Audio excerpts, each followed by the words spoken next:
Hello, everybody. How are you doing, Sitch? How you I'm doing doing today? fantastic. Great, cool. We Today got a we're joined guest. by Yeah. the SoyPill. Look at this. Hey, SoyPill. Hey, how's it going? I What's up noticed you with the have. I just beanie? noticed. We probably should have said this before. You have the green screen.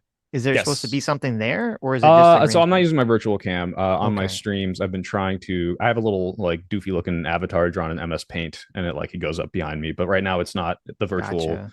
camera. So yeah, now you Cool. just get me looking slightly So, more incompetent and stupid than normal. why don't you introduce yourself for our audience so they can kind of know where you're coming from? Obviously, our audience already knows us. Yeah, So, yeah. So I make video essays.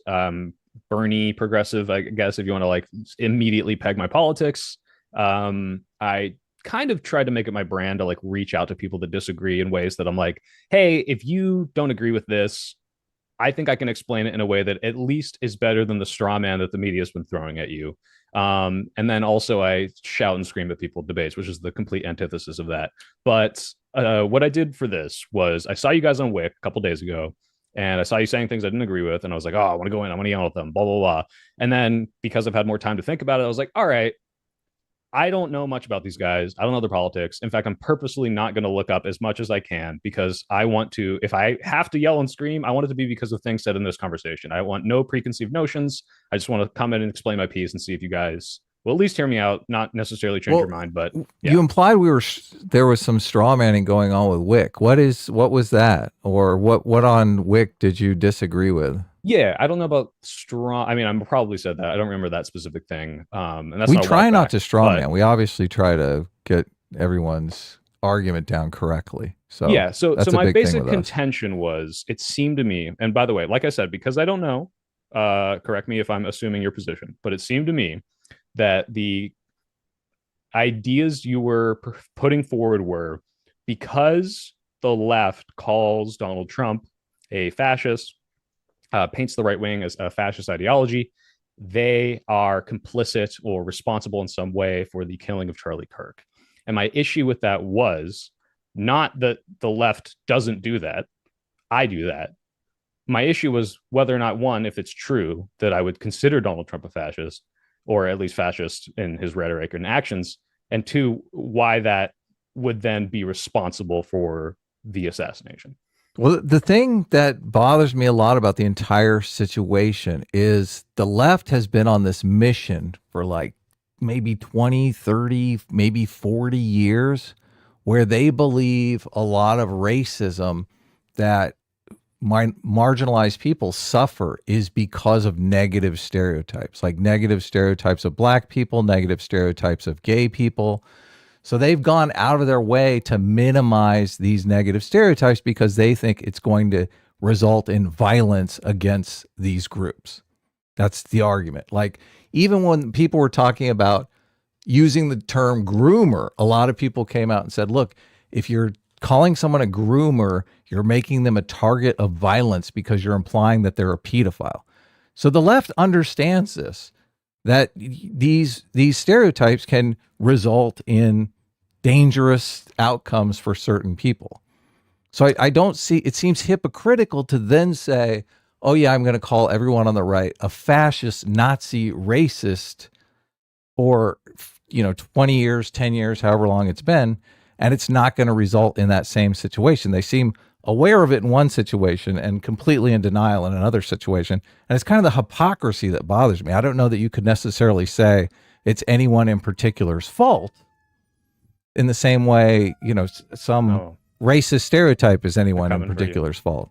Yeah, exactly. They heard they heard us talking. Yeah, so let me try to address it from my point of view of what you just said. So one, I don't think whether or not Donald Trump himself, like not the whole Republican Party, but Donald Trump himself is a fascist, I think is separate from whether or not you use that word. So when people were upset about people calling other people groomers, it wasn't the concept of the word groomer. I think most, if not everyone, could agree you shouldn't not use the word groomer for someone who is taking a young person, probably prepubescent or a minor, under your wing, and then making them want to do sexual stuff or waiting till they're 18, but like planting the seeds in their brain. That is grooming. I don't think anyone has a problem with using that word. What was happening in the context of everyone being upset about it was you had the right wing painting the LGBT community as groomers. You said all trans people are groomers, and not you, by the way. Just like that is what you were hearing, and so that word became this dirty, like, let us demonize the entire group as the worst possible thing, a pedophile,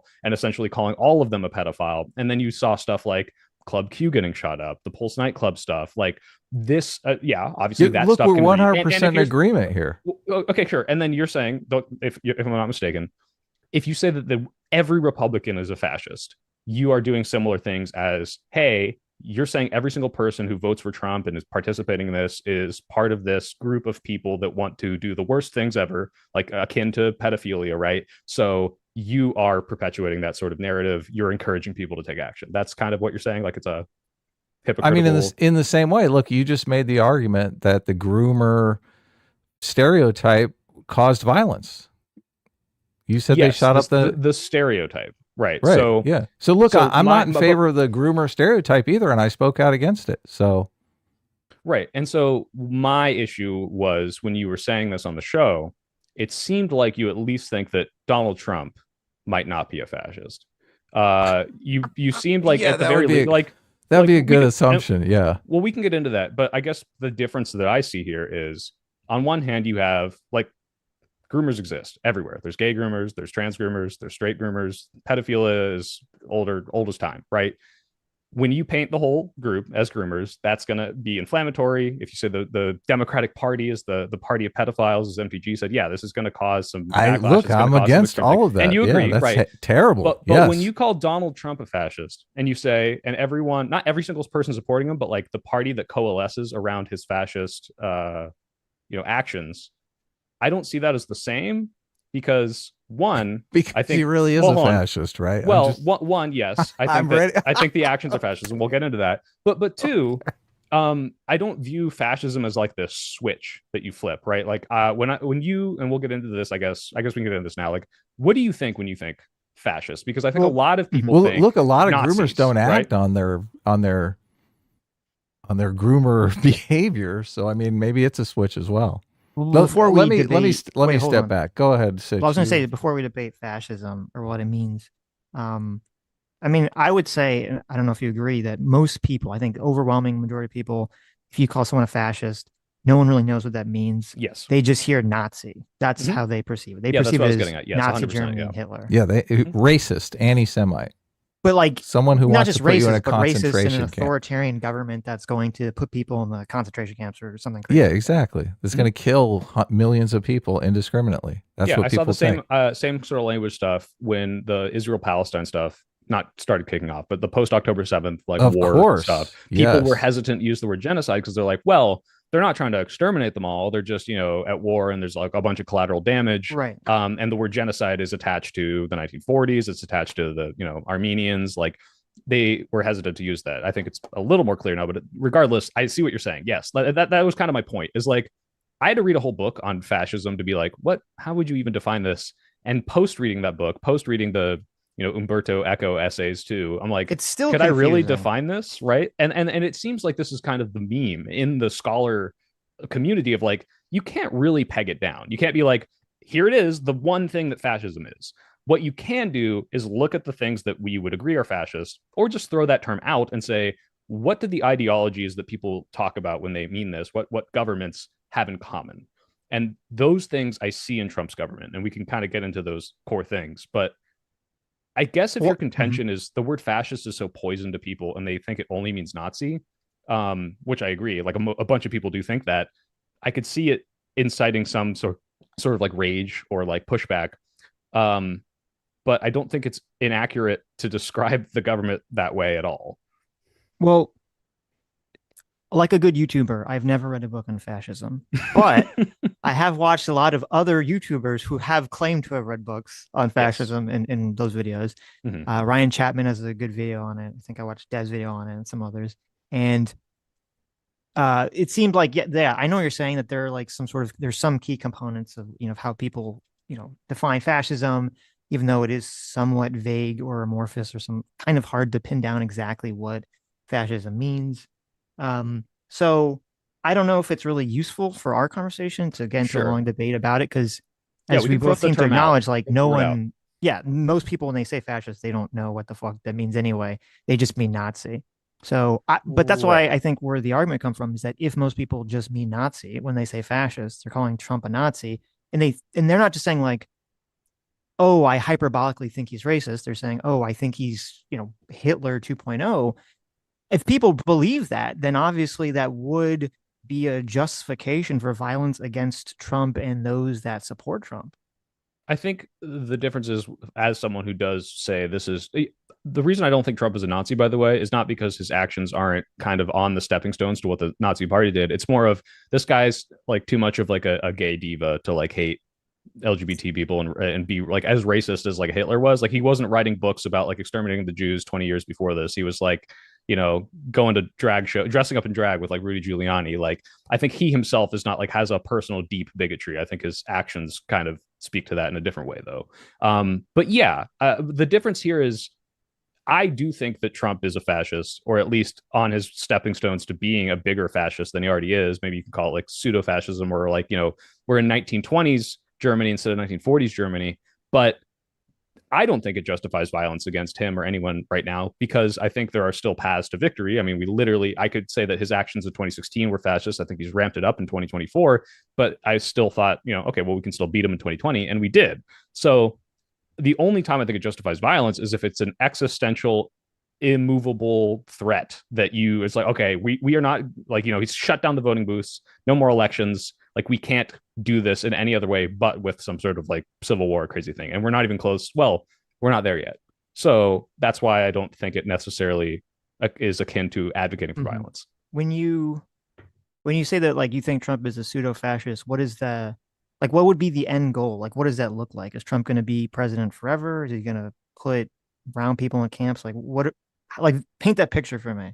Sure. So this is kind of what I wanted to get to with like the tenets of like how fascism works. We can get into the end goal too, but like fascism, as I understand it from these books and like from looking at the different ideologies, is this totality of like ultra nationalism, othering some sort of minority group and blaming them for everything, having some sort of like authoritarian leader that like everyone looks up to, who will like never admit fault, almost like godlike, if you will. That's like, hey, this guy is like the answer to all of our problems. This is combined with also this idealization of like this mythical past of, if we can just get back to where everything was good, where we didn't have this group or this, like the liberals weren't doing this. All of these in totality kind of like make up the fascist ideology. Now, you look at that part of the thought, and then you combine that with okay, well, what did the Nazis do? Because that's what everyone always goes to, right? So it's like, what's Trump going to do? I think Trump is going to die at some point, right? From old age or whatever. He can't be president forever, but he's seriously floated the idea of, I want to run for a third term. He's tried to overthrow the election in 2020. So when I look at these things, and it's like, this is a person who doesn't believe in the core tenets of democracy that make our country work. He's willing to do bad things to stay in power, illegal things to stay in power. This to me screams not Nazism or fascism, not Nazism. Even I did it right there. Do you kind of see what I'm getting at? So but that's why I'm asking, because like, is it just, do you think that Trump is going to try to be president until he dies? Yeah, Like, I think that's I think I don't know like what probability I put it on, but like it would not be crazy to me. Like if you asked me this in 2016, I would say no, of course not. He's a buffoon, he's an entertainer, but he's got right wing politics, and he's going to try to be a right wing president, and then he's going to disappear, and they'll replace him. Post 2020, I'm like, okay, he lost an election, refused to concede, and then tried to get these like false electors in and violate the Electoral Count Act. And now he's joking or not joking. I think, given that, I don't think he's joking when he says, maybe I'll run for a third term. Maybe I'll find a way to do this with the 22nd Amendment. I think there's a very good chance he does try to stay in power. I don't think that's absurd at all to believe. Okay. And so, is that the only, well, I guess I'm trying to get it as like, so the element is, okay, Trump might try to be president a third term. And then also, he's blaming immigrants, he's blaming an out group for America's woes and things of that nature, trying to be nationalistic. Like, to me, I think if you're going to label someone a fascist, there needs to be something a lot more there in terms of fascism-ish things that people think of fascist Italy or fascist Germany. in terms to sort of throw that accusation at Trump. Sure. So I would throw in like crackdowns on free speech, a very gross disdain for the press. Those are, I think, really, really big tenets of this. Would you agree with that tenet at least? I still think, yeah, but the problem is that like the way that you're defining fascism. Well, yeah, which okay. I think Actually, yeah, wait, let's step back. What do you need to see for you to call it fascism? well, I was going to say the way that you're defining fascism, which I don't necessarily disagree with. I think the problem with conceptualizing this is if you were to say, okay, those are the core tenets of fascism, I would say, well, in a less extreme version of all those things that you're saying, being more inclined to want to go back to tradition, being more nationalistic, being inclined to blame out group for your problems. Mhm. That's just like a standard conservative ideology. And then the extreme, like if you take that to violence or you take a more extreme version of it, it can become fascist. So, And then I would say that the same thing is true for communism or socialism. The whole idea of like, well, we need, there's too much unfairness in society. We need to flatten hierarchies. We need to, help poor people. We need to make things more equal. Like that's the standard left wing position that the Democrats want. But then if you take it to an extreme, you get communism. So that's why I'm kind of looking for like, yeah, to me, let me jump in to there have because that extreme element to it. I think you pointed out something really important, which is when you look at people that are like, let's say me, I have progressive politics. I'm like, I would like to tax people, share the wealth, and have people be lifted up. People would say the extreme version of that is communism, taking as much wealth as possible, Right. making everyone on the same level, right? The difference being one of these is my core fundamental value is people can give more to the government, not everyone needs to be on the same level. The government needs to seize control of the means of production, which is what communism would be. But what you said for the right wing thing, and I don't know if you did this on purpose, but this is kind of what we're getting at is a lot of conservatives who have those tenets we talked about will absolutely, and a lot of them are right now, going along with fascist ideology. And it's not because it was conservative and fascism is the more extreme version. It's that the Tea Party movement has pushed the party and Trump has pushed the party into a more fascist state where everyone is just kind of okay with that sort of ideology. And it's not extreme version is fascism and they're the conservative light version. It's, hey, you're already at the point where you believe it's okay to crack down on free speech. You're already at the point where you say, yeah, we should jail people for flag burning. That might be the mainstream conservative position right now. That might be like if everyone, what is it, 90% approval in the Republican Party for Trump agrees that it's okay to do that. I don't think they do, but a lot of them still are okay with him doing that, even if they don't agree with that specific thing.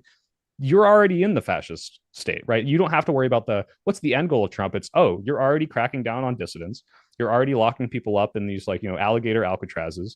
You're already like subverting due process. You're already consolidating power away from Congress. So it's kind of already happened. It's not like, well, eventually we'll get to the extreme fascism. It's like, oh, well, we're kind of there. Like, it could get worse. Don't get me wrong, but like that's why people use that word fascist for Trump, and that's why they're saying, wow, a lot of the Republican Party is really okay with this. So under the kind of the metric, I guess, that you're using to label this fascist, wouldn't this also apply to, under how I was defining communism, wouldn't this also apply to the entire woke movement as trying to put, some kind of extreme communist in the government, in society? It depends on how you define woke. I mean, I know that there are Anti mainstream post-liberal, communists, right? anti-liberal, lefty types. I don't know of any like mainstream communist thought that's like entered like a single politician. I think socialist, like Dem Sox, like Bernie, Mamdani, like for sure. But I Well, don't know how. Mamdani, yeah, sure, I definitely don't. I him. don't know if these guys advocate for like communism. They're just like, hey, we should be more like the Nordic model and tax people higher and have Well, didn't better social Mamdani say he programs, wanted to right? like get rid of capital ownership or bring the means of production back to Well, if he people? did Like he that, said that something is very communist. specifically. If he did say Yeah, that, let me look that up. yeah. Mom Donnie. But yeah, for sure. I mean, if that is that what he said? Did he say he wants to end private property? I said something about bringing the means of production back to the people or something around that effect. I think it was in like 2020. Okay. But Well, let's just assume it's true. I don't know if it is, yeah, but like if he is saying that, absolutely, that is like an indication of what I'm talking about. And if the entire party was coalescing around President Mamdani and saying, "Yes, I'm okay with this guy ending capital as mhm. a private ownership," yeah, that would be the country is communist now, or at least most of this party is on board with communism. Like, absolutely, Right. we're not there yet, But I and would I say don't I know if think that's what people are well, voting I'd for say that Mamdani for, but my the kind of way that I would conceptualize this with the left is I don't think most of the Democrat politicians, I don't I don't perceive them as really being true believers into a lot of the far left ideology. But it seems like they were completely kowtowing to it. They're afraid of it when, we had the woke years. People are saying woke is dead now, but I'm not sure I believe that. But we obviously, went through sort of the woke years where that stuff, people were getting canceled left and right for any sort of, perception of doing something racist. You had, a lot of the BLM stuff going on. And it definitely seemed like the mainstream culture and a lot of the institutions were completely swept across the board with I would say far left, post liberal or anti liberal ideology. That all to me is rooted in critical theory and socialist ideology. Um, I I guess I have to push back because that's not how I saw it. I don't think it was like a communist thing. Like let's take like the most extreme examples of politicians doing this, like Nancy Pelosi Well, I'm not and talking the about politicians. I'm talking about the culture in like institutions, whether it be the media kowtowing to this or to colleges teaching students this stuff.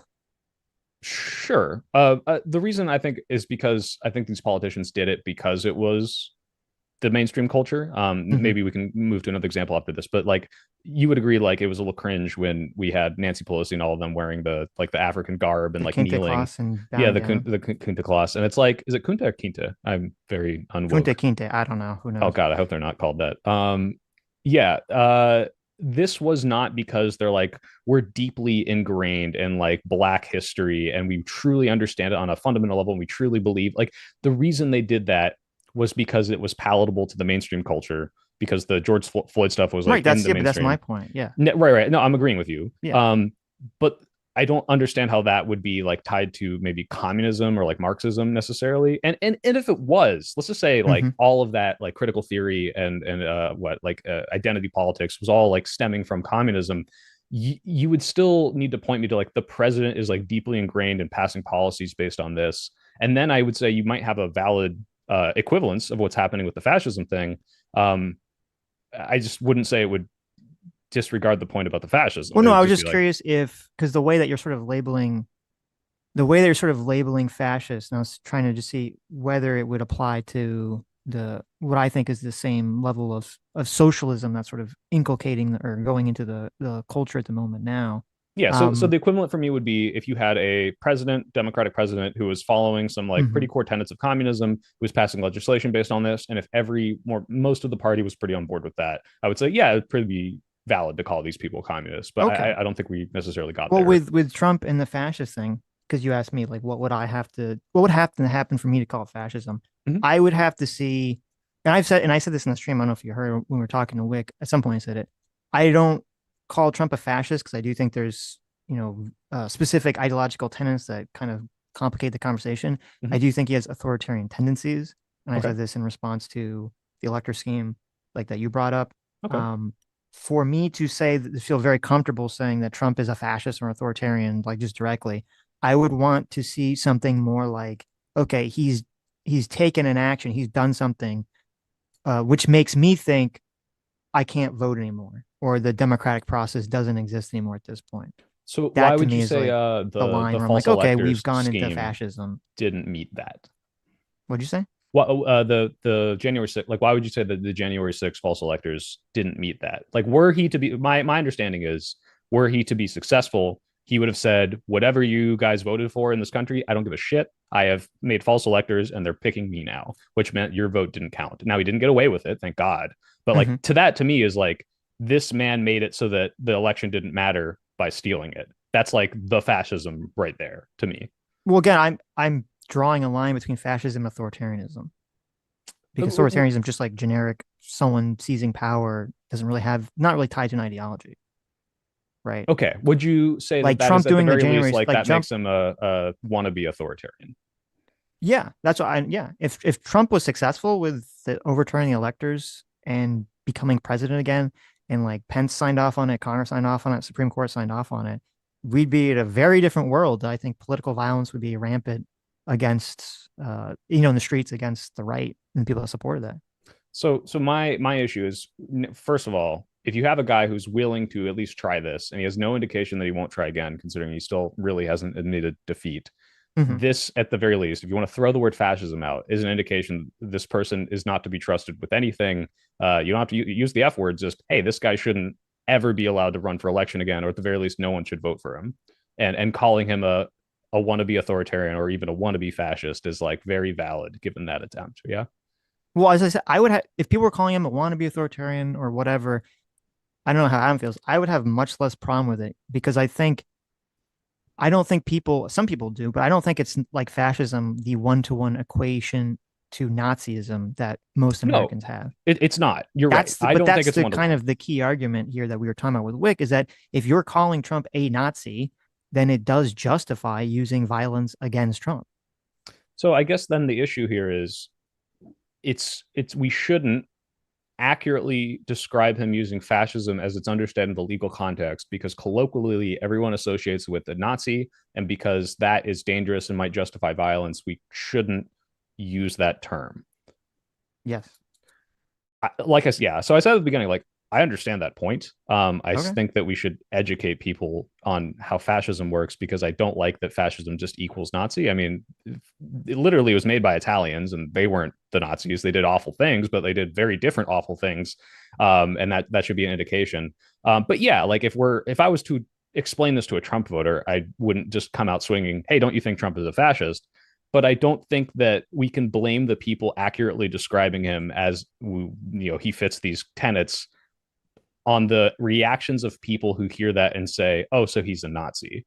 Yeah, but how many people? That's like the amount of people I think that are like, oh, Trump is a fascist. And you're like, what do you mean by that? They're like, well, here, let me take out my textbook and explain to you the history of fascism. Like that's a tiny minority of the conversation. Yeah, it's very hard to make that a salient point. Right. So like if you want to make that your issue to try to try to push back against the tide of misinformation, I mean, Godspeed to you. I think broadly when we're having the conversation, we have to kind of discuss how everyone else is using the term and what it means to the broader public. Sure. So let's agree that the word fascism can be poison. Would you say that it is accurate then to describe him as dictator adjacent, doing dictator things, cracking down on free speech, like all that stuff that we would call fascist? It's still accurate to say those things, and that in and of itself is inciting violence. Well, as I said, I'm fine calling him a wannabe authoritarian. I don't have a problem with that. But I'm curious, like, why is it so important, I guess, to call Trump a fascist or a dictator? Because I think it paints the like kind of dire situation that we're in where, yes, we're not at 1940s Germany and Italy levels yet. We're not there, but this is what it looks like. This is it happening in not slow motion, in regular motion of, hey, like you can watch the steps of these power grabs. You can watch as they escalate to those levels. And it's like, hey, this is like, let's not wait until it's too late to just say, oh, now he's a fascist. He's crossed the line of 1940s fascism, not 1935 fascism. We don't have to worry about it till then. It's like, hey, ring the fucking alarm bells. This guy's on the steps. They're doing these power grabs. I mean, let's take like one example, right? Marco Rubio was floating this bill that says if you criticize Israel or let me be good faith. I think what the actual bill said, like, if you associate or support any amount of terrorism, we can revoke your passport. Now, on its face, I'm sure that bill sounds fine because it's like, yeah, we shouldn't give passports to terrorists. The problem is you look at the rhetoric coming from this administration, people that say free Palestine, people that say from the river to the sea are now being labeled as terrorist supporters. Oops, I took your passport. Oh, you're a green card holder who was at a protest, took your passport. That revoking of citizenship, that would be a fascist action in my eyes. And although we are not at the level where we're rounding all those people up, putting them in camps and exterminating them, that is the first step. And when people push back, when people said, hey, this is an infringement of our civil liberties, this is a step towards fascism, they have since walked that back. They've said, oh, outcry got too big. We can't pass that yet. It's not palatable enough. And I think that speaking out and fighting against it is a step in the right direction of, yeah, you can't wait until it crosses the line into the most extreme version. Every step towards this is how you get there, and you have to push back on it every step of the way. And that's why I think, by the way, 2016, everyone was like, Trump's a fascist, Trump's a Nazi, Trump's a fascist. He wasn't doing enough of it yet. Even I wasn't on board with that. I was like, everyone's crying wolf. Everyone has the Donald syndrome. Like, he said some bad things, but we're not there yet. And unfortunately, I have to apologize to every single one of those people in my life because I'm like, oh, he's doing all that stuff now. Just the writing was on the wall then. Like, he wasn't taking people's passports away for that stuff, but he was indicating that he wanted to ban an entire religion. Like the language, it starts with the language, it starts with the demonization, it starts with like the rallies, then you get to the more action once he has more power, then you get to the stuff that you're talking about, which is like the extreme Nazi Italy fascism, and we're not there yet. I don't think calling them that means we're there, but I understand why people think that. I just don't think it's wrong to say, hey, look, we're like, the loading bars at 50%. He's doing all the stuff, and you can look at that stuff and say, this is fascist stuff. Like, this is really scary, and we need to fight back against it. Well, I think you can, first of all, I think you can push back on the, I don't know whatever happened to that bill Marco Rubio wanted to get passed, but I think you can push back on all those things without calling it fascism. I don't even see, like, I don't support a bill. Well, I would support, taking people's, were you saying taking American citizens' passports away, or you mean taking people's American visas citizens, away? both. Okay. I don't know how you could take Americans' passport away. That seems, unless they were, if they make it a law, they can, unless they were actively supporting. Yeah. If someone's actively supporting some kind of violent terrorist action to some effect that it would be dangerous to let them leave the country and do terrorism in another country, like maybe I'm sure you can make. Yeah, I'm sure something like that already good exists. faith, reasonable interpretation Right. of it. But that's I'm sure the thing, that's some, not what they're trying right. to do, right? I'm sure some law like that already exists to some capacity or something. Yeah, like we ground people, we put them on no-fly lists when they're like legitimate threats, or like they're Sure. On bail or whatever, right? But like that's the thing is, based on what they've been saying and doing, that's not what they're trying to do with this bill. But that is a good faith interpretation of it. Right, but here's always the problem with it. If they write the law and you read the text of the law and you say, okay, that's perfectly fine, but then they want to interpret it in some fucking wacky way, then that's up for the courts to say, okay, well, that's not what the law says. You're interpreting it in some sort of bullshit way. You have to kind of merit it out through the legal process. Right. Which is why they're trying to stop it before it gets there, though, right? Here's the problem. I have to see I'm not familiar with the text of the law you're talking about. I have to see it. Because if they just try to do some like wacky interpretation thing, I don't see that as like the road to fascism. I just see that as them being like fucking stupid and doing things that I don't agree with. And I think it actually, when you frame it the way that you're framing it, I think it's counterproductive, because it sounds like the whole point of trying to label Trump as a fascist is you're trying to raise the alarm bells to get people on board with saying, okay, what Trump is doing is bad and a problem, we need to fight back, which, first of all, 99% of the left is already on that train. So I'm not sure they need that. So if you're trying to, convince moderates or even people on the right to turn against Trump, so much of what I hear when I talk to people on the right is they've heard, or they perceive it as like the cry wolf has happened for so much that they're not going to believe you when you say, oh, he's a fascist or he's doing these things, unless you're really pointing to something substantive. And I think like having, but that's the thing, like is what I just pointed to, I think, is substantive. But I agree with your point that like they're not 2016, it felt like crying wolf, right? If they were taking people's passports away because they're like, oh, well, you criticize Donald Trump, you can't leave the country, then yeah, okay, then I think most people would agree that that's fucking crazy. What about? Right? But if they're just saying, I'm in favor of some sort of violent action against Israel or something, most people are like, oh, that's kind of crazy. Well, what about like the reason why this is the bad thing? Because what you said is in isolation 100% correct, right? If you just look at the letter of this law, it's like, yeah, I think we should have some sort of way to restrict a terrorist from traveling if they are a terrorist, right? That just makes perfect sense. Like no one would disagree with this. But if you look at it in the context of what the admin is doing for the past 8-9 months, it's like, okay, you've tried to revoke the citizenship of visa holders for participating in protests. You've tied them very flimsily to potentially pro-terrorism because they're like, oh, maybe someone in the group said Hamas was like a legitimate resistance or something. Therefore, you're a terrorist. Therefore, I'm going to revoke your green card. When you look at the way they've been using this, when they look at the rhetoric of people saying maybe criticizing Israel should put you on a watch list, maybe we should round up people and question them when they say Israel is a genocidal state, that tied with this is like, oh, and this is going to be in tandem with that. That like you're looking at it in the context of the actions they've been taking. Oh, you want to revoke people's passports for doing things that you don't like, criticizing Israel, not, hey, in an isolation, you're just criticizing Harris. That's why people are raising the alarm bells. So yes, in isolation, this is not the, hey, everyone, look, this is the fascism. Everyone, look, you got to vote for me now. It's, hey, look at what this administration has been doing with their actions. And this is tied to that. And this is why we're warning you. And it's not just Trump bad. It's, this is a fascist action that I'm not okay with. And again, real quick, because I wanted to touch on this like cried wolf thing, which is true, by the way. I was one of these people back in 2016, be like, guys, he's not a fucking Nazi, he's not a dictator, he's not Hitler. Like, calm the fuck down.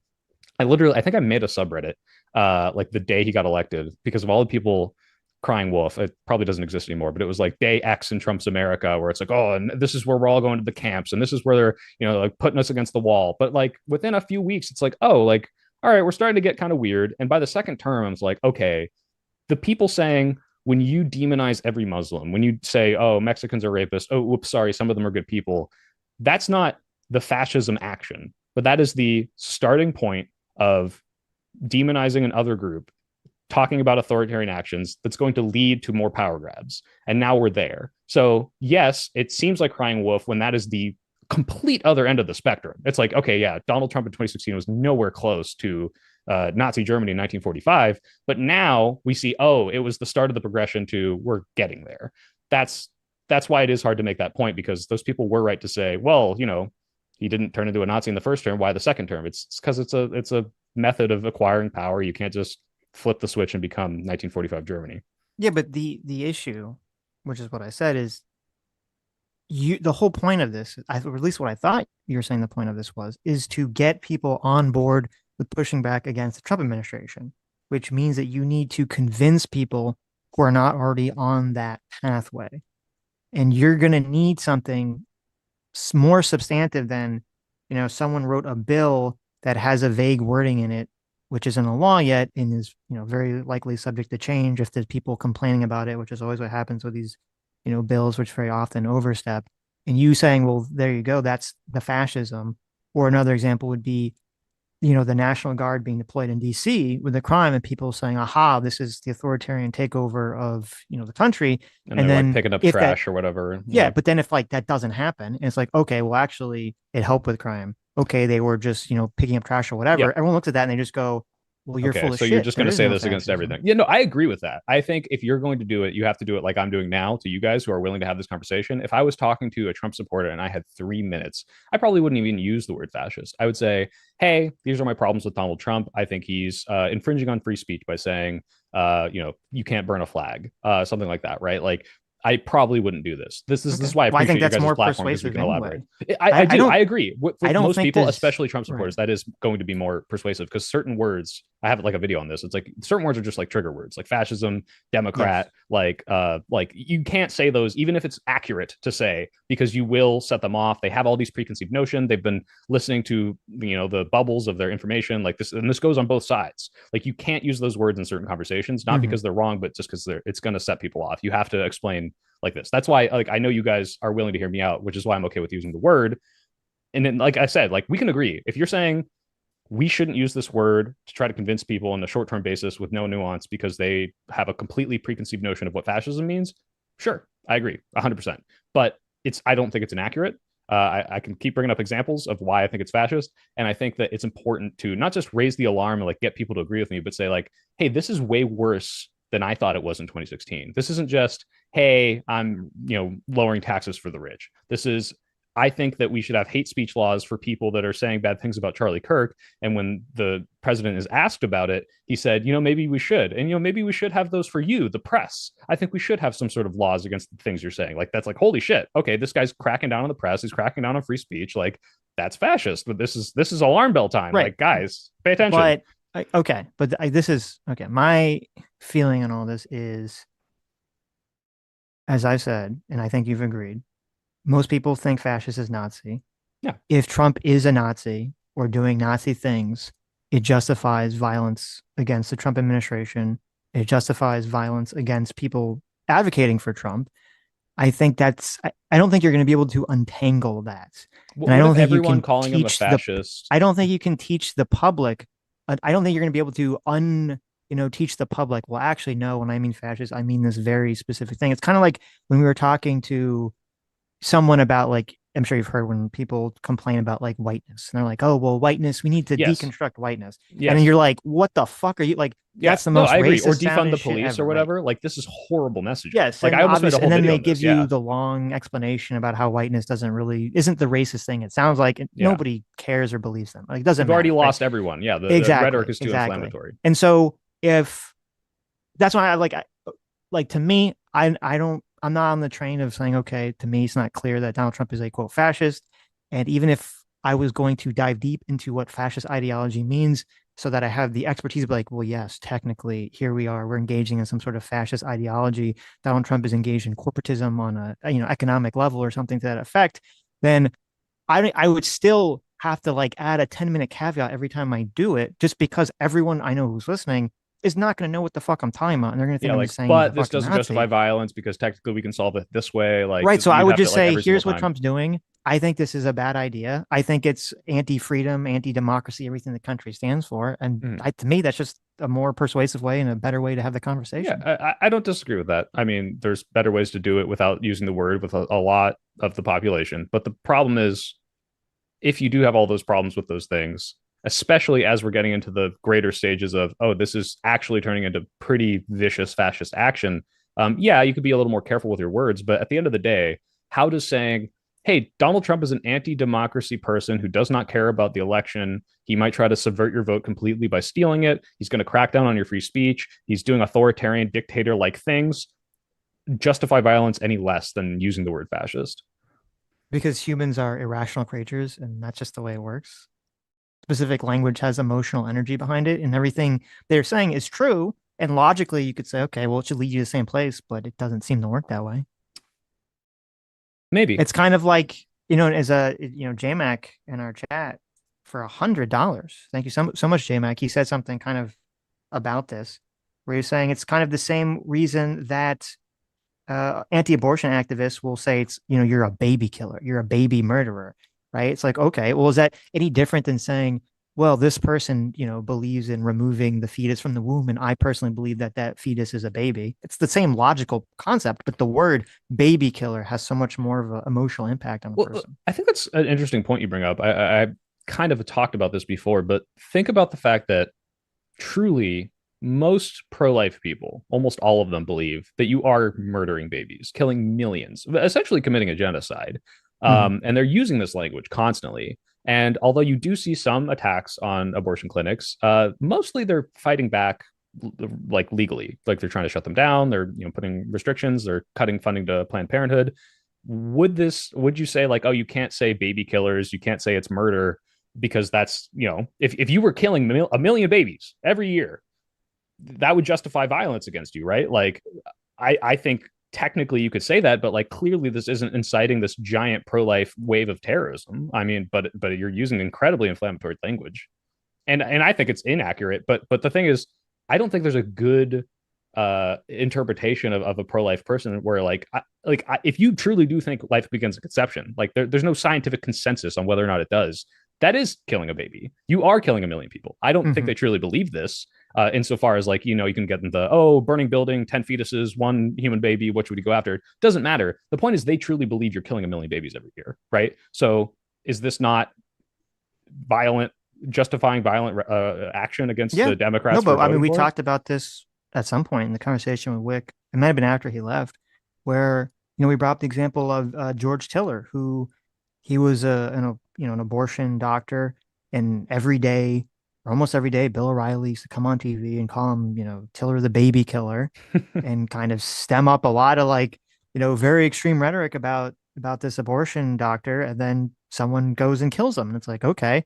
And I think both me and Adam agreed that we do think that that kind of rhetoric is very irresponsible, and that Bill Riley is at least somewhat culpable, I believe, for doing that. And I do believe there's been, I don't know the numbers offhand, I do believe there was a time period in the 90s or maybe it was the early 2000s where I think there was some significant level of abortion clinic bombings or attacks on abortion Yeah, clinics it and still stuff like happens that. to some degree today too. Right. Yeah. I think it's calmed down now, but so there obviously was a time period where that was heightened. And I would say, yeah, if you're in that time period and that's going on, then you need to be careful. This is unfortunately, this is a way that all the political rhetoric works, is that on all sides, everyone uses very incendiary rhetoric to attack people, to say that these people are like demons, to say they're the worst people You want to ever, that force they're my birth, killing. like you hate women, you're oppressive, you're Of a course, fascist. of Yeah, course. yeah. And then eventually some crazy person will act on something, and then everyone goes, "Oh, how did this happen?" And it's kind of like I'm willing to be like, okay, people should take the violent action as a moment to reflect and say, okay, we need to pull it back now, at least in our rhetoric, as opposed to saying, okay, everyone's forever damned, because that's just the way political rhetoric works. Everyone's very hyperbolic. I So understand let's that, just but pull it back now. the thing I have a problem with is I don't think you're being hyperbolic if you're pro-life and you say Democrats kill 1 million babies a year. I think that's just demonstrably, objectively true, in the same way that calling Trump a fascist is true. Like, you truly believe life begins at conception. Every single abortion is a murder. The whole party is advocating for this, right? Like, you're not, and then you're asking those people, hey, don't call them, baby killers. Don't say they're killing 1 million babies a year because someone might get the wrong idea. It's like, well, no, hold on. You truly believe this is happening. So now we have this weird standard where you have to ignore reality because some people might take that reality and do something crazy with it. My point is that the people doing this stuff, saying these things, are not inciting this massive wave of violence. Violence happens, absolutely. And some of those people are inspired by the Bill O'Reillys, by the calling Trump a fascist, whatever, sure. I guess the thing that all of this needs to be paired with, which you already said, was people saying, we do not condone this violence. This is not okay. This is not how we get things done in this country. And I see overwhelmingly that the Democratic politicians and leaders are saying this and not backing down from the calling Trump a fascist, which is okay, good. I think you shouldn't. But the right wing isn't. They're still using the language and they're not saying, oh, and we're going to tone the rhetoric down. So I agree. Yeah, we need to add the little amendment. It's like, yeah, if you're going to call Trump a fascist, at least say, but that doesn't mean we should go and do a violent thing. Violence is not okay. Political violence is not going to solve this, because I don't think it will. Clearly, Charlie Kirk being dead is not going to put a big block in the right-wing movement, right?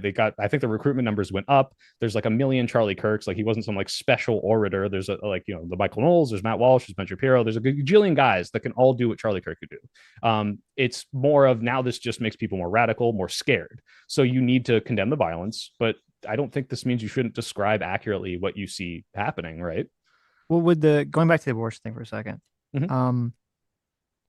One of the big points about living in a democracy based on the principles of liberalism and free speech is the idea that we're all not going to agree with each other. We're going to have some fundamental, powerful disagreements about how society should be run and governed. And we need to solve those problems not through violence, as most humans did for most of humans' existence, but through voting in a nonviolent democratic process. Mhm. And I think part of that is the acknowledgement, or this is too idealistic, but part of that is the acknowledgement that, okay, everyone doesn't see the issue the same way you do. If, maybe you see it as you're killing a baby, but an level of understanding that the other person who's pro-choice doesn't see it. They don't see it as, a life in the same way that you do. They don't see it in quite that capacity. And that you should, even if you in your heart of hearts believe that it's killing a baby, that you should have the awareness that, okay, I understand how insane that is if I go out there and say that the left is perpetuating the largest genocide in human history by killing X number of babies. It's very 1 + 1 = 2 on terms of like how that's very easily could lead people to engage in violence. And maybe you can get away with it until people do start engaging in violence. But if people do, then you need to bring it back. You need to calm it down. You need to tamp down on it. But if you want to live in a that society situation, where we don't what would you murder advocate each for other. then? Like, if they look, let's say I'm a pro-lifer, I think that abortion is murder, right? Like, this is just a fact to me. And the thing is, again, there's no like consensus, so this is very just as valid as my thing for various reasons. Just because someone bombs an abortion clinic or like, tries to go after a doctor or this Tiller guy, right? Now I have to say, well, abortion isn't murder anymore. Like, I have to change my opinion on it, or I just can't talk about abortion. Like, what are they actually supposed to do in that situation? And why are they now responsible for accurately describing, hey, I think this is murder, right? Like, what are you actually supposed to change? Like, if they're going out there and saying someone needs to do something about this, if they're like, inciting, sure. But if they truly believe it's murder, why should they not say that anymore? It seems to me not tenable if we're going to have a situation where someone is going to go out there and they're going to say, hey, and they're going to say every day, hey, this person you don't agree with is doing the most horrible thing imaginable on the face of on earth. Mhm. Now, I'm going to tell you, don't do any violence against them, even though they're a literal demon spawn. Mhm. But, they're doing the worst thing ever. I don't think that's a realistic situation. And I think that was kind of the part we were talking about with groomers, and that's kind of what's going on with, the abortion stuff. It's also what's going on with now with the fascist stuff. It does not seem realistic to me whatsoever. And you do have to temper your speech. Yes, I'm sorry. People have to temper their speech to some degree to not try to incite violence in a liberal democracy. I And guess have an acknowledgement of saying, listen, I might believe that what this person is doing is very horrible, but I understand we live in a fucking free speech society or in a free society, and that's not what the law is, and you have to respect that. You can levy the government to change it, but well, that's what I'm seeing from the Democrats, right? They're like, look, they think they're like, at least me, think that we're accurately describing Trump's actions as fascist, dangerous, dictatorial, authoritarian, but we don't condone political violence. This is not going to solve the issue. This is going to make things worse. If anything, it justifies him ramping things up. That's what I've been scared of in the past week. And we need to solve this at the ballot box for as long as we can. And then, if he breaks the elections, he says, no more elections. Okay, then you can do whatever you need to do to justify it, but we're not there. So if you're partnering that with this caveat, like you said, and not backing down from what you believe to be the truth, yeah, some crazy person might run away from it with it and do something crazy, but like, you're saying don't do that. You're specifically advocating for it and saying there are ways to solve this. You're giving them an outlet that isn't political violence. This is what I see from the Democratic Party. I think that's fine, right? But I do appreciate that most Democratic politicians have been very vocal about denouncing political violence, denouncing what happened to Charlie Kirk. I think Bernie Sanders gave like the best speech about the situation that I've seen on the left as a politician. Yeah. And I appreciate that. I think that's all great. But the counter, or the only problem I guess I would have so far with the response is it can be difficult when most people on the right, they're going to view the left as not just politicians. They're going to view it as like the media and colleges. They're going to view it all as this giant amorphous blob. And when you have a situation where for the last 10 years or so, there's been widespread pushing of the narrative of that not only is everyone on the right a racist Nazi, but also that if you're a white man, you're a racist, privileged person, and a complete one-sided hypocrisy, I would say, in the culture in terms of dealing with issues of racism, where racism and sexism against men is just completely allowed in every space, as long as you're a white guy, completely allowed in every single space. And then you have this situation where, Charlie Kirk is killed and there's all these people denouncing it. I think I would guess for people on the right and also for myself, you would need more than just a denouncement of violence. You would need an actual, like, okay, there is a faction of the left that is insane and that is trying to destroy the Democrats, trying to destroy the liberal party and subsume it or subvert it with, socialism or whatever you want to call it. And we need to extricate this from the left. We need to actually denounce them and get rid of them. And I think that's the problem, is at least so far. Now, maybe this will be the wake-up call. I would hope it would be. But so far, I'm not confident that this is the wake-up call to the left to actually address that issue. In fact, one of the things that triggered the fuck out of me was, right after Charlie Kirk is killed, you have all these people come out and denounce it, which is great. But then almost every single mainstream outlet goes and interviews fucking Hassan Piker on the topic or writes an article about Hassan Piker on the topic, which to me is like fucking insane. And most of them that I was reading the articles, they don't accurately portray Hassan's views. Like, oh, this is a guy who, supports Houthi terrorist actions or Hezbollah or pals around with people that say October 7th was based or anything like that. They just portray him as like, oh, he's like a very progressive lefty. And it's like, did they not learn anything? Like, what are we doing here? I think they're not lying, by the way. I think they genuinely don't know. Like, these are like the normie liberal journalists who see him as like the left-wing Charlie Kirk. And like, just an example, my mom was like, did you see that cool progressive? Like, and I'm like, who? And she shows me Hassan. I'm like, no, like, that's not the problem. That's exactly the problem. Because I think that there are a bunch of boomer writers or editors who are being lied to by their younger staff who do understand that Hassan is a radical. But I guess the issue is using them to subvert everything. Well, I don't know about this subverting everything. First of all, the reason they went to him is because they think he's like the left-wing Charlie Kirk, but also he was like geared up to debate him in like a week or something. I was too, actually. Like, the whole Unfuck America. They're not going to you, are they? Well, I'm not big enough to go to. They might have gone to Destiny. You think that if Charlie Kirk was going to debate Nick Fuentes, in like a couple weeks that there'd be a bunch of articles written about Nick Fuentes that they'd be like, well, Probably Nick Fuentes, not, how do because you he's a lot feel less about palatable Charlie Kirk? mainstream. Yeah. But Right, the right. point is, like, they're not going to him because they're like, let's mainstream the terrorism, let's mainstream the communism subverting the Democratic Party. You can call it subversive. And even Hassan admits to this. Like, he's like, yeah, I want to use the Democrats to achieve my goals. But that's not how they're viewing it. Maybe you can call them useful idiots. I guess the issue is you're saying, well, yes, every single mainstream Democrat, which is pretty much what the normies are gonna hear, right? Most people don't even know who the fuck Hassan Piker is. Like, are saying this is bad, and they're not tamping down on saying the word fascist or that he's an authoritarian or that he's doing dictatorial power grabs, but they're saying political violence is not acceptable. We all need to come out and condone this. Every single Democratic president, even George Bush, came out and did this. But then the right wing mainstream people that the normies will listen to, not, I'm not talking about Fuentes. I'm not talking about Matt Walsh. I'm not talking about these crazy online people who obviously are not going to denounce violence.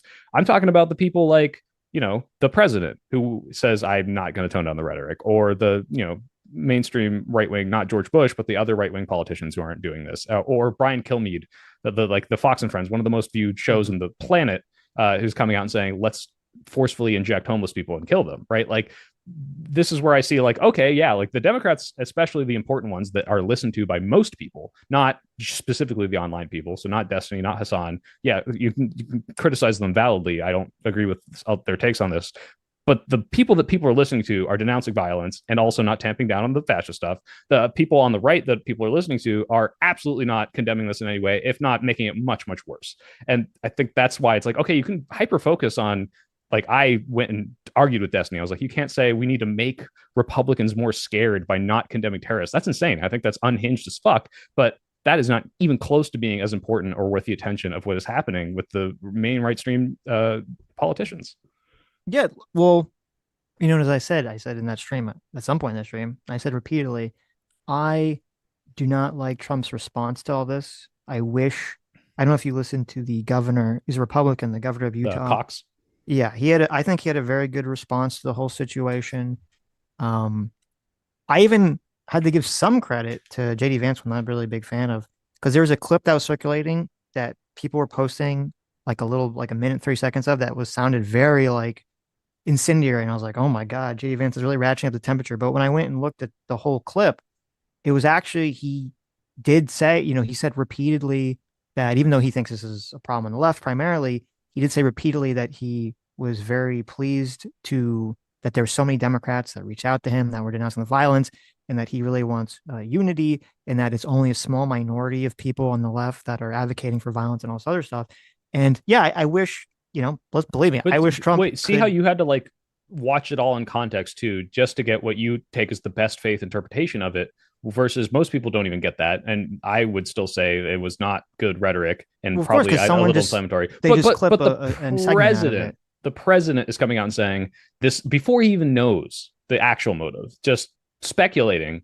This is left-wing violence. We're going to tamp down on this. And then Stephen Miller coming out and saying the Democrats are the problem and we're not going to make any unity with them. Like, this is like the more important thing I think to focus on. And if anything, what you should be like, I don't making a primary. I don't agree at all. Okay. Did you watch the whole JD Vance statement? Well, that I did, but I'd have to go back and look at that. I don't remember. So I don't agree because, number one, I think we could do two things at the same time. Okay.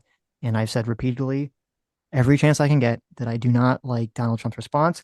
I said not yesterday, on Sunday, that Elon Musk, I think, is acting completely unhinged and irresponsible in how he's ratcheting up all the rhetoric and et cetera, et cetera, et cetera. Mm-hmm. Okay. So, I mean, if you want to go, you can complain about that to someone on the right who's just saying that everything they're doing is fine. I've never said any of that. That's never been my position at all, whatsoever. But I guess it just seems like you're downplaying it a little. Like, how am I down? I just said it was it was completely irresponsible and ratcheting up the problem. Right. What I mean is, like, where it's like in the same breath as saying, like, one way to deflect against it. I don't think you're doing this on purpose. Like, oh, like I'm trying to minimize it. But it's like, you just say, well, I don't like that he's doing that. Versus what my rhetoric on this is, hey, this is insane that the president of the United States is demonizing an entire party and is potentially going to weaponize the government against them. I think we need to speak out and make sure this person can't get elected. And if Donald Trump starts doing some sort of crazy actions against innocent people on the left or groups on the left using Charlie Kirk's death as some excuse, you will hear about it from me. Okay. Okay, that is good to So good to know. that's fine. But let me go back a second because I feel like the exact same thing is true when a lot of people on the left talk about this is that there isn't, to my estimation, there isn't, or my experience, there isn't really an acknowledgement about the how dangerous it is that there are, according to the, that poll that everyone's bringing up, that 25% of young, very liberal people, though very left-wing people, are fine with political violence, and it was only like 5% or something of very conservative people said that is an I'd issue want to see that what needs to the be do you know what talked the about, do, that do you needs know to what be the addressed. question And asked? hold 'Cause on, okay, let sorry. me finish. And so this is the reason I brought up the Hassan thing, is that, again, as I said, I'm happy that most of the mainstream people that I've seen on the left that are like, not on the internet, were denouncing the violence. That's all great. But I've said, and I said this in this conversation, I think most of the left is, with all the Democrats and everything kind of bowing down to a lot of the woke shit. I don't think it's because they believed it. I think it's because they were basically being subverted or tricked into supporting this. And how am I, or really is anyone, supposed to take the left's denouncing violence seriously if they're going to immediately signal that they're just going to continue to fall for this subversion again and again and not address the problem, which is that there is a bunch of radical leftists running around indoctrinating children. And we don't know with 100% certainty what's up with this guy, but I don't think I'd be surprised. I don't think you'd be surprised if that turns out to be the shooter's MO. I don't know. I mean, leftists indoctrinating children sounds like violent rhetoric, Sitch. Someone might hear this and do something, don't you think? It's pretty heavy accusation. I mean, I'm fucking with you, but like, do you see what I'm saying? Is like you just accurately described how you see the situation. I think what you just said is inflammatory. It is, whether or not I think But it's there's true. a spectrum of inflammatoriness. Okay. Me saying leftists indoctrinating children is not the same as me saying that, They're the next grooming Democrat children to president, be progressives, right? Sure.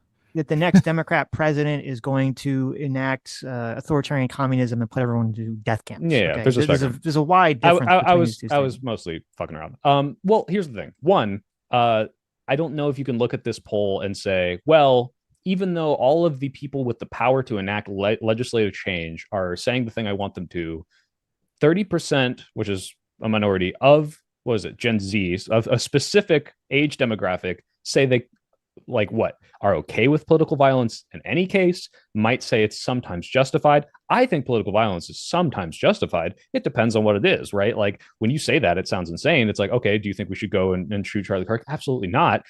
What if you're in like, 1940s Germany and you're fighting back against the Nazis? That's political violence. So it depends on what they mean. But also, But no one's, I agree with you, but no one's the left's not addressing this. And I don't see them addressing this. This is the problem. addressing the poll, or what do you mean? Addressing the poll, addressing the concept that, again, they either keep falling asleep on this, they don't realize it, or they're hiding it. That there is an extreme faction of the far left that is young and it's growing, and they keep running interference for it. They keep doing, like, even before the recent thing with Hassan, the CNN did a fucking puff piece on Hassan.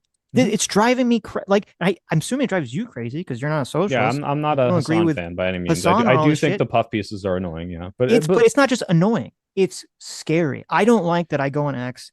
I know I'm Jewish, and I don't like that I go on X and I oh, see waves of Mazel, fellow Jew. anti-Semitism. Okay, and graper racist shit like every fucking where. I don't Mhm. like that.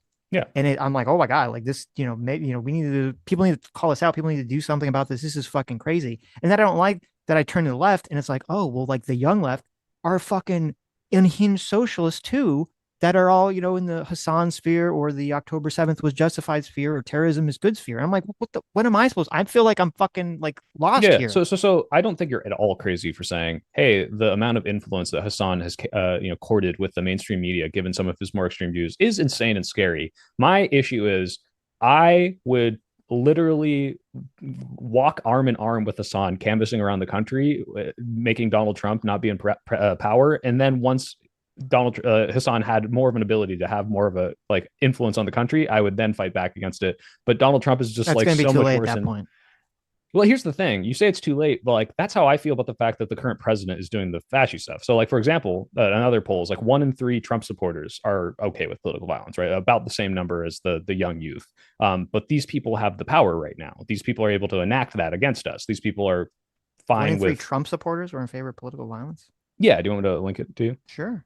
Sure, I don't. 'Cause I didn't see that one. I only saw the other one. Yeah, it's like 1 in 4 Republicans and like 1 in 3 Trump supporters. And by the way, again, I don't think this is like a demonizing thing. Theoretically, depending on the way you ask this question, it could be 100% justified to say, hey, if this person's going to come and like enact a legislation that removes ballot boxes and there's no other way to stop them, would you support political violence? Yeah, of course. It depends on the way the question is asked. It depends on the way they're asking it. So I don't know how much weight I give these things. The thing is, most people, especially older people, come from less tumultuous times, so they can't envision a political violence action that they might say is justified. I would guess, actually, if you polled, and most of these people are dead, but like people born in like the 20s and 30s, a bunch of them would say yes to this. It's just, again, it depends. Europeans, I bet, would probably be higher, but this is just speculation. I guess the issue is, yeah, you can talk about, I'm never going to say you shouldn't be concerned about the crazy parts of the left, but to look at what Hassan is doing in a growing movement and have a very valid concern is one thing. To say, well, the left is not properly dealing with the Hassan movement, the more extreme parts of the progressive movement, the woke parts that you don't like, but the current president isn't even doing the thing that you say isn't enough with the Democrats. Like, the current president won't even denounce the violence. The current president won't even tamp down the rhetoric at all. So how can I put even close to equal weight on these two things? Where, by the way, I've made streams where I literally say, look, I don't like Hassan's rhetoric. I don't like the movement he's growing, but I want to focus on that when I can actually do something about it, or when it actually fucking matters, and not, hey, the president is firing my friends and family, deporting my friends, taking away hormones from my trans family or whatever. And it's like, oh, like this is immediate detrimental things that are happening to the people in my life, and Hassan's just not doing that yet. He's just saying things I don't like. So these things are like completely unequal in my mind, and I just don't understand. But this is much the time issue: on them. is that and that's why I say I think people that are on board with the same opinion that I am of not liking either sides of this, is that you can address both these things. Because both sides, yes. And I just the left did, and right, by the way, are pointing at each other and they're saying, hey, you need to do XYZ first before we disarm ourselves. This was kind of like, I don't know if you saw, I know you debated Destiny on this topic. His thing is unhinged. He's like, I won't even condone violence until Trump does it. Right. And that because I want to make right wingers scared. I think that's insane. I don't know if you saw his unhinged Piers Morgan performance. I did. Actually, that was less unhinged, to be fair, than when he was on the WIC panel, in my opinion. Well, I didn't watch the whole WIC panel, but that's pretty bad because he was very clearly unhinged on Piers Morgan, and definitely all he was doing was as I said on X, I think Destiny is honoring Charlie Kirk because he's decided that he wants to turn more people to the right by being such an unhinged leftist in public, or lefty in public, that everyone, is completely disgusted with anything that he stands for. Yeah, but I don't think there's any benefit to not just saying, hey, like, I condemn the political violence, now Trump, you should do it. Yeah, right. I don't think but it's so, we can, I don't know, to me, it's kind of like, okay, we got the conversation where we point fingers at who should do what first. As I said, I fucking do not like what Trump did. I think it's the exact wrong thing. I wish he would do what the governor of Utah did and have that conversation in an appropriate way. Maybe it's because I'm so like, maybe it's because I have so little faith in Donald Trump at this point that I'm just sort of like, of course he did that. Maybe I've just grown too accustomed. It's the bigotry of low expectations for Trump, for sure. To the behavior. So maybe in my mind I've written Trump off as like expecting any positive result for him. So I'm just not going to look at it through that lens psychologically. But I do think that we need to have a media in this country that is not fucking insane, that people can trust and people perceive as unbiased and trustworthy. And I'm not seeing us go down that pathway. And that's true. Again, this is a valid concern, but like when I look at like the moment of our time, and the whole reason I have this conversation is like, you are making genuine like prescriptions as to, we can talk about all of these things. I don't think any of this should be ignored, but how much weight am I putting behind one of these issues being, yeah, the media is a problem. Yeah, the media could report on things better. Yeah, the media is not accurately portraying the worst parts of the Hassan Piker rhetoric. But again, the actions of the current president and the government and the downstream effects that has on me and my friends and my family and the people, like the millions of people being cut off Medicaid, the millions of people being cut off from USAID, like this is the moment of, we need to stop this now. And also I can say, hey, yeah, that Hassan shit's bad. It's not doing nearly so much demonstrable harm. And then to say, well, yeah, I don't like Trump and I've written him off. It's like, okay, well, what are you doing to fight back against that? Like, would you vote for him again? Are you saying, hey, everyone, this is a big fucking deal. We need to stop this? Like, again, I don't know your politics. I purposely didn't look this up before then. But well, I never voted for Trump in the first place, so it doesn't matter. Sure. What concerns me, and this is one thing that I did see in the WIC panel, which is like, I don't know. Yeah, I won't say what I think it is first. I'll say what you said. Tell me if I'm describing this wrong. You said, I think that the government should withhold funds from colleges until they kick out professors that you think are doing communist or Marxist teachings. Yeah. Yes. That's fascism. So regardless of whether or not you think it would have good outcomes, having the government crack down on the free speech and curriculum of a college because they think that the teachers are like doing some pervasive, terrible ideas is fascism.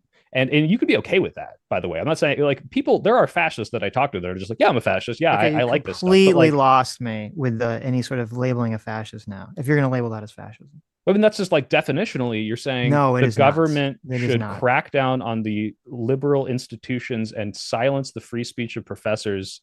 Like that's what it is. That's a tenet of it. Well, let me ask you this. Let me ask you a question, and there's two versions of it. There's what you think, and how do you think broadly the left would respond to this? Okay, if there was in Harvard University, there was a bunch of classes that were all teaching that Black people were inferior to white people, and that you as a student taking this class should accept that Black people are inferior to white people, and you should go out there in the world and advocate political policies based on that. Okay.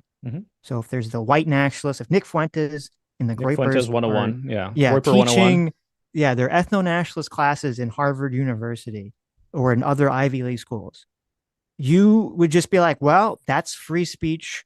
The government should do nothing about that whatsoever. They shouldn't pull any of their federal funding. It's fine that people, the broad public, tax money goes to a school that is indoctrinating ethno-nationalism into students. You think that's just totally fine? So there's two parts of this. One, you're saying, do I think this is fine? Of course not. And in the same way that you don't like that people are teaching what you describe as like this dangerous Marxist ideology is not fine. But whether or not I think the government should crack down on it by using financial or even physical, coercion to say you can't. I said that they should pull federal funding to these institutions if they're going to teach people the idea that America is inherently a racist, evil country that needs to be overturned, and that political violence is acceptable, or that that white people are inherently racist or any other shit. Why am I funding that? Why the fuck should I fund that? Why should any taxpayer fund that? Why are you funding anything, right? Like, why would taxes go to all sorts of stuff we don't? How does it make any sense that the government and us, people that taxpayers are paying for people to want to overthrow the government with violence? This makes no sense to me. I understand the contradiction there, by the way, totally. Like, obviously, it's like, yes, let's pay the anti-democrat news station to, with 20% federal funding. Like, why am I funding this? First of all, as someone who went through, I mean, this is anecdotal, obviously, but I did gender studies as a meme, like in college, just to see what the fuck these classes were. And they teach a lot of stuff that you might say is hateful, anti-American. Mostly what it stems from is, hey, we're accurately describing the things in history. And if we got some biased teacher or TA that's like, hey, I'm from fucking Guatemala and I hate America because this is what they did to my country. This is a very different saying, and this is why we need to overthrow it. America's the worst and you should all hate it. It's just people. What you're saying is actually completely incorrect. Well, hold on. I'm just literally describing my experience. I'm not saying this is what everyone goes through or what these colleges are. Next is what I was going to say is, yes, some of these people might be the most radical extreme version of what you're describing. Like they're just in class and they're being like, all right, here's Hate America 101 and here's how to do it. All white people suck, right? Even if that was the case, I don't think the government should be able to crack down on that and say, well, we're going to withhold our equal opportunity funding that we give to all these schools from specifically you, unless you specifically align with what we say. In the same way that, let's say, let's turn the hypothetical into a third one. Let's say they were teaching how, it wasn't the extreme version. It's just hey, this is what racism is, or just describing Wait, go back to the accurate because history I didn't hear the answer to the white nationalist question. Yeah, You're I fine think with as the much as I would not be okay with that class, Mhm. I don't think the government should say, hey, school, we're going to stop doing this funding for you because of our disagreement. Like, that's my principle is I the think that's government. insane. Well, my That's principle is fucking the insane. government shouldn't be Okay. like using what they define in the concept of what is allowable speech to monetarily coerce colleges. I don't think that's okay. And yeah, I would have a huge problem with the white supremacist college, of course, but I don't think the government should be the one to say, and this is why we're going to pick and choose which people are fitting into what we They deem already as are by acceptable giving these speech. schools funding. They're already picking But and they choosing. give all the schools funding is the point, right? They Like give it's not schools different amounts of funding based on some. No, that's not true. The federal government. That's 100% not true. not The every federal single school government. gets federal funding. Yes, Wait, I'm aware of that. hold on. Because this was a big thing that came up with a lot of the Israel protests. Okay. The federal government uses federal funding to colleges in order to get them to engage in specific behaviors. And some of Yeah. those behaviors are to make sure that they're following the Civil Rights Act and to make sure that they're creating an atmosphere on college campuses where people do not feel discriminated against or that they feel safe and that they're not afraid, for their lives or their safety or whatever. Okay. So the federal government is already doing the thing you're saying you don't want them to do. Okay, so let me then shift this into what I guess would be more of like, okay, am I morally prescribing what we should do? If I'm not okay with the white supremacist 101 class, and I guess based on what you just said, it's illegal for these people to violate the Title VII Civil Rights Act by discriminating against these students. If I truly thought that these professors were discriminating against white kids in the way that you think they are, then I think they should withhold federal funding. I don't think that's what's happening though. Well, no, I guess they don't. I'm assuming. No, I could be wrong. I'm assuming most of those classes, they're not going to point to the white kid and say, stand up, Johnny. That's a whitey. Everyone throw tomatoes at him. No, they're going to just be like, well, we're just promoting the idea that America is inherently racist, that white people are inherently racist. They're going to give the bullshit. Oh, when I say whiteness, I don't really mean the thing that I think I mean, okay. right? And that we need to replace democracy with socialism. Blah blah Sure. blah So blah then blah. that's the ideas, right? That's not the violating a civil rights act by discriminating against anyone. It's, hey, I don't like these ideas, and that's different. So No, I'm not saying that violates Civil Rights Act. I'm saying that our government already does this. They already say there's certain criterias. If no private college, okay, has the right to get federal funding sure whatsoever, they have to do specific things. There's a criteria the federal government has already laid out to receive that funding. But And I'm look at saying the justification adding to that for the funding Columbia to thing. make Like, sure do that you their remember why they colleges are were not teaching anti-white racism, teaching anti-male sexism, and teaching people that want to overthrow the America as a democracy. I don't think that's a big stretch to ask for that. the problem you have is who's defining what is anti-white racism, right? So what's happening right now is Trump is going to like the Smithsonian and other museums and saying, hey, by highlighting slavery so much, you are making people anti-American. You're painting this, like, demonizing the entire population of America for what was, the very small part of the population that actually owned slaves. And so, because we've deemed that this is a demonization of America, that this is anti-American, we're going to withhold funding. We're going to cut some of these exhibits. We're going to that's what I'm not okay with, is the government now saying, well, here's what we think is the acceptable version of the idea. Because if you say, by the way, because I agree with this 100%, obviously, I would say if they're saying, here's how to overthrow America, America's awful, white people are awful, men are awful, and all these people are coming out and becoming these revolutionaries and like joining these insane radical movements, then yeah, I could see how that might be a problem. But the problem is who's defining what is that actual radicalism, and if it's describing history in what I deem as an accurate way, makes people anti-American, makes people a little anti the concept of whiteness, which we both understand what they mean, but you both know, like, okay, this is a really bad way of describing what you mean, because it sounds like you're just being racist against white people. I don't want the government to say that that's the thing that I don't think is okay. Now, if you think, yeah, no one's entitled to the money, sure. But if you look at the Columbia thing, and the whole reason this started was they were saying, oh, Jews are feeling unsafe. Now, was that because the Jews were getting hate crimed on campus? Okay, maybe that's a valid reason to go in there and say, federal crackdown, you can't fucking violate literally the Civil Rights Act. You're stopping them from being able to go to class. Now, there's a good argument there for, oh, they're blocking Jewish students from being able to get an education, right? and like, oh, well, they're not Jewish, they were just pro-Israel, or they weren't part of the Gaza movement. I could see an actual valid argument of you are violating their civil rights to get an education by blocking them from getting to class. But that's very different from they're saying ideas I don't like. And what I don't like or what I deem acceptable is what the government says is acceptable. That's my issue. Well, in terms of just the last thing you said first, in terms of how it would be perceived as a Civil Rights Act, if there are classes that are teaching people that white people are inherently racist or bad, I think there's a very strong argument to be made that that violates the Civil Rights Act and makes white kids on campus feel uncomfortable. The same way Well, that that's if what there isn't that was what a college white is for? nationalist class, like if there's a white nationalist class that was teaching that black people were inferior, and it wasn't like we're not saying any specific person on campus is, but we're just saying as a whole that black people can't create, first world countries or whatever they'd say, right? I think there'd be a very strong case that that's a violation of the Civil Rights Act.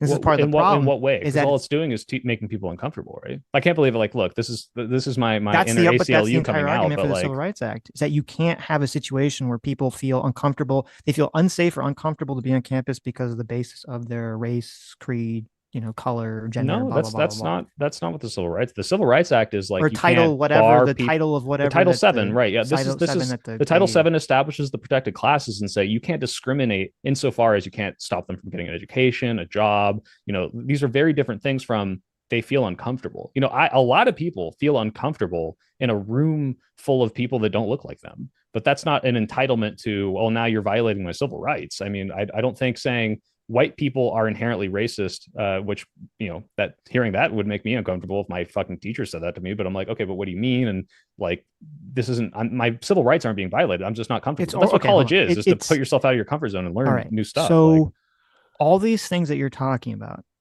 have been and will be continued to be adjudicated by a court to determine whether it reaches some sort of legal threshold. And there's already has been a determination that, yes, I'm pretty sure, okay, and you can look this up, I'm pretty confident that if you had a class on a college campus that is teaching that white nationalism is correct and black people are inferior, that school would be violating some element of some title of the Civil Rights Act in terms of getting federal funding. I can almost guarantee you that. Okay. I don't have the case offhand, but you can go look it up after the stream. I can guarantee you that's going to be the case. Okay. Well, my problem is if we're viewing this, let's just say that's true. I think there's a very valid reason to say, hey, you're promoting the division of white and black students to the point of like things that led to violence in the past versus people describing what you say is like, oh, this is whiteness and this is the concept that has shifted, and like you can accurately track the anthropological timeline of what constituted as white and why it's kind of silly that the we say just need to like have a bunch of gobbledygook to like hide their racism. We say it's gobbledygook, but it's like an accurate like description, right? It's so not like, an accurate description. That's why I'm saying that you're incorrect in your description of critical theory class. Let's put a pin on that real quick, but before we talk about whiteness, because I do think it's a fun conversation. Have you like been to any of these colleges? Can't like I say, I'm not trying to like one up you. Oh, like I went and you didn't, but it's just like I've been in some of his classes, but I did. Yeah. I'm a little bit older, so when I went to college, it was before a lot of stuff happened. Right. So my own personal experience, but when like a lot of the CRT bills were coming up and all this stuff. Okay, I have read a lot of critical theory papers. I've read a lot of curriculum for classes. I read through a lot of the source material that they're talking about. Okay, I know too much about this shit. All right. Sure. No, I assume like if you make a lot of sympathetic to the idea that like, yes, I don't have a lot of faith in the Trump administration to accurately define things in a way that I would feel are not going too far in one direction. Okay. Yeah, and that touches back on that's it. Fine. But that's like, wait, the law we were talking about, right? Where it's like, hey, you gave a very good faith interpretation of what that Marco Rubio thing could be, right? In the same way you could say, what if they're just trying to make sure that white nationalists don't teach a white national class, or people don't try to make all white people demons, right? Both of those are very good faith interpretations, but both of those open the door to a government policing speech in ways that both you and I would be okay with, and that's the fascist thing. That's true of anything. Anything can like do a slippery slope. But that's not a slippery slope. That's like a to B, right? This is like, this is how you could use because this is the same thing with because I live in Florida, and this was a few years ago when they passed the anti-CRT bill, and all the newspapers lied about it. And they said, oh my God, this bill is so crazy. It's so overblown, blah, blah, blah, blah, blah. And I go and I pull up the text of the bill. I read the bill, not even remotely overblown, completely like if you actually read the text of it and you're against it, you're just a fucking racist because it's all just framed in very neutral wording. It's not saying specifically anything about one race or the other. It's just saying, you can't, discriminate against people on the basis of the race and teach that sort of, stuff in class. So I do think that even though I wouldn't necessarily trust the Trump administration, I do think it's possible. I think it's definitely possible to make a criteria that people could agree on, that Congress could pass, or something could be enforced that says, yeah, you can't teach these sorts of classes that are just promoting hatred and racism in the country and promoting revolution in the country. If you want federal funding, I mean, you could do it if you want to just not get federal funding, you can do whatever the fuck you want, I guess. The bill you're talking about, I might be remembering this wrong. This isn't the one that said like slaves learned valuable life skills, right? Like, because No, that one was pretty wild. that wasn't a bill. There was some course curriculum. There was some textbook or something that had some, passage that was very shittily worded. That wasn't the bill or anything. Okay, just double checking. I haven't read this bill since what? It's like 3 years or something. Yes. Can we? I want to really, because we put a pin on this, the whiteness thing, because this makes perfect sense to me once it's been explained. But I think the wording is they're lying the most to you. I don't know thing. what to tell you. They're tricking well, you. hold on. Well, you don't even know what my position is, right? Okay. Like, so whiteness, as I see it, the way I've understood it, looking at the different historical uses of those terms, has meant a bunch of different things. So, like, if you tried to like be collectively white in Europe, that's going to mean a lot different than the way that we say white here, because Europeans, they're all white by our definition, but like, French and Germans fucking hate each other, Spanish and French fucking hate each other. And when you see just in context of America, what we would call white has grown, right? Like Germans used to be swarthy, and Italians used to be like, oh, those dirty Italians, those dirty Irish. Like, yeah, they're white, but they're not like the good stock, right? And so when I hear the term whiteness and what people fight back against, by the way, I do want to preface, the people that say dismantle whiteness are fucking retarded. Like, it's just a horrible way to phrase this, because it's like what you mean is something I might agree with, but you come across as a virulent racist. But what they're saying is the concept of grouping all of these people into one thing and uniting against, it's like differentiating them from the black is ridiculous in and of its face, because it's been changed of what that means so far in history. And there's no reason to group these people that way. Just like saying all black people is a silly thing to do, because yeah, maybe in America it's all the group of people that did this, but now you're lumping them in with Nigerian immigrants, and you're lumping them with people that are from England that were black that moved here. Like, it's just kind of a silly thing to do, and a lot of people use it to justify racism. That's my nuanced understanding of a really shitty term, dismantle whiteness. Yeah, that's what they. Okay, the problem is that when you dive into CRT literature, it's very pessimistic. It is actually pro-race nationalism. So from Kimberly Crenshaw, from its other, from Derek Bell, from a lot of its founders, they do not believe that they, first of all, believe that it's bad for a black person to assimilate into a broader American culture. Oh wow. They think that's a bad thing. In one of the introductory CRT textbooks, they use the example of a black person going to law school and getting a degree and joining a law firm that's not doing like specifically race-based lawsuits. They use that as a negative example. That's a bad example of like, what someone should not be doing because they're black, right? And I don't know if so you they're remember, like anti-integration, like they're like right. legit. And I don't know like... if you remember, there was the National African American History Museum, Smithsonian, had like that chart a few years ago that everyone was pointing to, where it was like aspects of whiteness and white culture. And it was just like listing a bunch of things like objectivity and caring about science and being on time. And you're like, what the, like, it was like the most racist thing ever. You're like, what, are you saying that black people shouldn't do this? It was like totally batshit crazy. Oh yeah, Okay. family structure, history, work ethic, religion, right. aesthetics. Okay. Yeah, it was like fucking insane. And that's time. Good, but but that's the problem. That's the problem, is that the CRT literature in a lot of CRT people, they believe this. They believe that when they say race consciousness, what they mean is, oh, people need to get rid of, they criticize the sort of MLK attitude of let's all be colorblind, ideally. let's all try to like think of each other as individuals and not judge each other by our skin color. They don't like any of that shit. Okay. But wait, so when those people, well, you have a lot to say about these people, but like, who's they, right? Because when I hear this, both of you people and that I promote CRT and other critical theories that stem from CRT and post-colonialism and whiteness studies or anything else that stems from this toxic trait. Okay. and like, what percentage would you say of people teaching, you know, gender studies or critical race theory in school are adhering to this? Because the thing is, Tim Pool brought this up too, and I was like, yeah, like what you're describing, 90%. that's what's insane. Like, I'm in a left-wing bubble, and I never hear this stuff except for when right-wing people pointed out, which, by the way, rightfully so. Like, this infographic is fucking stupid that you just talked about. Like, but this is not the pervasive left-wing narrative, like not even close to it. Like, no, I don't even think most of these people know. And it's so, is you're saying they're like subverting, like they're like, oh, like we're tricking you into believing the dumber parts. Wait, P plus P equals R was a huge thing that got talked about for a few years. Okay, do you remember this? It was like, you can't be racist against black people because racism is power plus privilege. Yeah, I would say that's the closest mainstream thing. Privilege for sure. equals racism. So therefore black people can't be racist, right? Yeah. So that all these ideas, this is sort of the problem when we talk about like woke stuff. And this is how the left is getting subverted.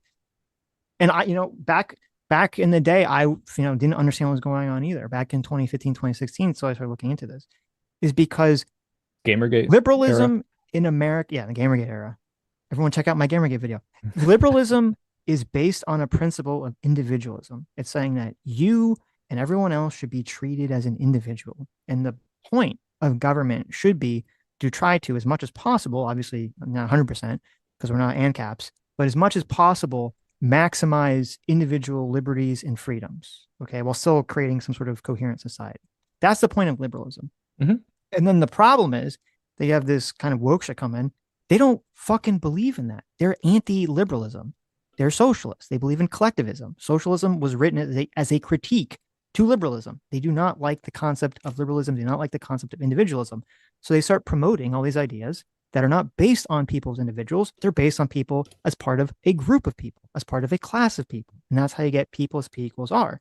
And a lot of this stuff is not, they don't explicitly tell you. They just sort of tell you a little bit of things about it. This is how you get Robin DiAngelo on the Tonight Show talking about white privilege and on why all the white people in the country are racist, or they can't fight. How dare you as a white person say that you're not racist, and all this other stuff. Well, Robin DiAngelo says she gets uncomfortable when she's in a grocery store with a black person and doesn't know what to say. Exactly. She wants to signal her right. But that's what I'm saying. This is all based on a collectivist framework, and they don't directly say it, but this is how they kind of subvert. They just say, oh, don't you want to not be racist? They hit you with a care harm. They say, oh, don't you want to be a caring, loving lefty who's not racist? And you go, of course I do. And they hit you with this. And here's the thing is, that was not me insofar as I was doing that, but like, I'm the target audience for that. And people like me on the left are able to look at that and say, hey, when you say power plus privilege, or what is it? Was people speak power plus prejudice? Power plus prejudice equals racism.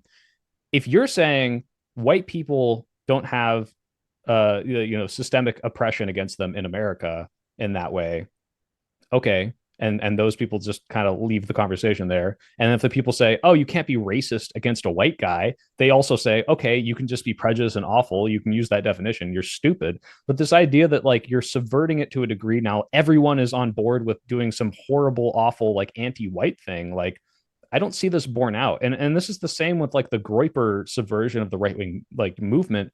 The instant it gets to the point where they actually reveal what they want, which is an ethno-state or some crazy bullshit, all the other pretense of things that could kind of be misconstrued as good faith interpretations of it slip away, because those things aren't palatable to people. People don't want to be racist to white people. People don't want to go back to segregation, even if it's a woke segregation where the black people get their own space. You're right? in the bubble. Well, that's the thing is like, wouldn't you trust me of all people to say like, no, I'm in the depth of the worst shit of this, and like it's just not that bad. Like it's really not. If we had this conversation in Hassan's audience, okay, they would be screeching at you for daring to even suggest some level of agreement with me about this topic. Hassan's audience is insane, but I don't even think they're close to representative of the majority of the left-wing movement. I think it's the majority of the online young left. How much that translates Sure. into the physical world, I don't know. That's I what I'm don't know how much saying. of the Groyper translates into the real world either. It doesn't. This is what I'm saying, is like these Right. ideas are crazy, right? So, Sam Hyde can go out there and be like, oh, there's some but wait, subversive elements. But then when he calls Kamala Harris the N-word, it's like, well, you just lost every single middle of the ground person, okay. Like, but wait, but here's the issue, right? Because yeah, and I agree, like, yeah, fuck, Sam Hyde and the Groypers, most of that seems to be contained on the internet. I don't, so far, it doesn't seem like it's spreading too much, which I'm grateful for. But with like CRT is a perfect example. Okay. We had, I don't know if you saw it, you can try to dig it up. It's very interesting. Joy Reid, when she was on MSNBC, she has an interview with Kimberly Crenshaw, who is thought of as the mother of CRT. And Joy Reid asked her straight up, is CRT socialist? Or she said socialist or Marxist. I don't remember which one. And Kimberly Crenshaw kind of laughs and plays it off. Instead of saying no, she just says, oh, CRT is about blah, blah, blah, blah, blah. She gives kind of like the good spiel about it. Okay. And Joy Reid laughs and Joy Reid obviously doesn't understand what's going on, because then she asks her a second time. She says, yeah, okay, that's like great, but like, is it socialist? Because she expects her to just say, no, it's not socialist. Kimberly Crenshaw refuses to say it's not socialist. She refuses to say it flatly on MSNBC. And it was very like, holy shit.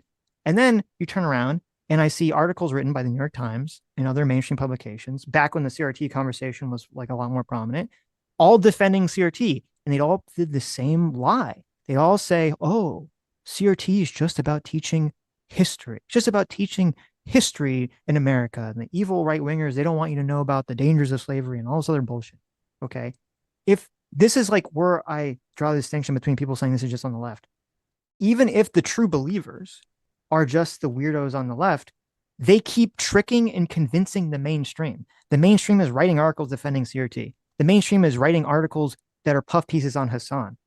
Like, until they wake the fuck up about what's going on with this subversion, then I'm going to keep pointing it out. I'm going to keep calling out. I'm going to keep saying this is a huge threat to the left. No, that's important, right? Like, I don't want people like Hassan who can say, I want to abuse the Democratic Party to pass whatever crazy agenda I have to get away with it and not be called out. I'm fine with you calling that stuff out. But what you're saying here is kind of indicative of my point, is like, yeah, they're tricking people insofar as they're not saying their true, origins. This person, Crenshaw's not saying that it's actually socialism, because it's not going to work once you do get to that point. Because you can say all the things that do make sense, the best interpretations, the whiteness dismantling is really just talking about this crazy nebulous concept of white, that, white people are racist is really talking about how they exist in society and the history here, not their actions against everyone. And then as soon as you get to the, hey, I'm promoting the socialist agenda, I'm promoting the Groyper agenda, everyone's like, what the fuck? I don't like this. And you can't keep subverting them. That's the whole point.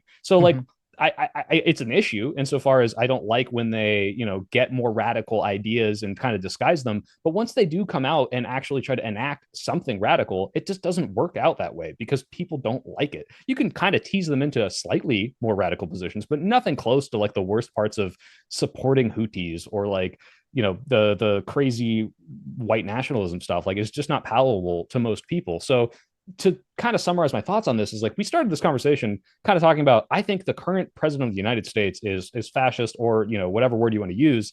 And we're talking about something that is, you and I can both agree, is a legitimate issue, but is so irrelevant to me and my everyday life and the problems that it causes me, that I just don't want to spend too much time on anything other than, hey, this is bad. Hey, I'm going to point it out when it pops up in a fucking mainstream article. Sure. Like Hassan does, but holy shit, we're in the fascist takeover of the country moment. And this is really important to me to fight back against it and try to convince people like this is a much bigger deal than anything that Hassan's doing. Yeah, but part of the way that we got off on this sidetrack here is because you said that me wanting to tamp down on this stuff in colleges is fascism. If you want the government to tamp down on professors' speech, I think that's fascism. Yeah. Okay, but now this is you're using fascism so broadly. You're saying any sort of government trying to police college professors' speech is fascism, which they already do. So then technically we already live in a fascist. If you want to get really specific, what fascism is a hyper anti-liberal ideology that paints liberalism as a virus, which is kind of funny because the woke mind virus I don't think stemmed from fascism, but it fits very well into the whole like they perpetuate these ideas of like liberalism and all these crazy ideas, and we need to crack down on it. That specifically is the fascist part. Now, if you want to say it's authoritarian from my point of view for government to coerce speech using physical or monetary force, sure, we can just leave that as my position. But like specifically, if you look at the fascist ideologies of the past and how they crack down on the institutions of universities and liberal pervasive thought is like literally what fascism is. So we can just not use that word because you're just talking about using the government to get rid of things you don't like based on the funding. Sure. So wait, are you saying that that's not fascism now, or are you saying it is fascism? I'm saying it is, but if you don't want to call it that, because like I said, wait, how is so? Okay, so under your definition, the government saying that you can't have classes that promote white nationalism, that's also fascism under your definition. No, under my definition, I have a problem with the way that the government uses their, force to crack down on your speech, specifically when it's like, this is going to sound so biased, but when you're doing it against liberalism, that's like what the fascism is. Like fascism is this like anti-liberal ideology cracking down on liberal thought. Although I guess you would call CRT not liberal. You'd call it It's like explicitly Marxism, not liberal. right? But it's also like painting. That's kind of the point. Is like painting what I would consider not insane things from these professors as this Marxist, dangerous, indoctrinating ideology. That's what the fascist governments did. They're like, hey, let's burn these books. That's all the Marxist like university thought, right? Like, I just because fascists and Nazis were very cracking. Okay, they were very cracking down on speech, and they were very specifically big liberal on speech obviously, that they paint yeah, as Marxism. They were not very. Clear. Yes, obviously the fascists were not very big on anything that was a left-wing ideology. Obviously, right? Of course, and they were burning books and they were cracking down on college campuses. Sure, okay. Same thing, obviously, is what happened in China and the USSR with the communists cracking down on any speech that had any smattering of anything that was to the right of communism. Mm-hmm. So I just, to me, it doesn't make sense to me whatsoever for you to say that the government I can clear it up. down on racism in college campuses is fascism. Well, I'm saying that's not. Well, that's the thing. Nazis didn't say, let's get all the terrible freedom out of the schools. They said they're teaching evil things to make people hate Aryans. The Jews are subverting and indoctrinating you into a crazy, they didn't say woke, but transgenderism or whatever they called it back then. And it's like, yeah, that's still fascism, but you can paint it as and you can have valid interpretations, and you can say, look, communism, China cracking down on free speech isn't fascism, because although they are cracking down on certain speech they don't like and cracking down on liberalism, yeah, that's like a tenet of fascism. But then you're also going to pair that with the other things and be like, okay, well, they kind of have a collective ownership in different ways, and like this is awful and authoritarian to dictate anti-free speech and all that. But like the reason that specifically the cracking down on the liberal like Marxist thing is the fascism is because that's what the fascists did. So if we're just talking about cracking down on speech that we don't like based on the federal funding, that's why I said, well, we can just call that authoritarian overreach that we don't like. And my saying, I still don't think you should bar the white nationalists insofar as what you nebulously describe as the idea that's not allowed is less about being anti-fascist and more about. But then you would have to say that the federal government currently, which uses federal funding to influence colleges, if they're doing it for a purpose that you would deem as left-wing, you're going to call that authoritarian communism. And if they're doing it for any purpose that seems even remotely right-wing, you're going to say that's authoritarian fascism. Yeah, I think that's an accurate descriptor of it. So your position on college campuses is that we should completely get rid of, there should be zero requirements for college campuses to receive federal funding. No, I'm saying that in order to withhold federal funding for the types of things taught, there must be an incredibly agreed upon generous definition of what is not allowed. So saying, hey, only white kids in this class is like, holy shit. Yeah, absolutely. I think maybe the government should come in. But saying like, well, people might walk away from this thinking that white people might have some sort of benefit in society, which some people might say is racist against white people, and therefore the government can crack down on it. I'm not okay with that. I don't think the government should be the ones drawing those lines. My problem is it's hard for me to and I don't know. Listen, I'm not you. I don't know you. But I hope you know me better now. I hope you got I a know you better slightly than I knew you before this conversation. for the Obviously, better, for the better yes, too, not just for the worse. that remains to be seen. But if I feel like it's very easy because I like a lot of seeing what's going on with the Groypers and a lot of what's seeing going on with like the communist shit has made me has made me less in the like free speech absolutist camp than I used to be 10 years ago. Okay. Because it does bother me how pervasive these ideologies seem to be spreading nonstop. And it's hard for me to imagine that if we lived in a world where the politics of the colleges were reversed and you saw Well, we that did. all these colleges seem to be promoting ethno-nationalism, that you would just be like, well, I guess it's free speech, so we just have to put up with it and we have to keep funding it ourselves. But we don't have to imagine this. This is the world we used to live in. This was the in the 50s and the 1800s. I mean, we had phrenology And class. the We had government the put a stop to all that. well, the people decided we're not okay with this, and they petitioned the government through protest and sometimes violence to say you need to change this, right? And it I'm wasn't not, just listen, we're okay, hold removing on. the Maybe there's classes. some It was confusion. we need a I'm structural right. like Maybe there's some change in the confusion. entire government. I would like the government to pass a law that people agree upon that creates some criteria. I'm not saying that Donald Trump or some president by fiat should just dictate what all the colleges teach. That's not what I'm suggesting. That's kind of what's happening though. Is like your more reasonable position of, hey, let's have a vote and everyone can have a very agreed upon definition of what is and isn't allowed in the same way we did with the civil rights legislation of why you can't have freedom of speech if freedom of speech is infringing on a black person's right to like go to your classroom. That's not okay. That's a reasonable position. That's what we did. Your position is now lumped into the president and Stephen Miller and Marco Rubio are trying to just unilaterally decide what is and isn't acceptable speech. So you're getting your reasonable take lumped in with this insane. I said I don't trust them to do it. No, I know. You don't trust them. What I'm saying is when you're kind of upset at the way they're doing this and you're saying like, okay, this is the same thing with the whiteness thing, right? I hear you say, I want them to come in and take away these professors' funding and all this. And I'm like, holy shit, this sounds fascist. And then you're like, well, I would be okay with a very democratic process of defining a very good and agreed upon definition. That's getting lumped in with all the awful shit that the admin is doing. So like you need to be able to distinguish yourself from that and not like attach yourself to certain actions there and condemn that stuff and then say, well, and here's how we should do it. Okay. I guess. I don't know. I think I hear what you're saying, but I think you're just too in the dark about a lot of what's being taught, a lot of what's going on here. And this is, I mean, that's this very is possible. The problem You've with definitely looked into it more than me. This is why it was driving me crazy when the newspapers were all writing these defenses of CRT and they were just lying about it because they were trying to create an atmosphere. Or they were misled.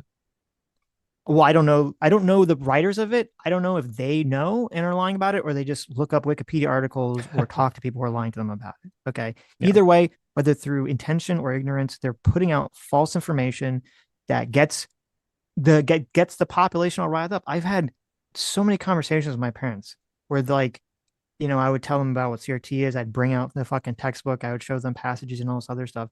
And it would take like hours of fucking deprogramming just because, they read an article in the New York Times or the Washington Post or something that told them CRT is an innocent baby angel. And this is just the situation in the world we live in. And going back to the conversation with Charlie Kirk, how am I, or is anyone on the right? How is anyone supposed to take the left's denouncing this stuff seriously if they're going to turn around and just they're all going to platform Hassan, and none of them are going to actually address the crazies that are on the left? Well, this is interesting. I feel like we've come full circle where I'm kind of on the other side of this argument where I would say you just saying CRT is bad is not going to work now because all these people, whether lied to or not, have read articles and see, like me, like the good best faith interpretations of what that means. And if you need to whip out the textbook with the shit that you described, like I'm assuming it's true, like which is bad, like this mandatory, resegregation, woke segregation crap, like it's just not good messaging, and you shouldn't be focusing on that. You should be focusing on what is the bad idea that is being perpetuated. If everyone is lied to, and says, well, I'm just doing the good thing. If I think the Marco Rubio bill is just the best faith interpretation of anti-terrorism, you need to describe why it could be used badly and not use the word CRT. Maybe I shouldn't use the word fascist, like I don't with certain people, and then say, okay, but this is why this is bad. Teaching dismantling whiteness, you have that good interpretation. This is what people walk away with when they hear that. And this is the sort of ideas that they perpetuate. And this is how it radicalized XYZ person, right? Like Charlie Kirk, you can say, well, I don't trust the Democrats because they still platform Hassan. Well, the Democratic politicians barred Hassan from speaking of the DNC because they acknowledge this guy is not part of our movement. The people on the left, they still watch him. They might, a lot of young idiots still think he's cool. And I don't think most of these people are nearly so radical as you might think. I think they just see the best parts of the Hassan, which are, hey, look, I'm doing an expose on firefighters volunteering and putting out the LA fires. Hey, I'm donating to Gaza, and isn't the Gaza situation awful? And then you can stitch together all the worst clips of here he is supporting the Houthis and the terrorists and all this crazy shit, and most of those people just don't know. So the two things, there's the Hassan thing and then the CRT naming thing, and I mean that's what the Florida bill, the anti-CRT bill, which I mean it was called the anti-CRT bill, but I don't think the words critical race theory or CRT were even in the bill whatsoever. Yeah, it had nothing, wasn't even labeled that way. So they did the exact thing that you're talking about, where they just said, here are the concepts that we're against. It still got labeled completely unfairly and dishonestly by the press in terms of, what it was doing and what they're trying to do for whatever reason. So they already tried to do that. And then with Hassan, if we were in a situation where the person killed Charlie Kirk, and then I just saw all the Democrats on the left say, this is horrible.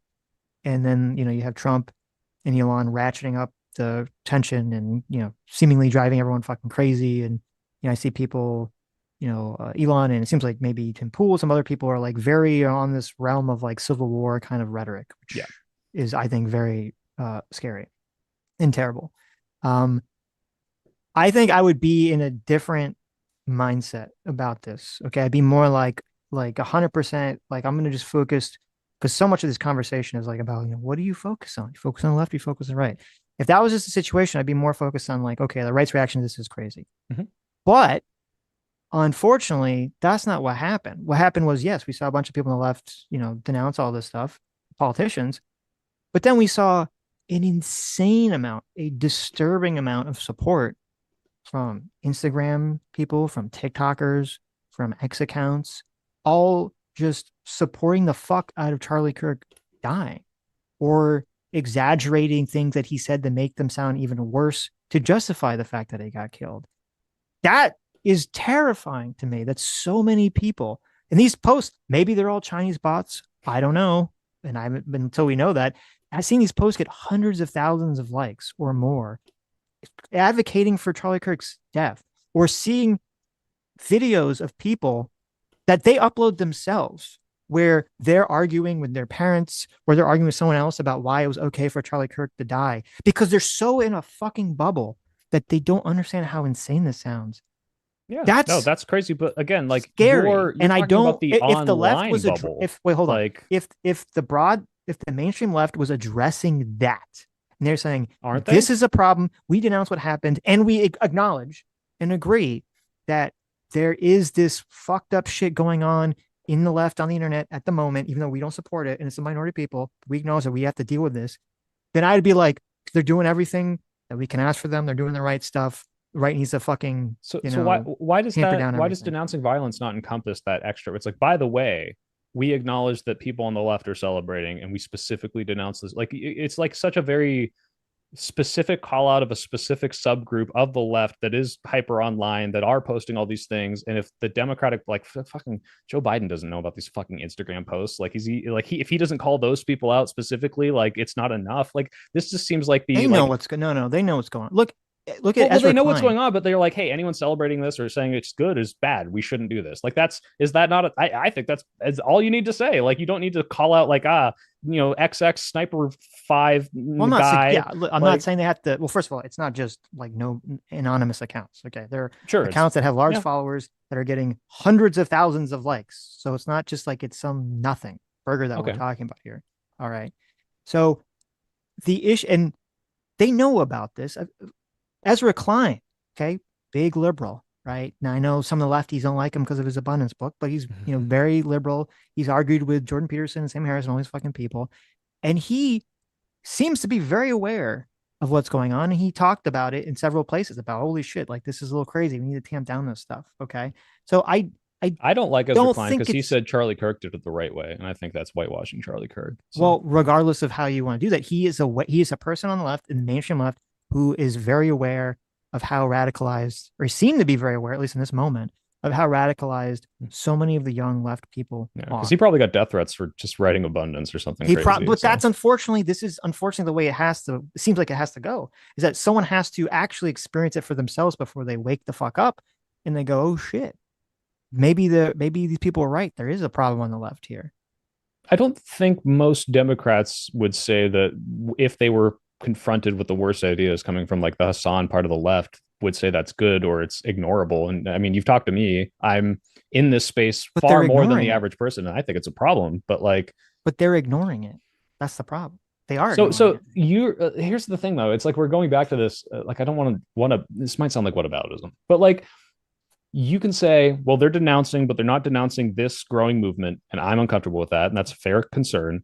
But then to look at all the other things and say, well, I'm not going to focus on the fact that one side of this is not even doing the part that you're not saying is adequate enough. They're, if anything, potentially encouraging more of it and drumming people up. And it's like, like I don't, if Donald Trump came out right now and said, we need to tamper down, this rhetoric is too much, violence is going too far, and people need to come together, this country needs to come together, like Joe Biden did after the Trump assassination attempt, I would actually commend him for that.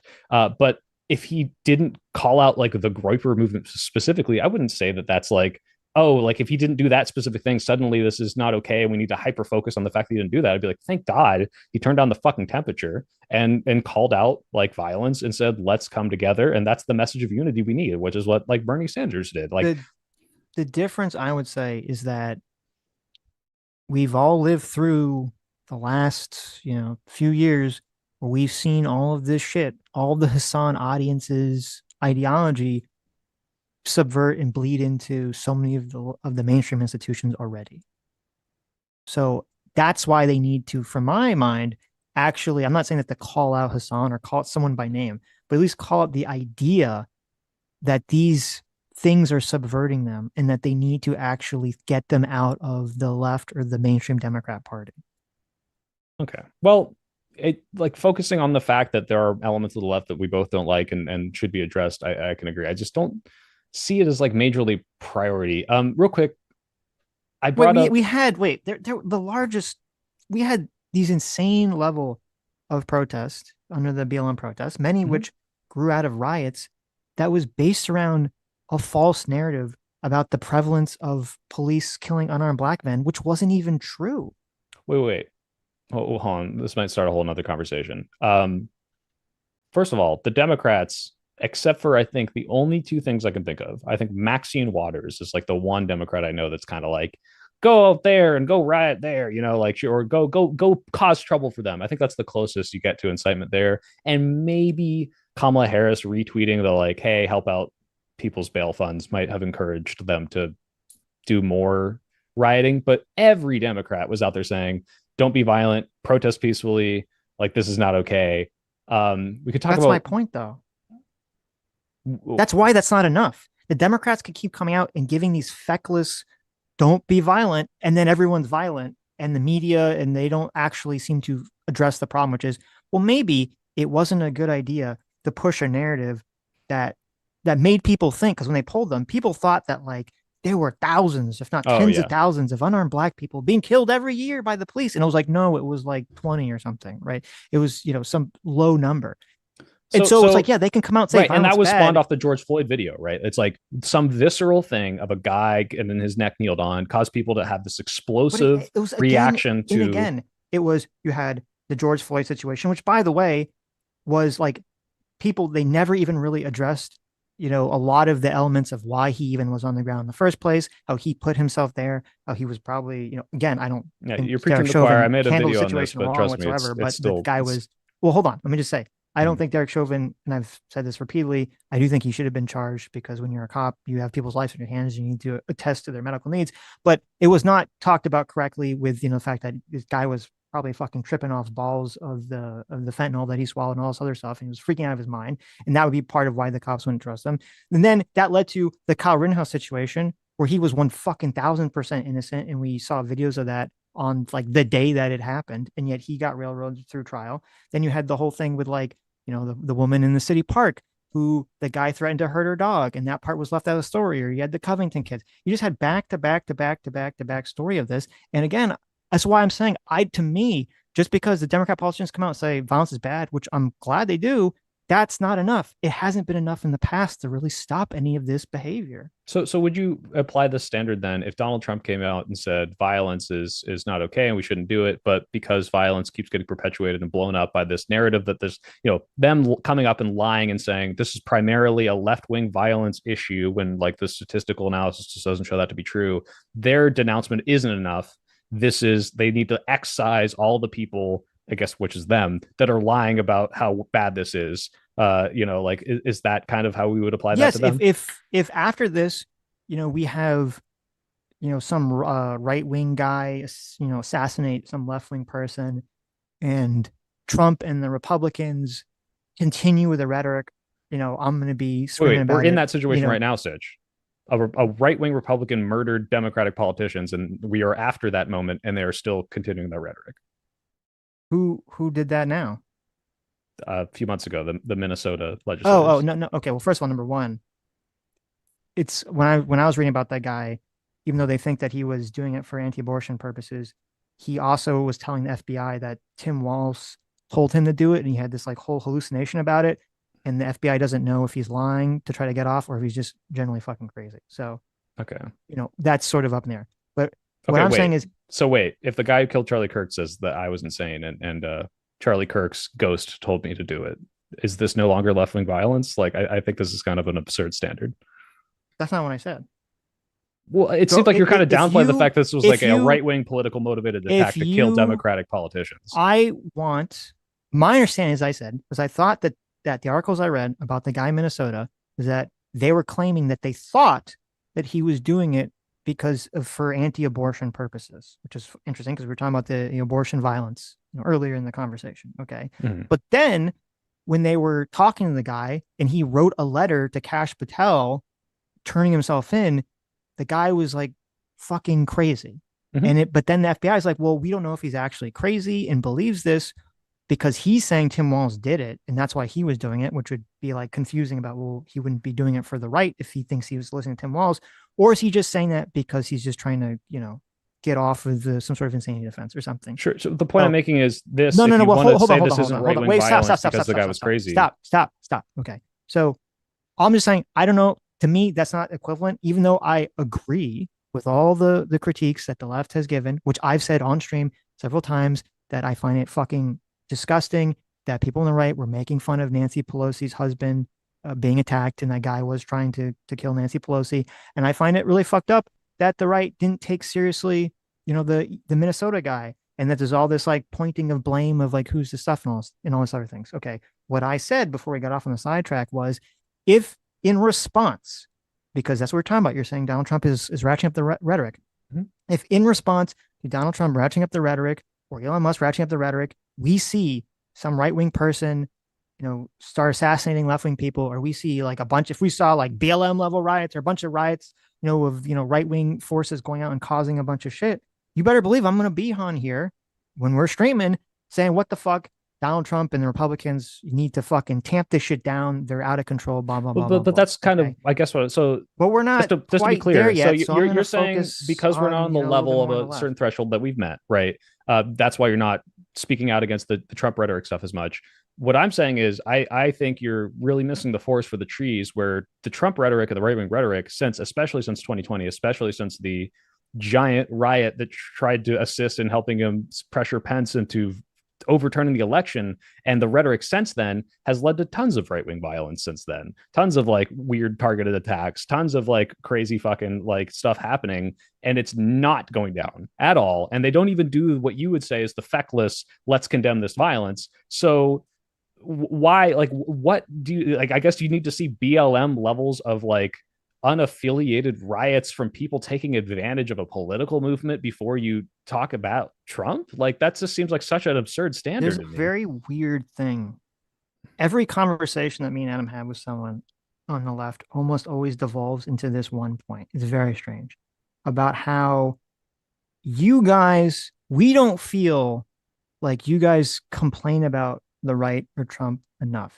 You spend too much time All talking you about the left. fucking do is complain Yeah. about Trump. There's too much. Yeah, he's you the spend president. He's too much causing time demonstrable harm to me and my family. Like, talking this No, is a I'm, big about I'm fucking talking the left. deal. about Sitch. I'm Oh. not talking Yeah. about you. Well, I don't know. You- I don't watch either of you guys, to be clear. Well, so, I like, understand, but, purposely. you know, So it's just if this it's isn't in- true, it's interesting to me because they're like, you don't spend enough time criticizing Trump, which, by the way, if we just like, let's just like game this out. Let's think about this logically. Okay. If we took the channel and said, okay, now we're going to be just Trump is president. He has all the power. We're going to spend 95% of our time just talking about how Trump bad, and that's it. Okay. The outcome of that, all that's going to happen with that is going to be that we will basically lose everyone who's on the right in our audience, and we'll retain, people that were more in the anti-Trump train already. And then maybe we'll gain a bunch of more anti-Trump people going forward. That's the only outcome. We're not going to like change the minds of the people in our audience that support Trump at all. Wait, They're just why going not? to leave.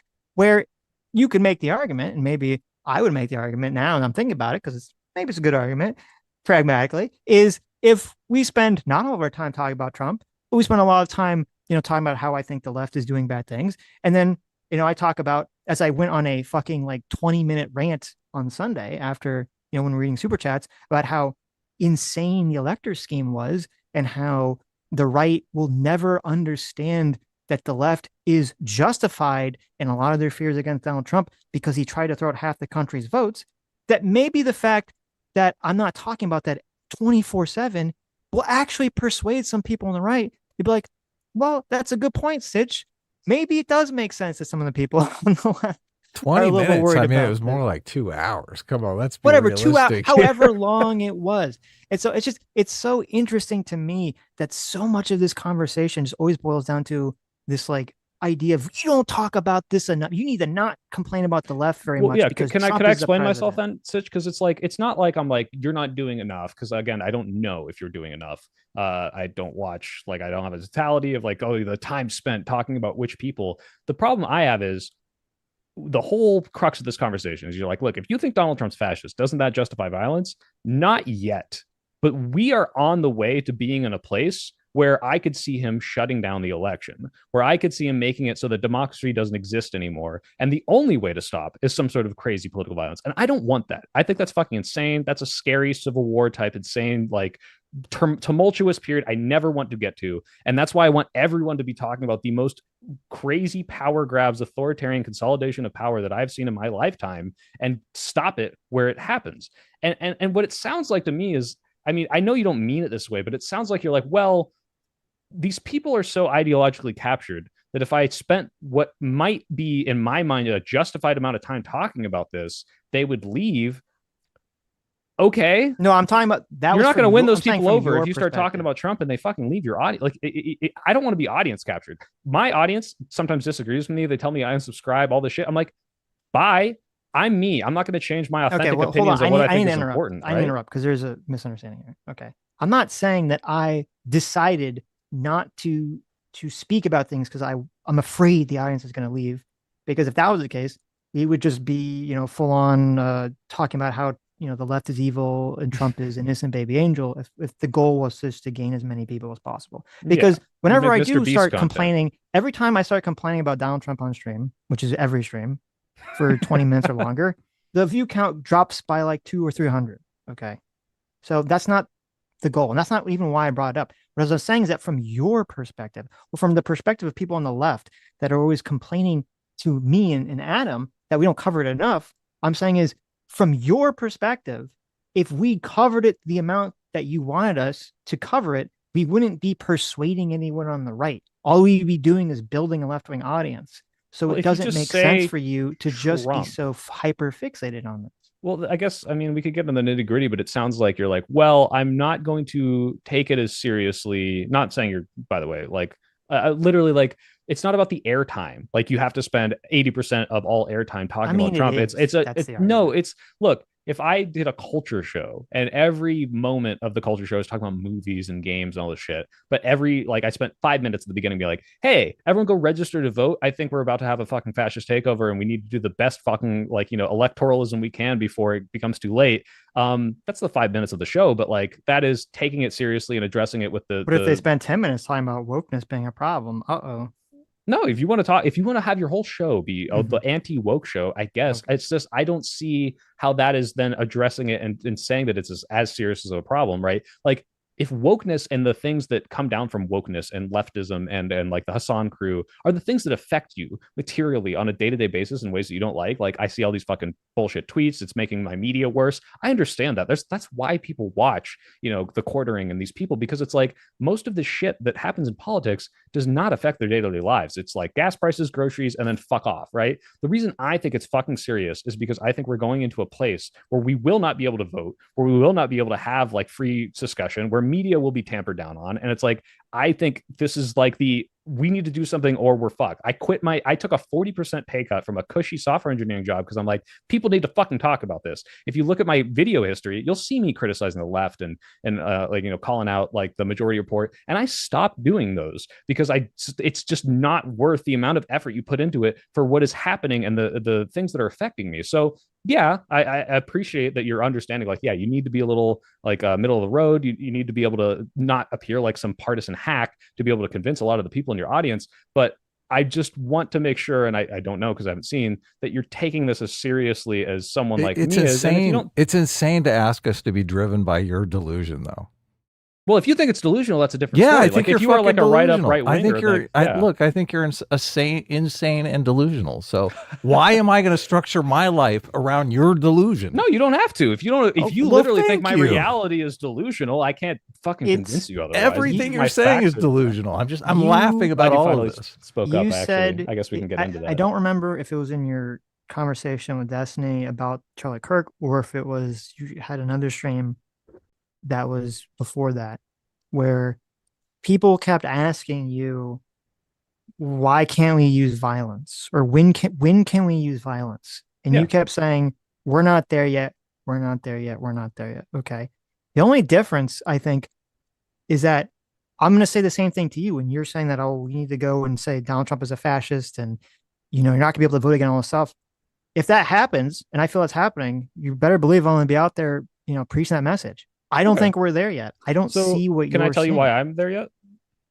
I mean, I feel like you have been for the No, last no, two I haven't hours, even gone but into that like at all. The one thing of like why I don't think we like elections might happen. Like let's say like right now, like I would do political violence if I thought there weren't elections. Okay, we're not there yet, I right? So will that's bet why I'm you not doing it. $1,000 right now that there's going to be an election in Yeah, no, I 2028. agree. I'm And, pretty and sure there will be an election. Now, okay. what is the fascist thing that I'm worried about that I think everyone should be constantly talking about? I think that he's trying to do an executive order to get rid of mail-in ballots with no evidence that there's some mass election fraud with these things, some massive deception, just because he knows they disproportionately favor Democrats. Okay. I think he's shutting down polling stations. I think that the Republican Party has a history of trying to do things that are good faith. So saying voter ID laws, which, hey, let's verify the person is who they are, like that makes perfect sense, but using it in a way that suppresses votes, right? So if you look at the North Carolina bill, they said, hey, the judge ruled this, by the way. Supreme Court said, we looked at the way that you did this research. You specifically picked IDs that Black people are meant to have and said,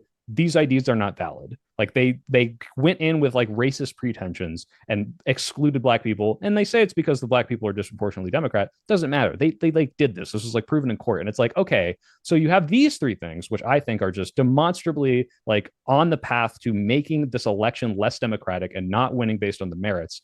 I think we should be speaking up against this. That's very different from, yeah, he's going to make it so that, I declare no elections tomorrow. We're not doing it. But this is damn close to as what he already tried to do, which is steal the fucking election, which happened in 2020. And that's like, hey, this is 5 alarm fire. Like nothing else matters. This is our whole politic. That's really important to me. Like, am I delusional for saying any of those things? I don't agree with well, first of all, if Trump tries to throw out, which I wouldn't be surprised, if he does some executive order trying to get rid of mail-in ballots, I mean, there's no way that would stand up. I don't believe there'd be a second that would stand up to any sort of legal scrutiny whatsoever. But why does that matter? Just because the system will hold, don't you think we should be like, hey, this guy's doing everything he can to like break into my house, and just because my house has really strong doors and windows, like get this fucking guy out of here, right? Sure, like you can say that. I said that.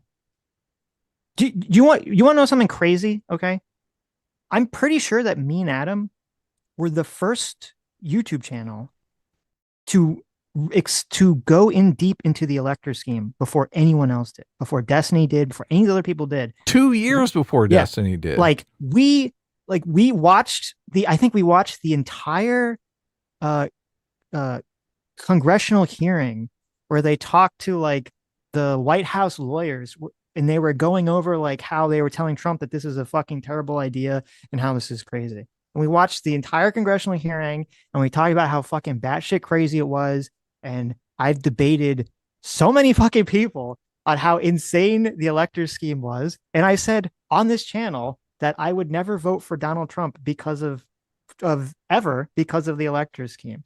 And yet I still get this accusation against me that I don't take Donald Trump seriously because I don't want to call him a fascist, because I don't spend all my time talking about Donald Trump and all this other stuff, even though I spent a lot of time talking about and complaining about Donald Trump. It drives me crazy. This is the bridge bill, right? Like, if what you're saying is true to me, like, because like I said, I haven't watched this. I'm just assuming that you're being 100% honest here. Like, awesome that you're pointing out like one of the worst ways to subvert the democratic process. And like, yeah, if you have all these Trump supporters in your audience, like anytime they bring anything up, like, I know it's going to sound like TDS, but you should bring up the fact that he tried to overthrow the election. That's insane, and he should never be taken seriously again. Like, you're on board. You're like, I'm never voting for this. He brought it up 2 days ago for like 2 hours. I know. No, I'm not saying you don't do this. I'm not saying you don't, Adam. I'm saying awesome. If this is the case, it sounds like that you are doing what I think is important, which is, but then every time this guy is mentioned, it should be brought up. Like that, right? But it's every conversation has to become like the whole. You need to bring up every time you criticize Trump to prove that you actually don't like Donald Trump. No, it's not a purity test. It's, hey, if anyone's taking this politician seriously, I've made it like, established on my channel. Yeah, like, but here's the difference. I talked about all those things, okay, but I'm not going to go out here and say to every person, if you voted for Donald Trump or you like Donald Trump, you're an evil bad man. Okay, that's I guess what the line is that I'm drawing, because I don't do that. But you do focus on like the dangers of the college, like, supporting political violence and all that. Yeah. And it's like, why not dedicate the same energy to the poll I sent you on the fact that, Republicans are okay with this in the same degree, but the same numbers, or maybe even more, depending on the number of people that are like college youth this age and Republican Trump supporters. So it's like 1 in 3, like you understand, like, obviously if anyone's trying to fit you into like, you're pro-Trump, that is wild. That's delusional. Like, clearly you're not. But if you're coming at this and like people are kind of like critical of the way that you're addressing and dedicating energy to these things, like, I would say, and based on my experience of being, in the anti-SJW community, not in the community, but, watching those kind of videos, like growing up and going to college during 2014 to 2018, it's like that stuff was hyper focused in my brain because it was something I dealt with every day. But like, you probably dedicate a disproportionate amount of time and energy to that because it's more important to you, or it invigorates you, or it does better with the Trump supporters. And there's nothing necessarily wrong with that. Like, you can call that stuff out. What I'm saying is, like, this isn't like the people coming at you aren't coming at you because they're like, you're Trumper. It's, you're clearly have some sort of bias, like everyone does, towards a certain area. And I don't think it's insane for people to say, why are you going so hard on this one issue, on this one party, on these people, but you refuse to dedicate the same amount of energy when it's either worse on the other side, or you're just like completely ignoring it. Like, that's not what's happening. What's happening is everyone looks upon this on this insanely base level, tribal, emotional way, where they go, I want to have soldiers on my side against the soldiers of darkness on the other side. And Sitch is just too, he flirts too much with some of the talking points, spends too much time saying things where he criticizes the left. So therefore, I easy a soldier on the Trump side. I can't. It makes me uncomfortable that I can't classify in my brain where Sitch is. And then you go in my chat, and all the Trump supporters are like, Sitch is TDS. Yeah, no, Sitch, it's shut the up. same with here. Can I describe a phenomenon I've seen, and you can tell me if this is like a valid assessment. So Tim Pool, in my estimations, based on all the way he votes and talks, is so clearly a right winger to a degree, but he is not nowhere near like as right wing as like the most right wing people. But in his audience, you're like, Tim's a fucking lib. Tim's not fully red pilled yet. But no matter what, all of his rhetoric is contributing to anti left wing stuff. So in the same that's way, all he talks about. no, I mean, it's not all he fucking talks. It's Tim. like hugely disproportionately. Tim he has defended. I know that the whole thing. This is what's annoying. It's like, yes, I understand that Tim would always be like, "Oh, I'm not Republican, I'm liberal." I don't know if he still says that anymore now. He still does. But, well, at least last time I talked to him. but so. Like, I mean, he fucking the moment that I lost respect for Tim Pool, which I've talked about repeatedly on the stream, was years ago, and it was when he defended the Trump's first impeachment about Trump trying to pressure Zelensky into basically shitting all over Joe Biden and Hunter Biden, which I was like, that's fucking crazy that the president would do that. And it's even crazier to me that Tim Pool would just say that was fine. He's not going to care about that. Okay. So I don't know. I'm not saying that you need to. I want to move on because it's annoying to me because sure. literally we can move on. I feel like every single conversation we have with someone left becomes this conversation, and it's so tired. Every Tim Pool conversation, I think any left winger that goes on him, as me included, confront him about this because they understand that, like Dave Rubin, like any of these people that claim to be at a certain center left, liberal, whatever, and say this is who I am, but when you look at the totality and the aggregate of their work, it's being used, even if you're not intending this, is being used to. I'm not Tim Pool. I know you're not. I'm not calling you that. I understand that. I'm just saying to your audience, if I was on Tim Pool's show, it would probably be me arguing with him most of the time. Okay. Sure. So it's just I'm just saying I'm tired of this conversation. Yeah, but this isn't my assessment of you because I don't know. What I'm saying is the reason you're getting all of this is the same reason Tim Pool does, which is if most of your work, if you can go on your channel and look at the kind of stuff you make, you can kind of be used as like a primarily anti-left thing. It doesn't matter. I don't care. Here it is. Okay, but you're gonna keep hearing about it. You can not care. That's fine. Shout this from the rooftops now and forever, so I never have to have this conversation again. To anyone on the left, if you think that me or Adam don't spend enough time on your issues, fuck you. I don't give a shit. You can die in a fire.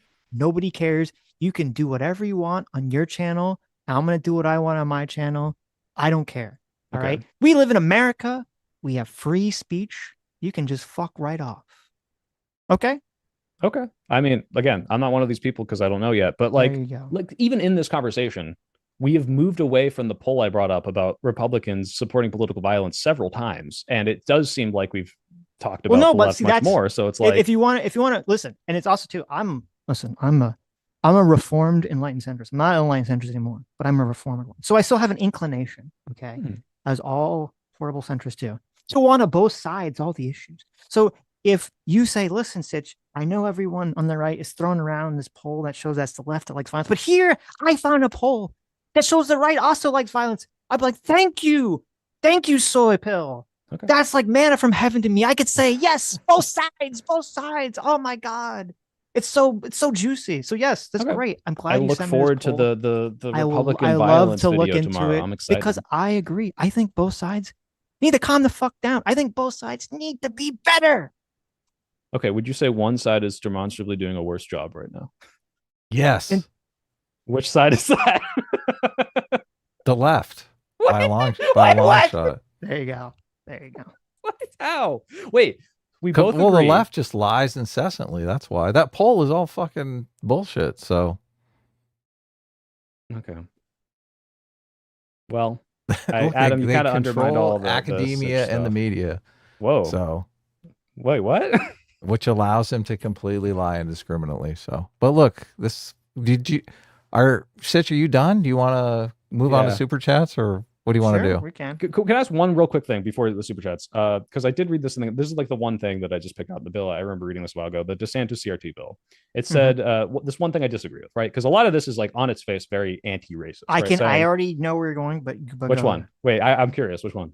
the whole making white people feel uncomfortable strong No. man. Actually, wasn't going to even talk about that. Wow, It I'm was, shocked.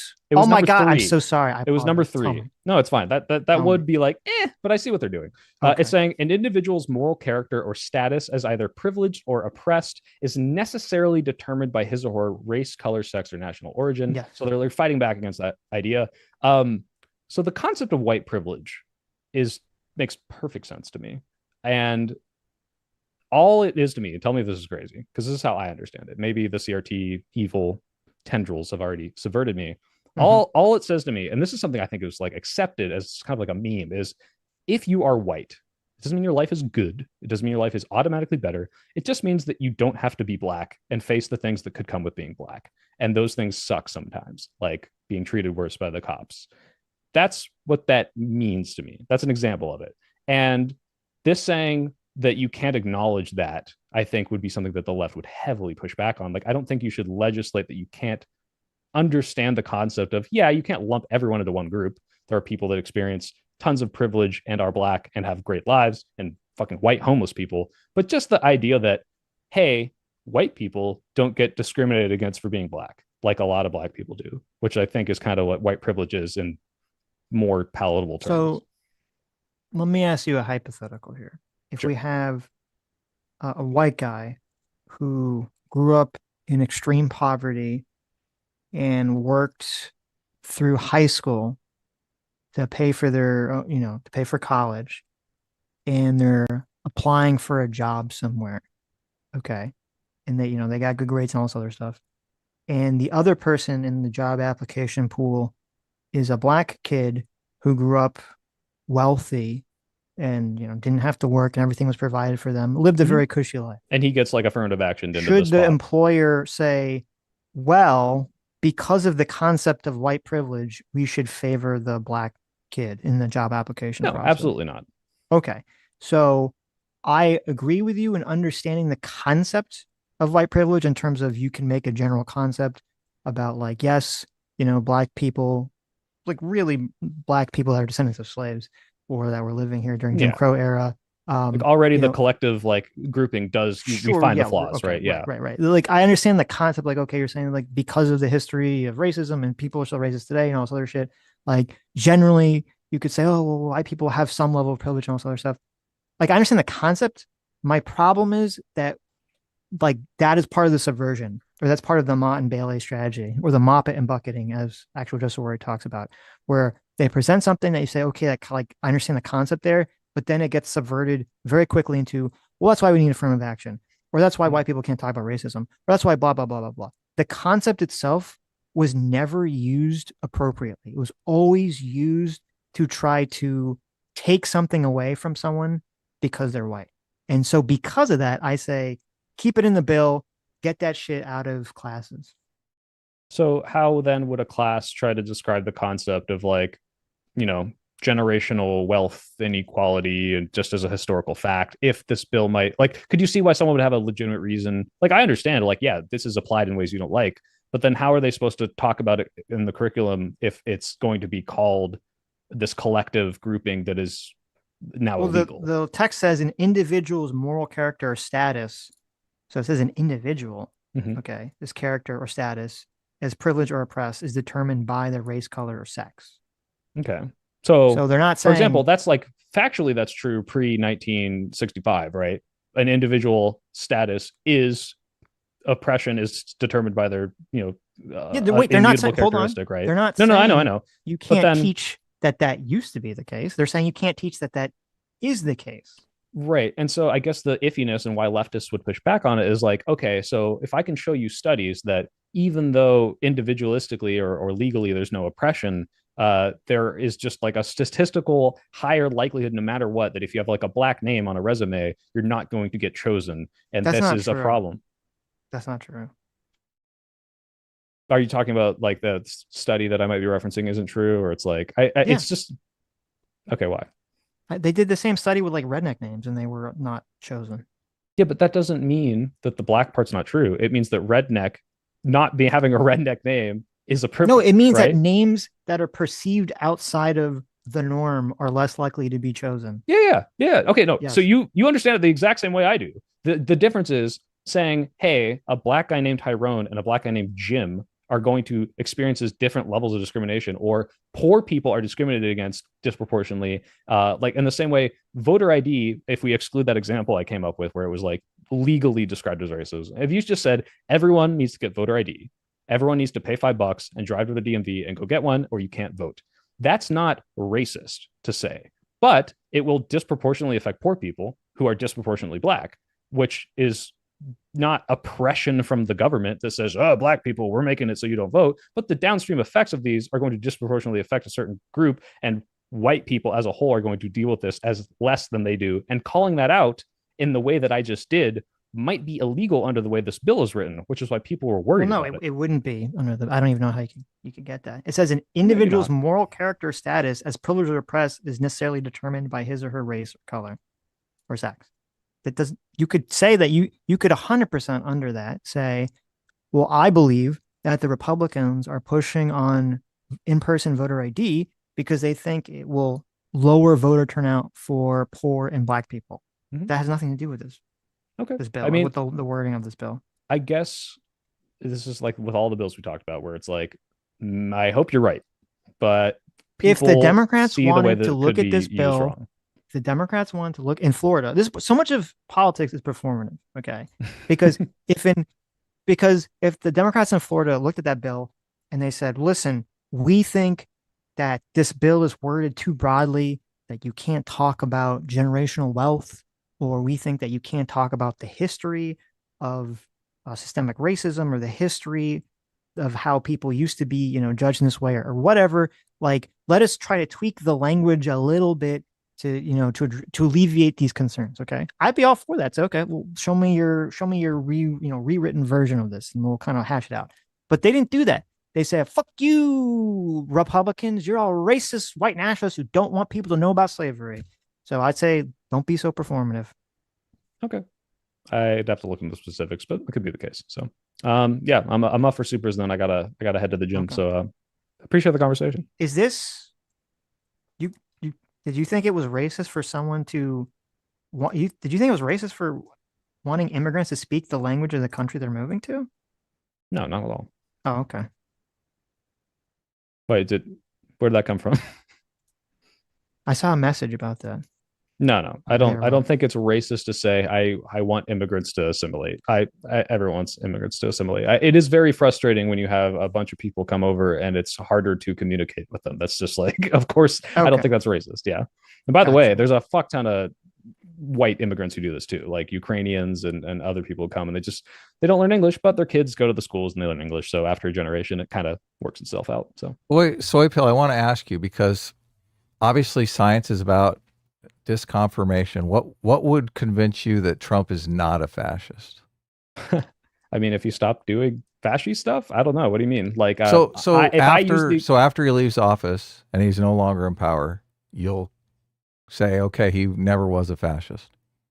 No. So the things that he's done so far to me are already at the level of what I would call fascism, which I think is accurate, right? So if he leaves office peacefully, we go to another president, everything goes on fine with America, you're still going to say he's a fascist. Right. So he was one, but if like today he decided he's like, I'm done. I changed my mind. I'm a Democrat now and democracy is really cool. Then I would say, okay, I guess he stopped today being a fascist, but like everything up until this point is that he's being a fascist. Now, if you were to say, hey, if Trump never goes so far as you think he could go, like to the 1940s, like full on concentration camp, like genocide shit, then I would say, yeah, it seems like it made sense for people to say he's not a Nazi because ultimately in his core, he's not going to go that far. He's just going to go too far for what I want in our democracy, but he's not a full on Hitler. Yeah, I would say that he's not Hitler, I guess. But your supposition is now he's proto-Hitler and like you're gathering the troops because we all have to be on the edge of our seats because any minute the concentration camps are going to start being built. So I think you misinterpret what I'm saying, because I don't think that it's going to be like, oh, next week he's going to, start rounding people up. And the week after that, he's going to do this. I'm saying, look at what he's already done. It's not about well, it's going to get even worse, therefore now is the moment to do it. I mean, it is, but it's more, hey, this is already the like as bad as it should be and get, and we've let it go too far. He tried to subvert the election. Let's stop this guy from ever being in politics ever again. That was a fascist, insane thing to do. So yeah, it could get worse. And I hope to God, and I think honestly, if you wanted to ask me, like, is he going to turn into fucking Hitler? Yeah, probably not. I wouldn't put giant percentage probability on that. But okay, you're already doing this insane subversions of democracy, cracking down on people, persecuting minorities. It doesn't matter that it could get 100 times worse. It's already really fucking bad, and we need to stop it. That's my position. Well, I mean, obviously, the disagreement is, I don't think he's a fascist. I think it's a big stretch to think he's a fascist, and I think you're winding a lot of people up to imply such. So, look, Well, if we were on the verge of fascism, I would be thing? Let's just move on to super chats, okay? Look, I like to complain. I'm Jewish. Sitch is Jewish. It's in our blood. Okay, like maybe. Well, that's a little racist, but we can move on to super chats. Oh my God, I can't believe you. Look, if you're Jewish, if you're not lying and you grew up around Jews and you're not a little anti-Semitic, I don't know where these great Jews you hung out with were, but man, wow, my family's self-hating. Annoying. Look at this. My family's fucking annoying. Okay, he's self-hating. Just like it's crazy. Obviously, women like to complain more than Jewish people. So okay, but have you considered combining the demographics? Because holy shit, is my mom that's a just complainer. like that's the worst. Okay. Thank you, JMac, our Circuit 5 for the $20 and the 50 gifted memberships. Thank you. Let's see. Let me see if there's any questions here directed at the conversation. Well, it probably is. Yeah. I mean, you could just read JMac's super chat. I think it's obviously you gave $100 super chat. That's relevant. Renault Zero's here for $50. Thank you so much. Says, nearly 10 years ago, I attended Free Speech Patriot Prayer Rally in Portland. When Trump was on the campaign trail, normal counter-protesters screamed Nazi at us. Antifa showed up and threw bricks at us. Okay. That's awful. All right. We also did a poll while you guys were having your conversation on SoyPill's TDS level. And you got 10% none, which I think is insane. These must be your fans. Yeah, that's too low. I would say, like, hold on, before you read the rest, I'm going to say, if I were to gauge my own TDS level. Oh, okay. I would say I'm at like 50%. Like I'm bringing Trump up in irrelevant conversations. I didn't do percentages. I did none, mild, extreme, and terminal. So if you want to guess what the mild I think was, given my rhetoric, maybe you could call it extreme. I don't know about terminal. Extreme is 30%. Terminal is 40%. So you've got 70% in the extreme terminal level. You've got 19% mild. To the 40%ers, I do want to address this. My dad has TDS. When I say TDS, it's like you were bringing up Trump in just like the most irrelevant times. If I'm constantly complaining about the president and the actions that I think are bad, I think that's not really TDS. I think it's pretty valid to talk about the president you think is doing bad things. My dad will be like, we were watching fucking The Bourne Identity, and they're on a train in Germany. And out of nowhere, he just turns to me. He's like, we'd have trains like this if Trump wasn't president. I was like, what the fuck are you talking about? Like, what does that have to do with the movie we're watching? So that's TDS. So I don't think that's terminal so far for me, but I don't know.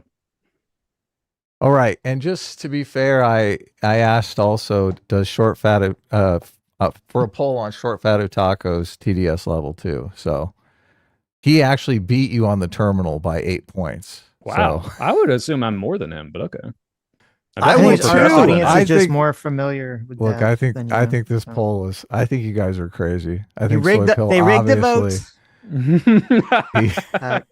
Stop the count. Stop. Caleb for $5 says Trump is not fascist in academic sense, but his authoritarian impulses should be a genuine concern for anti-authoritarians. This is indisputable. Well, look, our whole system is designed to fight against authoritarian tendencies. That's the whole separation of powers. Yeah, well, he's trying to get call me rid of when those, the concentration camps start being built. Well, don't you think that he's trying to kind of erode the separation of powers? He's trying to grab as much power for the executive as possible. I do agree with that. Yes. Would that be But fashy it at depends upon how all? he uses that power, obviously. So wait, okay. If I concentrated all of the power into one branch and I said I'm abolishing Congress and the judicial, but then I did socialism, like I was just like, all right, and we're taxing rich people and we're passing the, Well, let's then just you'd say, the be a democratic socialist, right? platform, would that Yeah. be fascist? No, you'd be what? You'd be a socialist. What are you talking about? But it would be authoritarianism, obviously. Oh, obviously, So, sure, yeah. Okay. yeah. A huge power grab by the executive. We're in a weird state though, because Congress almost doesn't really want to do a lot because they don't want to take the fallout from acting. So they're happy with pushing it a lot on Well, yeah, Trump that's what. because if Trump does it and it turns out to be a huge disaster, they can just say, "Oh well, I didn't do it. It wasn't me. I didn't vote for it." Well, yeah, and the Democrats didn't want to do the shutdown, which I guess they're gonna try now because they're like, we'll wait till Trump's more unpopular before we For the actually debt do something about it. ceiling, Yeah, for the shutdown. the debt ceiling already got solved though. That got solved in the big beautiful bill. No. For there's another opportunity to do a shutdown that the Adam Schiff was talking. Not Adam Schiff, excuse me. A shutdown.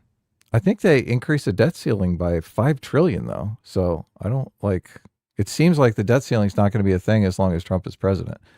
I also did a poll on whether or not nations that don't allow mail-in voting are fascist, and 5% of our audience thinks that it is actually fascism not to have mail-in voting. So, I don't even think that. Why would you say it's inherently fascist just to not have well, mail-in voting? you cited the fact that Trump was trying to get rid of mail-in voting as fascism. Right. So the difference is the concept of a voter ID is not fascist. The concept of getting rid of mail-in voting is not fascist. Taking these things that exist and function correctly without issues and using them as tools to make it so that less democracy happens is the fascist thing. Donald Trump is not worried about mail-in voting legitimately. Donald Trump was complaining about mail-in voting before the election where the COVID stuff happened because he knew that if he could get his base on board, it would make the Democratic turnout lower and he would have a better chance of winning. Trying to boost the turnout for your party through legal means is something Democrats do as well. All the parties do this. That's what they do. Suppressing the vote? Suppressing the vote of the opposite party and turning out their own voters. Yes, both parties do this. So why do you think the Democrats let 20 million illegal immigrants into the country? They thought it would help them electorally. In the House seats or whatever? Yes. That's why they did it. So okay. I mean, I just don't agree. And I think that you can draw pretty big distinctions between what would otherwise be, I think there's analysis of like, if you completely accounted for all the potential illegal immigrants being counted in censuses, that it's like a few House seats versus I'm shutting down one of the primary ways that Democrats vote in the past 8 years, I think is a big difference. But I think a better example would be Democrats, Republicans, very historically, a lot of gerrymandering going around. That's the entire point of gerrymandering. And I mean, I don't know about you, but I'm cynical enough about politics to believe that the reason the Democrats don't want voting ID and want more mail-in ballots is not because they believe in some principle, just because they believe it will help them. Not. And the Republicans are just against it because they think it will hurt them, not in the principle of it whatsoever. Which you've admitted to. I mean, that happens. Basically admitted to. No, it's not an admission. I think this is just like objectively true that politicians will support or denounce an idea if it's helpful. I know for a fact, having gone on the campaign trail with some of these Democratic politicians, like they're not going to talk about woke stuff anymore, not because they don't believe in it, right? Like they still like, yeah, I think LGBT people should have rights or whatever, but they know it does not play with fucking like Baptist Black people in South Carolina. And so they're going to be like, look, okay, that's a thing and you can have your opinions. Here's the economy. Like they're going to switch up the messaging. So Chatty McChatterson for $10 wants to know if you think FDR is fascist. There's actually a pretty legitimate argument with this. I think that's funny because on its face, you'd be like, of course not. He was like a social democrat. He did all these public works. He did seize a lot of power during the wartime. There's a non-crazy argument for it. I don't think he was, but I would have to go and delve into like the exact actions. So we're going to put a maybe. FDR maybe is a fascist. I think there's a legit argument you can make. I probably would disagree with it once I looked into it. What about Lincoln? No, I don't think so. Not quite. We're not at the Lincoln's a fascist yet. Well, wait, what would be the pro argument? Because he was like kind I of don't know. You'd exerting have his to power watch over the southern states or Razor whatever. Fist. You have to watch Razor Fist's video on it. Oh, So isn't you know Razor it's a Fist literally a fascist? No, he's like I thought he was like an ANCAP. Am I Something. thinking of You're thinking of the wrong person. No, I'm not Razor Fist. It's the other like weird long-haired sunglasses. Sticks? Yes, Sticks, X, and Hammer. Is he? I don't know his politics. He's like, isn't he like a fucking neo-Nazi? Like, am I crazy? Did not think so, but I don't. Well, it's just content, enough. Maybe he just was, or I've been lied to by the liberal media on YouTube. Maybe. So. JMac for $100. Thanks so much, JMac.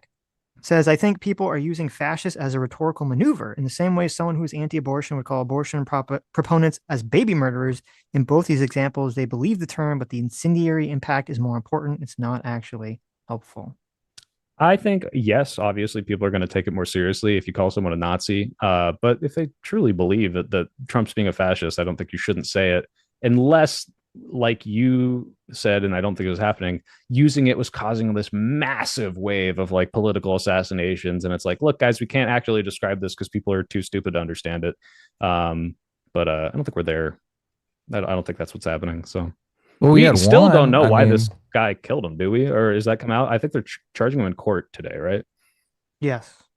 So what is the breaking point for you? 5 assassinations, 10 assassinations?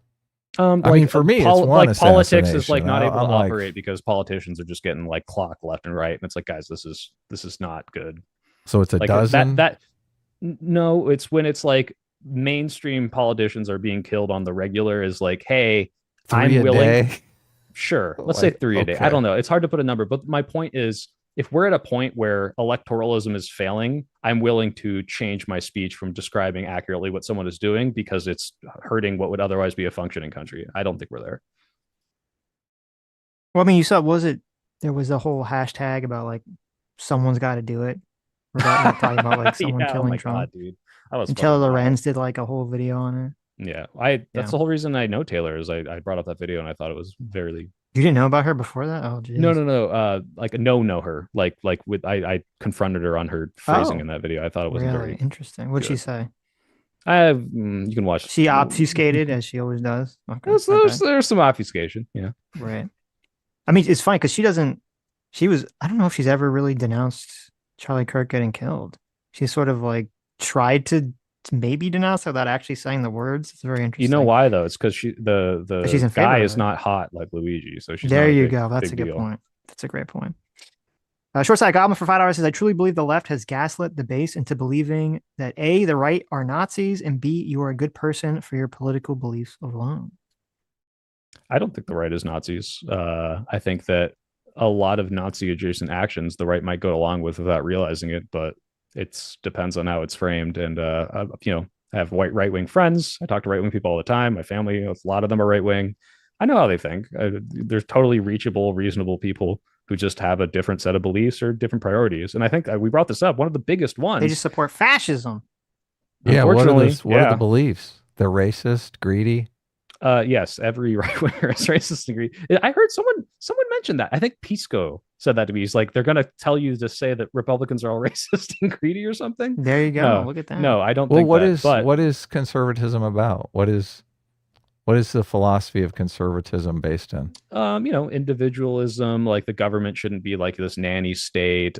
We should have, everyone is capable of doing great things and they should all have those opportunities, but we shouldn't, like prioritize one group over the other. Like that's interesting. Everything you said is wrong.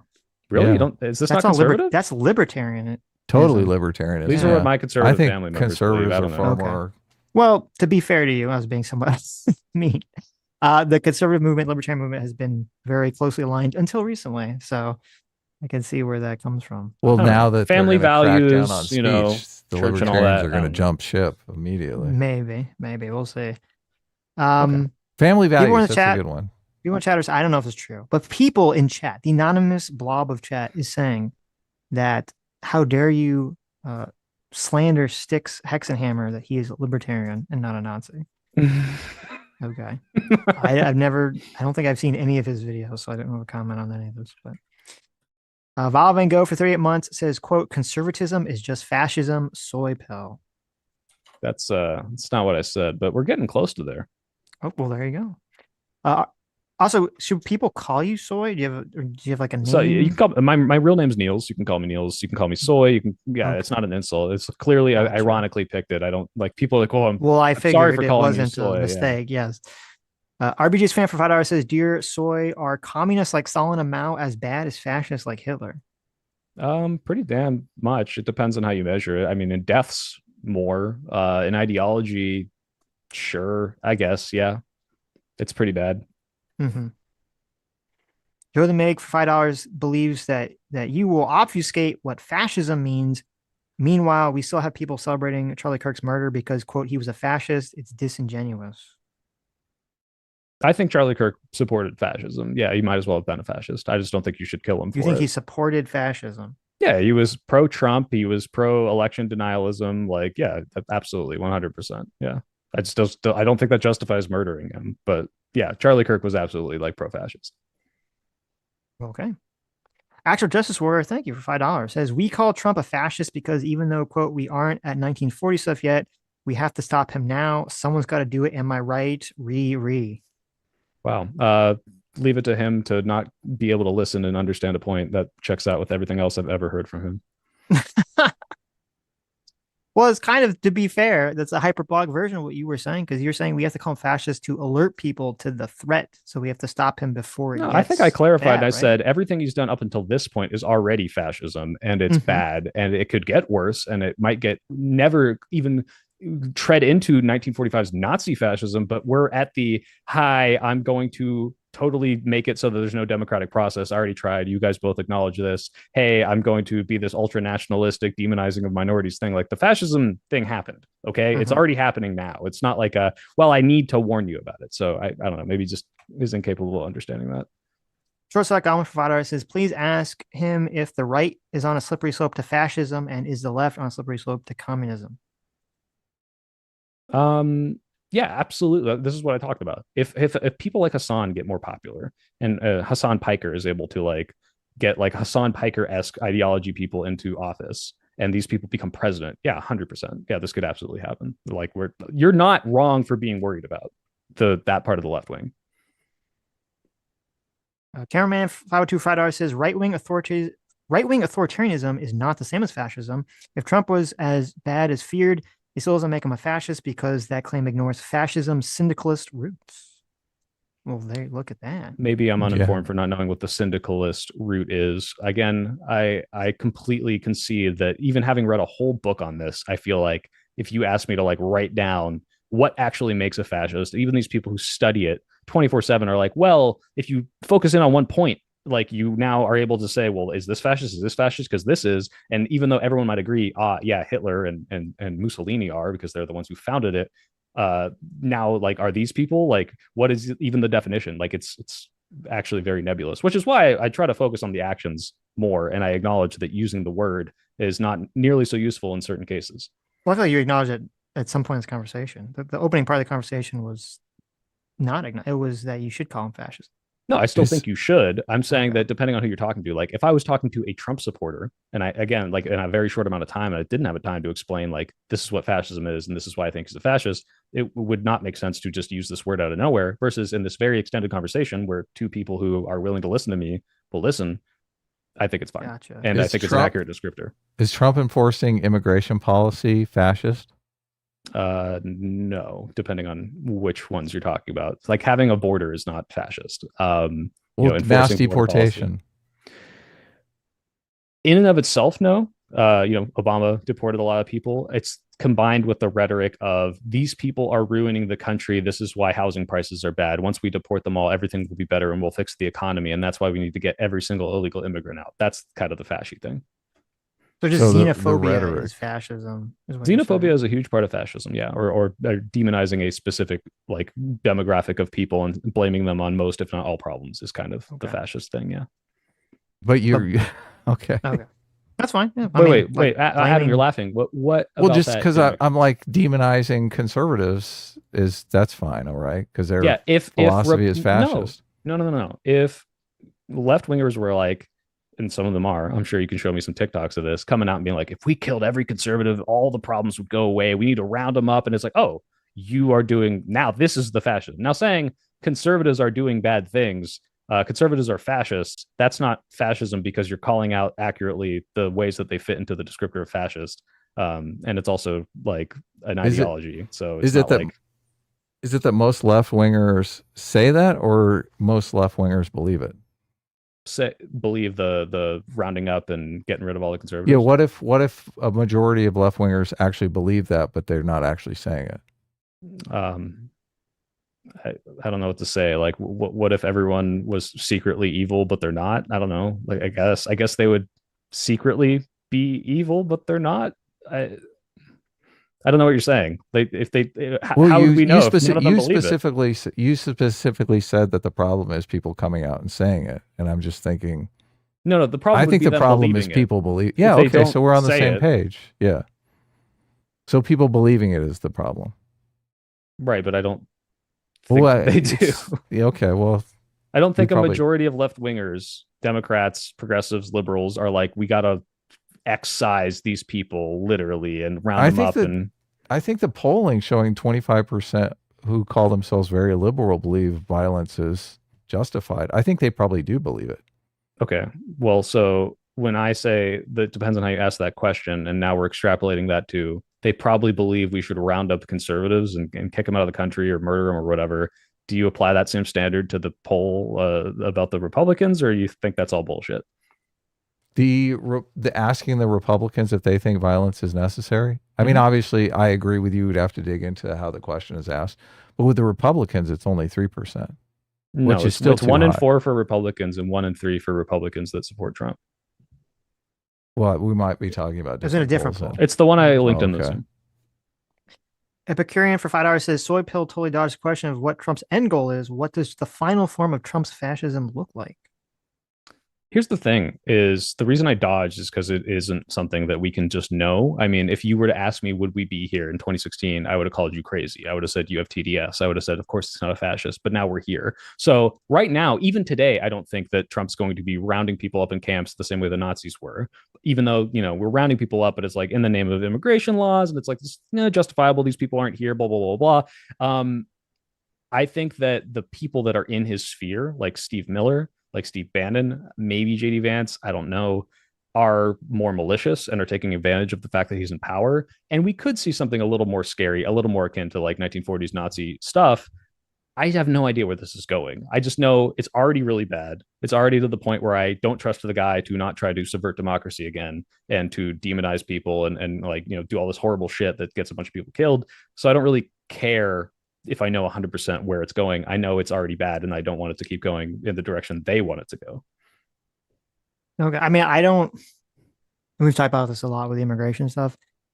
I'm a very big due process person. I'm a very big doing things by the book person. I don't like a lot of the way in which the deportations are being handled. And I am in favor of granting amnesty to people that have been in the country for very long periods of time and haven't done any crimes or anything. No, you've distanced yourself so much from Trump. All that. No, I'm just saying. All that being never call you a Trumper. Just so all that being said, even if Trump deports every illegal person in the country, which I'm not in favor of, and I would be very against, I would not call that fascism. That doesn't seem like fascism. Sure. Wait, I want to be clear. Making like just saying, let's enforce the law on the book. If that was all it was, and he could, let's say Trump had the magical ability to wave his wand and every person that didn't have papers was deported. I don't even think that's fascism. It has to do with the fact that it is combined with the rhetoric of demonizing these people as the problems and drumming up support as, hey, these people are the issues. No one else. I'm the one who has all the answers. Once we get rid of these people, your life will be better. That's what fascism is. Well, okay. I mean, that's so much. I'm not even comfortable with that because then it's like, then I think you do stray into the territory of, well, then is broadly the left just all socialist because so many of them demonize rich people and business owners and talk about how much things would be better without billionaires and all this other stuff. And I don't think that automatically makes someone a socialist either. Are you talking about socialism in terms of like the redistribute wealth, or are you talking about the like seize the means of production people, like communism? The actual socialism people. Yes. The making it so you can't have private business. Yeah, I guess I wouldn't call them all that, but the thing is, the thing that makes them socialist is the private business thing, not the demonizing the whole group of people. And if you were to say, hey, all of these people are in favor of demonizing rich people, or a bunch of them are, and they're all sock dems. It's like, well, they are. Like, Well, no, what I'm saying is demonizing foreigners, which I don't like, and I think is bad. I don't think that automatically is like, okay, well, you're a fascist because you're demonizing foreigners. no, Because then it's part like, of it. well, were the people that didn't like the Irish, were they fascists like back in those time period before fascism was really a thing anyone was talking about? Like, Kind of. no, I mean, not you can really. look at the fascist tendencies of the people who are like, the Okay. Irish are causing all of our problems. I mean, I don't and then okay, whatever. I mean, you're really talking about Nazism because I could be wrong, but I don't think Italian fascism was very heavily on like the whole expunging the outsiders. I thought it was based on something else. But if you want to call them Nazis, that's well, I their don't, prerogative, I because guess. it's not as accurate as fascist, which people, Okay. like you said, intertwine, and that's why it's not the best word to use in certain contexts. Our Hiltert for $2 says the left loves Luigi Mangione. They love violence. That was pretty disturbing. The amount of people supporting Luigi Mangione.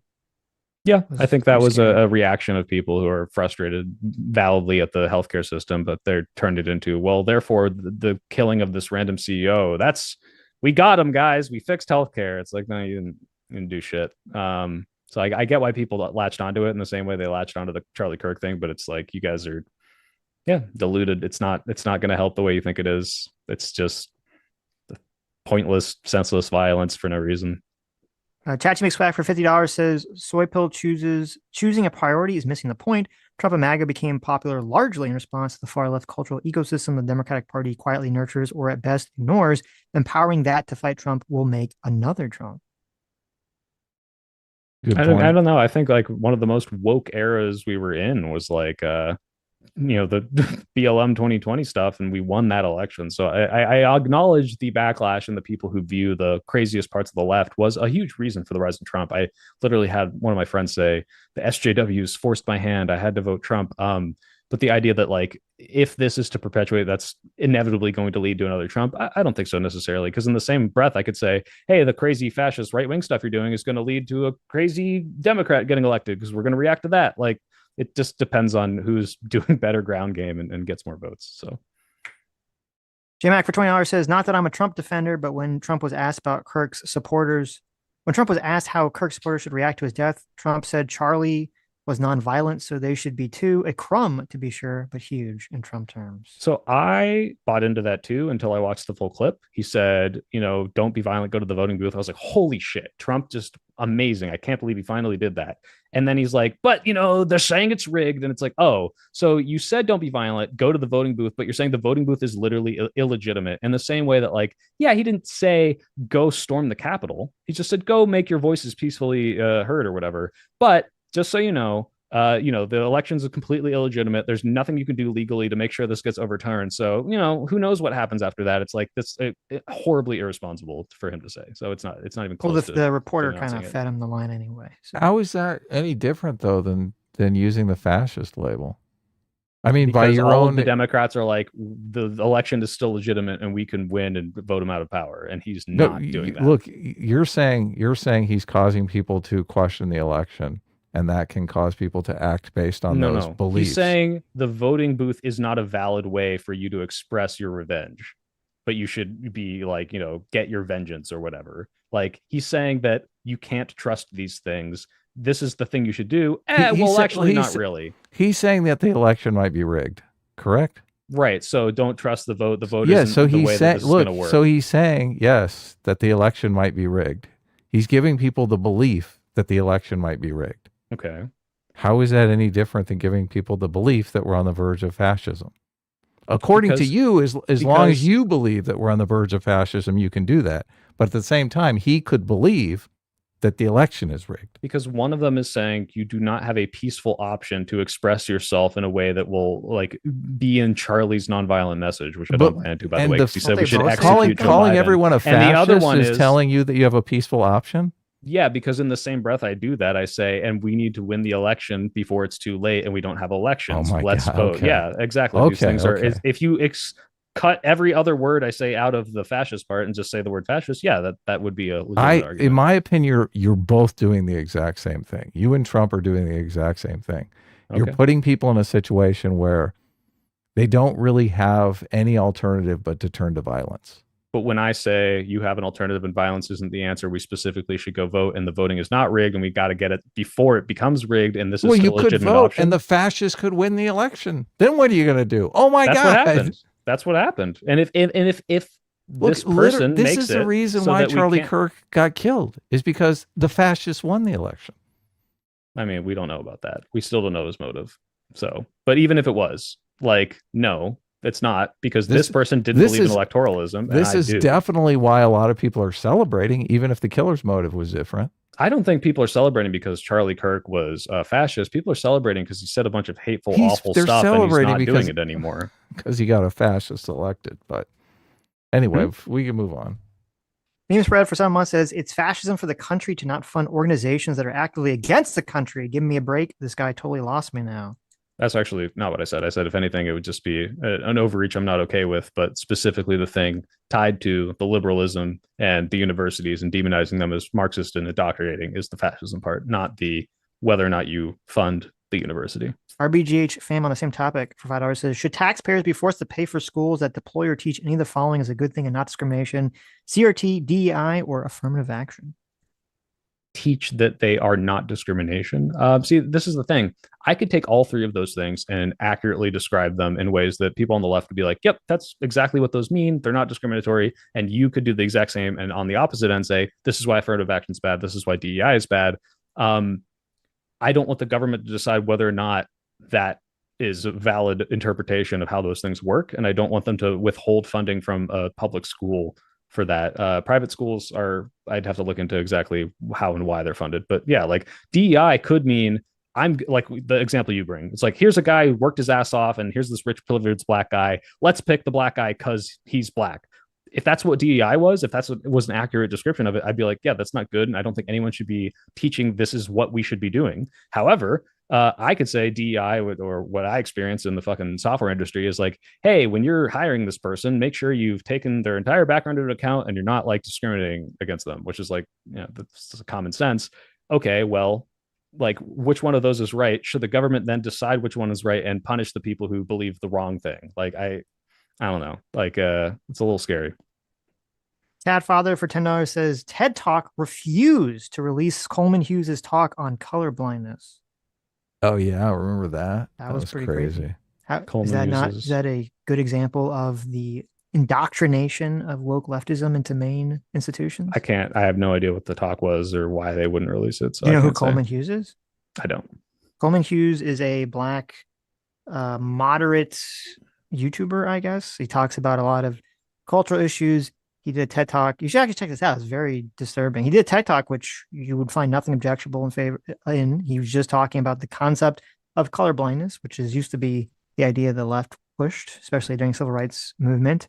And he did a talk about why he thought that was better than sort of the more leftist woke version of race consciousness. And TED Talk got some amount of pushback from somebody, and they refused to release the TED Talk unless he did a debate with someone else about whether colorblindness is good or bad. Okay. I mean, was it TEDx? Was it TED? Like, this seems like a organization takes their business into account and says, we made a business decision to say whether or not we should release this. They should release it. But if they're like, this might hurt us or make us look bad, I can understand. Wasn't that scary? It was TED, not TEDx.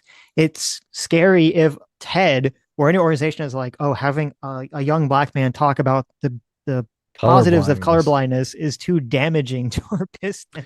Well, before I get into the colorblindness, like, obviously on its face, if an organization's like, hey, like, you remember when these like Jubilee kids got fired, or some kid got fired because he's like, I'm a fascist, or saying some crazy shit on Jubilee, and it's like, I think a business should be able to make that decision, period, if they're like, I don't want to be associated with you. Now, if the association is something like colorblindness, it's like, I'd question why that's such an inflammatory idea. I think the issue is when people talk about colorblindness, the pushback from the left is not, hey, no, not everyone is equal in the sense of like you should treat certain people differently because of the color of their skin, but it's, hey, just color blindness in and of itself is usually associated with ignoring maybe someone's history or what they went through or how things might be different for them based on their age, race, gender, or whatever. And those things, just because you're not judging them differently, you're still understanding that these things matter and might have detrimented or benefited them in a certain way. Yeah, but as he said very specifically in that speech, and he said very specifically whenever he talked about this, that he's not in favor of ignoring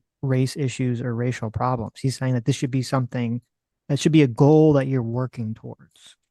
Okay. I mean, that sounds super reasonable. Wait, how, Right. if it wasn't released, how did you hear the speech? Eventually, because they said they would only release it if he did a debate with someone. Oh, and he did the who was debate against it, and he did the debate, and then they Okay. released it. Yeah, And then he made a if video anything, about it. if the way you're describing is accurate, it sounds like people You should were watch it. overreacting, It's- and that's bad. Maybe it'll change your mind on pervasiveness of some of this stuff. Well, the fact, okay, well, don't you think it's the fact that I've never heard of this at all tells you that at the least you're in a anti this is too big bubble, and I'm not. And maybe that's because I'm in a bubble, but like Everyone's I in a bet bubble. Yeah, of most course. people don't know who the fuck Coleman Hughes There's is. too much information for us to sort through every day. We're both in bubbles, and we look and see different things. You're in a Right. bubble that hides all information that would prove your narrative incorrect. I'm literally talking to you right now, and you're arguing against me. What do We're you mean? trying to bust you out of it.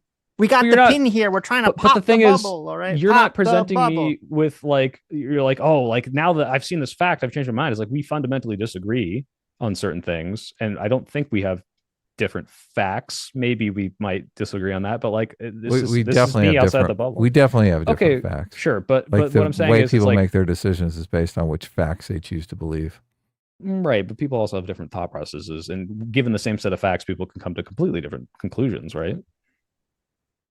The same. Actually, I think more people select the facts to come to the conclusion that they want to come to. I'd probably agree with that. So, I think there's studies that yeah. show that, but One going in, Leprechaun Serverman from Saturn for $20. Thank you so much. Says, hey, Sitch, I have two questions for SoyPill.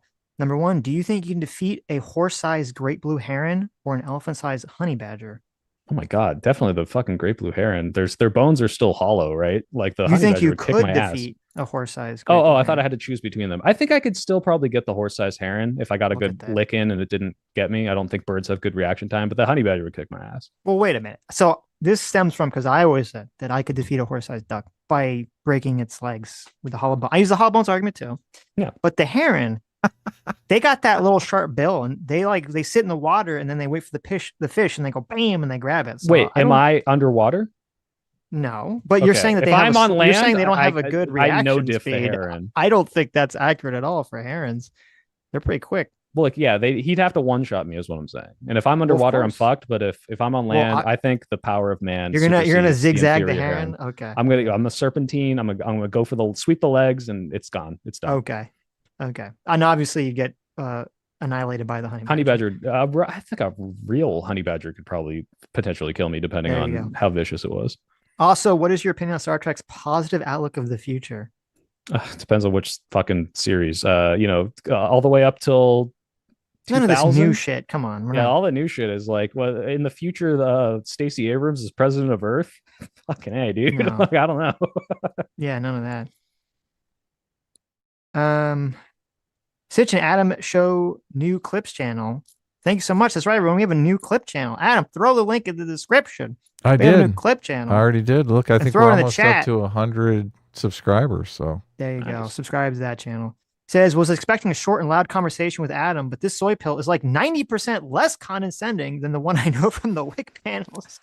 Also, Ace DM me. You know why? It's because I can't see your smug You were- faces, you so were I'm holding giving back. you the best faith interpretation. There you go. I'm not being smug. Maybe you would interpret it as smug because Wait, what race are you, Adam? I got to decide how I would treat you. Oh, really? I'm black. I want the black privilege. All right, you do whatever you want ever. I'm sorry. You There you really go. don't know what I look like? I mean, you were watching the stream the other day. No, that's true. I did kind of see you. You had your camera on. I remember. that. Yes, I'm white. Well, he has his camera on. You just can't see it in Zoom. If you watch it on our channel, you can see his camera. Oh, okay. The, Actual Justice.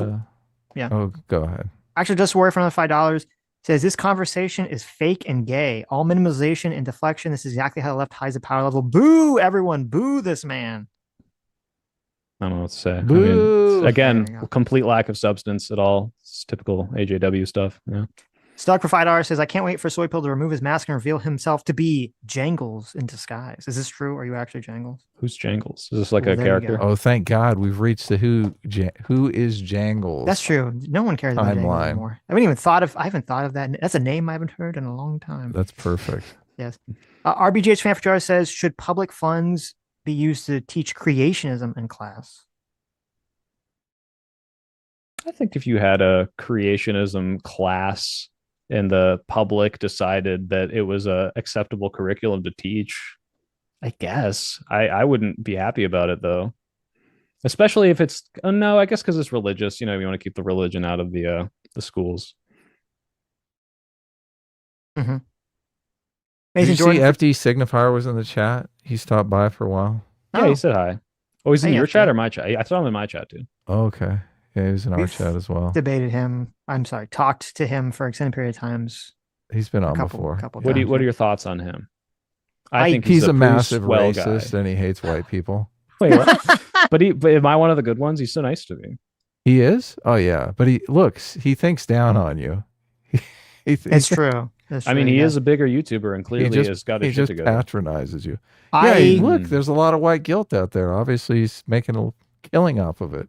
I vehemently disagree with FT Signifier on race issues, but I do appreciate that he's one of the few people that not only will talk to us about it, but it seems like he's knowledgeable enough to talk about it where I don't have to play this is what they believe game. And then they say, no, it's not. He's like, yes, that is what they believe, but I agree with them.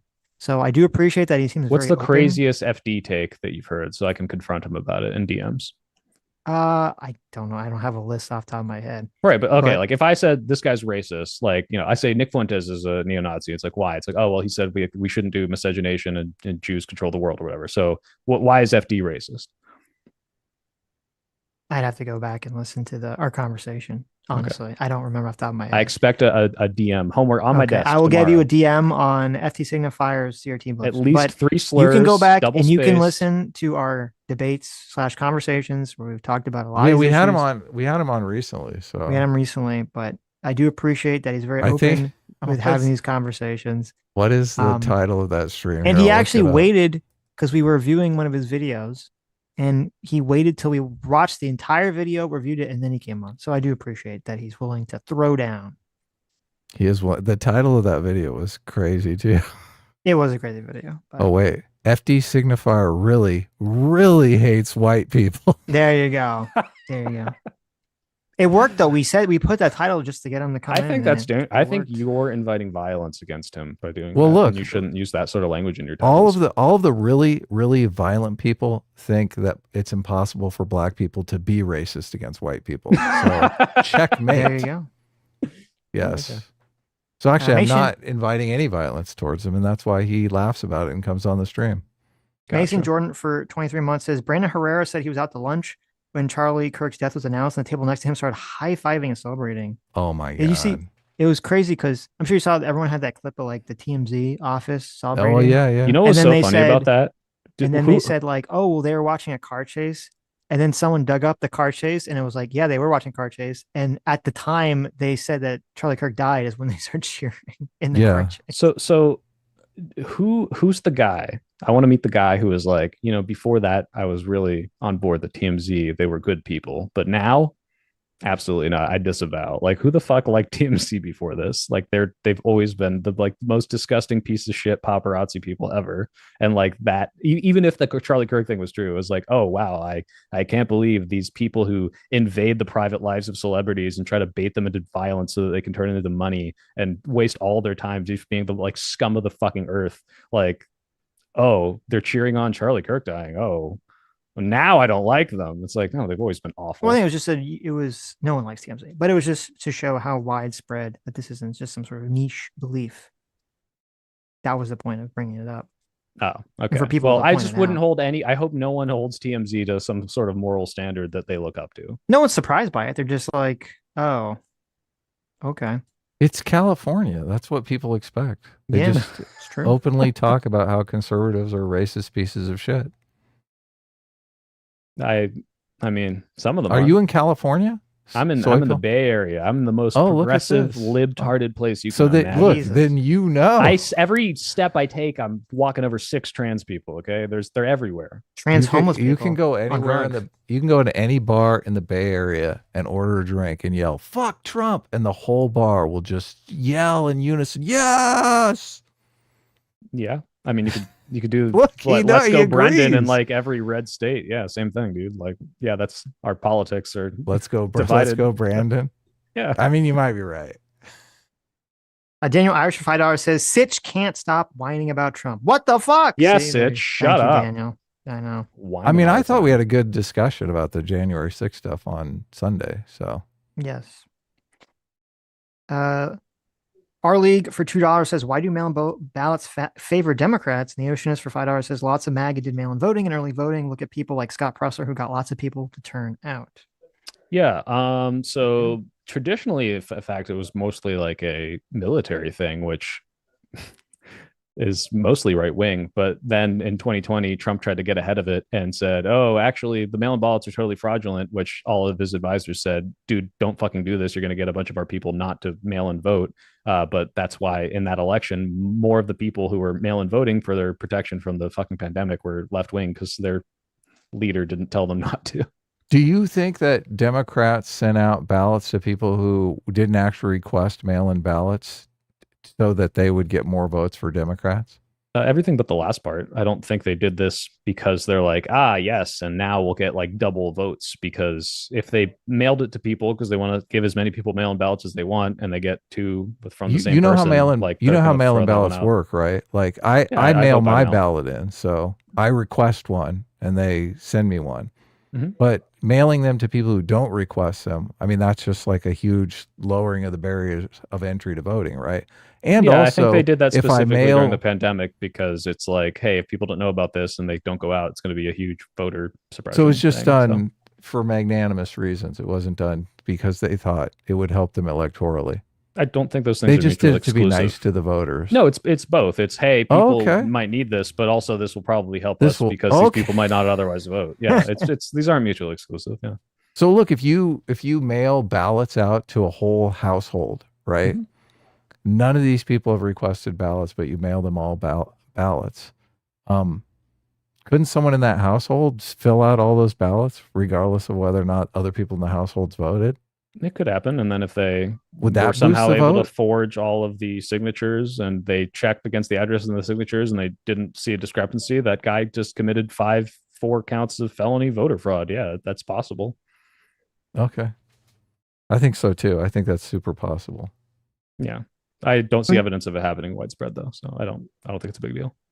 Moondoggy for $5 says, I swear every time a left-leaning person comes on here, it boils down an attempt at conversion therapy by the guest. Look at that. I don't believe in conversion therapy. I knew I was never going to change your mind. Don't worry. There's like a content policing thing. People always talk about tone policing, but there's also this content policing. Like you don't make enough content like the kind of content that I want. No, again, this is more like the narrative of like, if you are what you say to be, like if Tim Pool truly was a liberal who would support the Democrats, and it's like, why is 90% of your content shitting on the Democrats? And it's not, hey, I want to reform them to where I want them to be. It's, I'm very explicitly have a pro-Trump audience. So I'm not saying you guys do this, by the way, because I don't know. But if people were criticizing you, my guess would not be you need to make more anti-Trump content. It would be you're saying one thing, but your content suggests other. How do you do that though? If you try to bring the Democratic Party more into line with liberal values, and the first thing that they do is throw you out of the Democratic Party and call you a right-wing fascist. Well, that's a very specific hypothetical, which I would agree would be untenable with the ability to increment them back to where you want them. But the difference is I'm constantly saying, hey, Democrats suck. Here's how we can get them to be more progressive. And no one's throwing me out of the party. But if I made all my content doing like pretty much pro-Trump talking points of like, hey, Democrats are like evil or baby killers, blah, blah, blah. I'm not saying you do this, by the way. I'm just saying, let's say I did this. And they're like, yeah, you're not a Democrat. And I bitched and moaned and be like, why are you content policing just because I want you guys to be, more pro-life? Like, it's just definitionally your content and your ideals don't align with what the party actually is. I think you have to, in order to appeal to the kind of audience that you have, I think you have to just slam Trump 24/7. You have to be monomaniacally focused on Trump and saying Trump is a fascist. Okay. Do you think I'm saying it even though I don't believe it? Or do you think I really believe it? That Trump, I don't know what you believe, to be honest with you. So No, if you had to guess, like, do you think I'm like grifting because I want the views? I mean, not really. I wouldn't accuse you of that just because I wouldn't mind think if you I did. think, I I like think if I you're come across sincere as about, inauthentic. I think you're sincere about your content. I mean, the thing that really motivates me is I hear you say that it's irresponsible for Trump to make everyone believe that our elections are unsound. And I completely agree. That is totally irresponsible, and that we need people to believe the elections, that they have some sort of way of moving the culture electorally. Obviously, that's the function of a democracy / republic. Everyone trips out when we call it a democracy. So, but at the same time, I think it's completely irresponsible to say that the entire Republican Party is a bunch of fascists. So, but you're okay with one of those. One of those. I don't think we should call the entire Republican Party a fascist. I think that is dangerous. Well, by implication, that's what you're saying. Yeah, I think the leader of the current Republican Party is a fascist. I think so a everyone lot of who voted okay for him is just are delusional. No, and that's why people. I draw the line. I don't think you should call all those voters fascists. One, because the same reason you wouldn't. I don't think they understand it. So even if you agreed with my tenets of why he would meet the definition of fascism, I don't think voters even understand this to a degree. I think voters could easily be swayed by, hey, I don't like illegal things. This person is an illegal immigrant, therefore I vote for this guy. These people don't know. I talk to these people all the time. These are my family and my friends. A lot of these people aren't fascists. Now, I do have friends that are like, oh, I understand exactly what this is and I'm okay with it, and we should fucking blow people up at the border. I don't give a fuck. So it depends. There's a whole spectrum. Look, even those people who you admit are not fascists or just normie Republicans know that there's a significant number of people on the left that think they are fascists, that think they are literally fascists. Mm-hmm. I mean, FD Signifier, he thinks the Democrats are a different kind of fascism, and I think that is way outside what I could constitute it. But some people believe that. Yeah, I just think these people are not really applying the definition the way that it makes sense. I think that negative stereotype is terrible for society in the same way I think the negative stereotype that all black people are criminals is super bad for black people and was terrible. I mean, I think that's what was driving most of the racism in the 1950s and 60s. People just had this stereotype of black people that they were evil criminals who couldn't control themselves, and that was driving all of their behavior. Now we have a bunch of young people who have this stereotype that all Republicans are racist, homophobic bigots, and that's driving all of these young people's behavior, including somebody who shot Charlie Kirk, which is not good.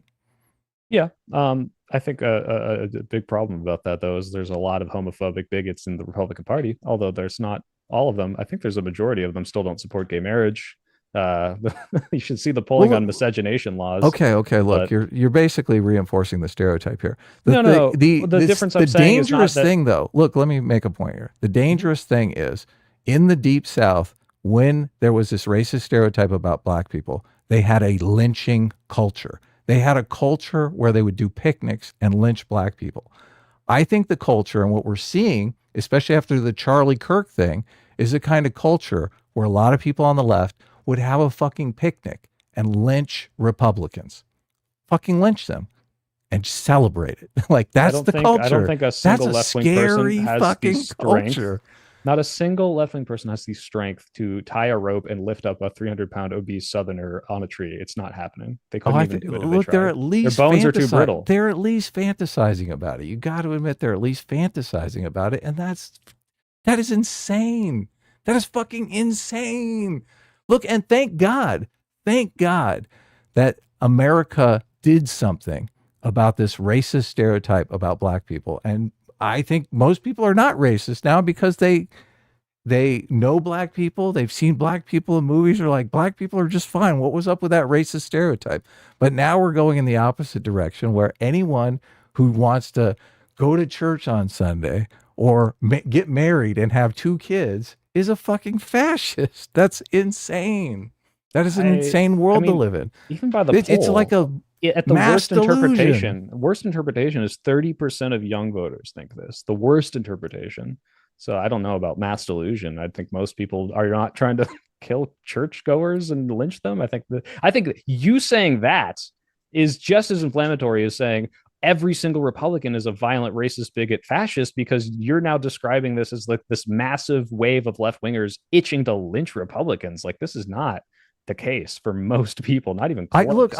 This is the thing that's totally infuriating, because I see you casually enforcing this stereotype in the exact same way some bigot in the 1950s would casually enforce a stereotype about black people. He'd just make arguments about how, oh, well, but that's just the way it really is. Okay, let me give you my argument about why all black people are criminals. They just casually but if they had a stat that said 99% of black people commit crime, or let's say 1-to-1, they said 60% of black people were criminals, then I might be like, oh, well, yeah, like, I mean, I understand some people's like aversion to this, but if I say 60% of Republicans don't support gay marriage, I think most Republicans are kind of homophobic. Like, that's not inaccurate.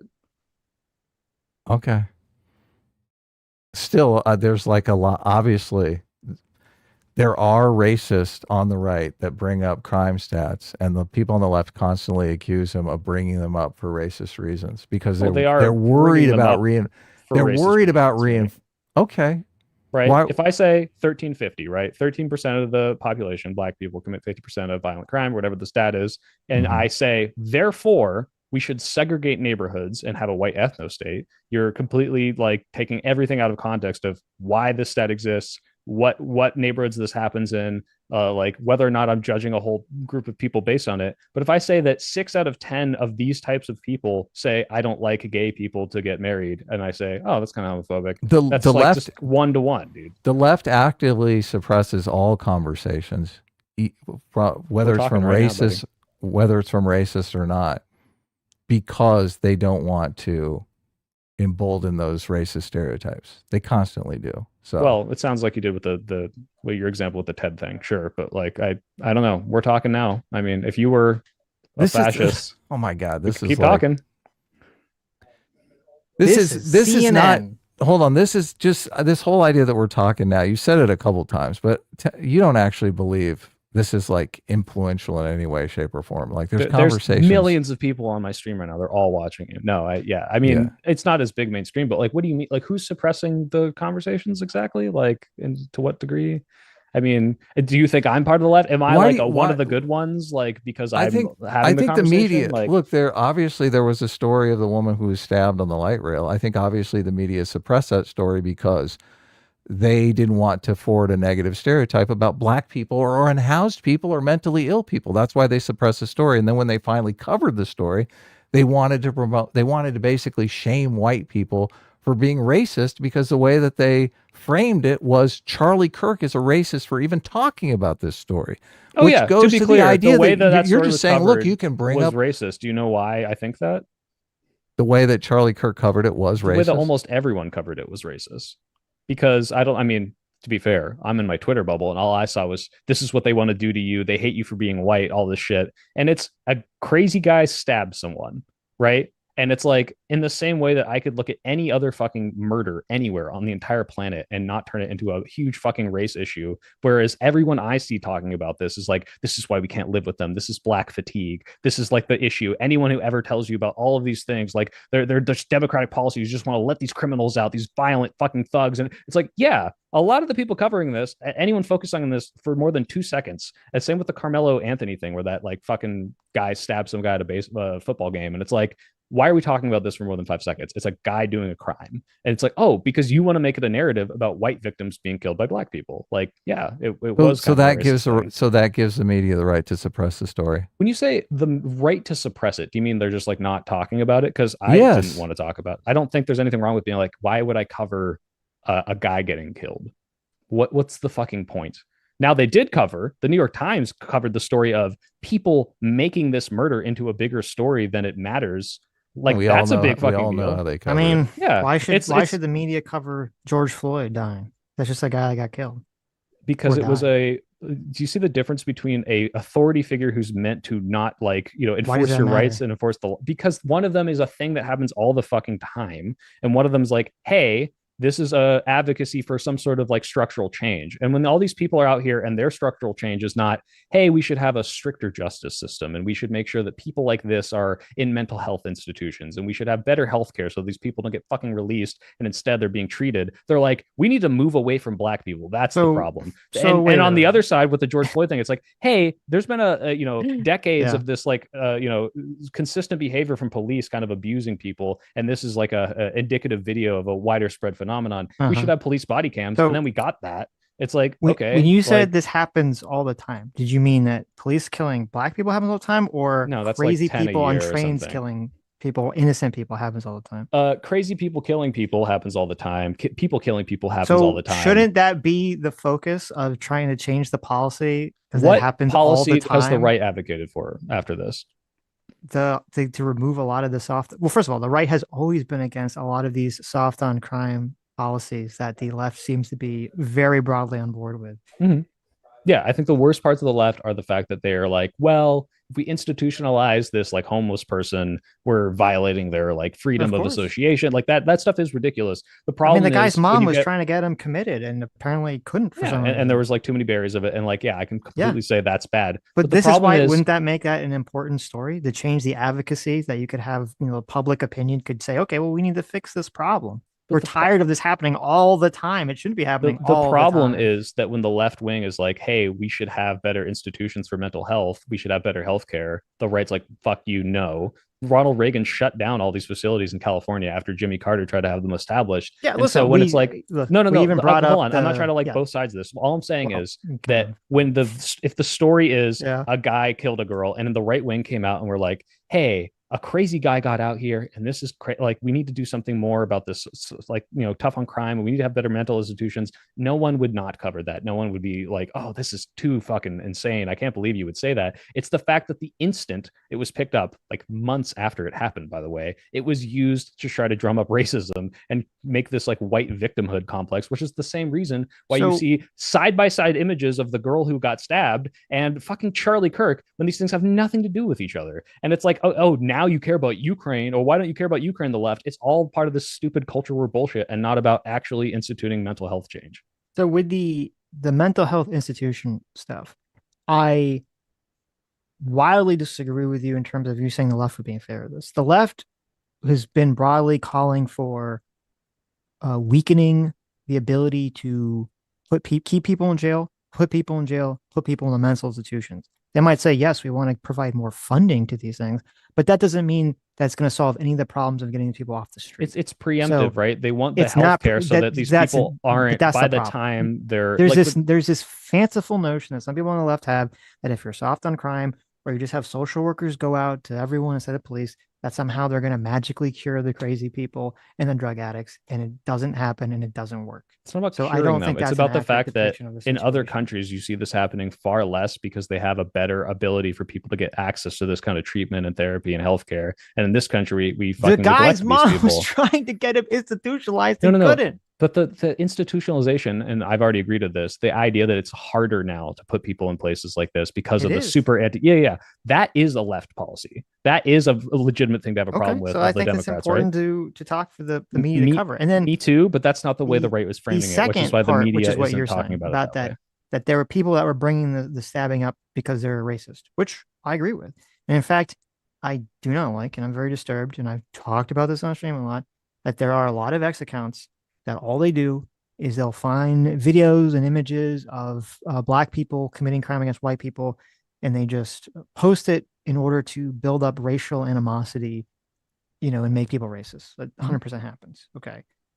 That being said, because it definitely happens, the problem with the way that the left reacts to this is if only the racists, if only the groypers are going to talk about the fact that a lot of white people feel that they're being discriminated against, that there's a lot of young white men who are not succeeding in society and feel like they're getting left behind. If only the white nationalists talk about that, all you're in the left or the mainstream refuses to address it, all they're doing is giving the groypers the power, platform, 100%. And so it's the same thing with this stabbing. If the media says, well, we're not going to cover this because people are talking about it for racist reasons, that just justifies everything they're saying to a large audience, Well, saying, well, look, maybe they're right. well, They don't hold want on. to talk about the When violence. you They say don't they're want to cover it. refusing to cover it, right? Like when this happened months ago, this wasn't like a bunch Well, I of think the people video ran just to came their out recently. Isn't that why it kind of went viral? maybe, but the point is like It was 2 weeks I think before it was released, I not do 2 months. Just fact check. months, weeks. The point is like when it happened, like someone took this video and exploded it. I think the person specifically who exploded it was a Groiper. I don't remember. So you can fact check me on that. The point being, when you're elevating this out of nowhere, which is in other cases, any other thing that happens in any other city all the time, which is homicides.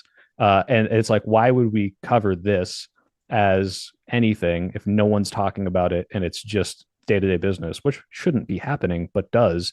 How is that media suppression So it ceding went grounds to viral on social groypers media. and not groypers taking a specific instance that they knew they could frame as a pro-white, anti-black narrative, blowing it up, and then the media being like, okay, now I'm reacting to the fact that this blew up, and not, hey, let's make a fucking headline about every murder that happens.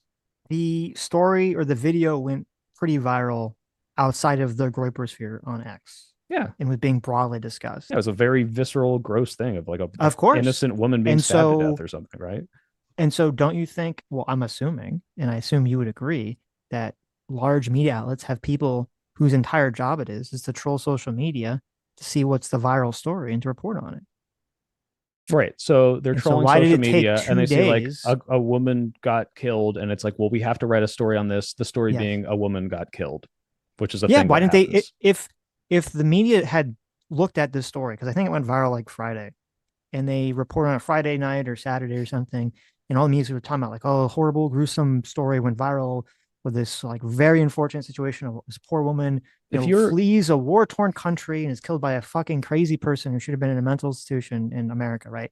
Then the story I don't think would have even blown up, because so much of what made the story blow up was they're not going to cover the story, and then they didn't. And then when they finally do cover the story, a lot of the coverage was, well, racist people are being racist about the story.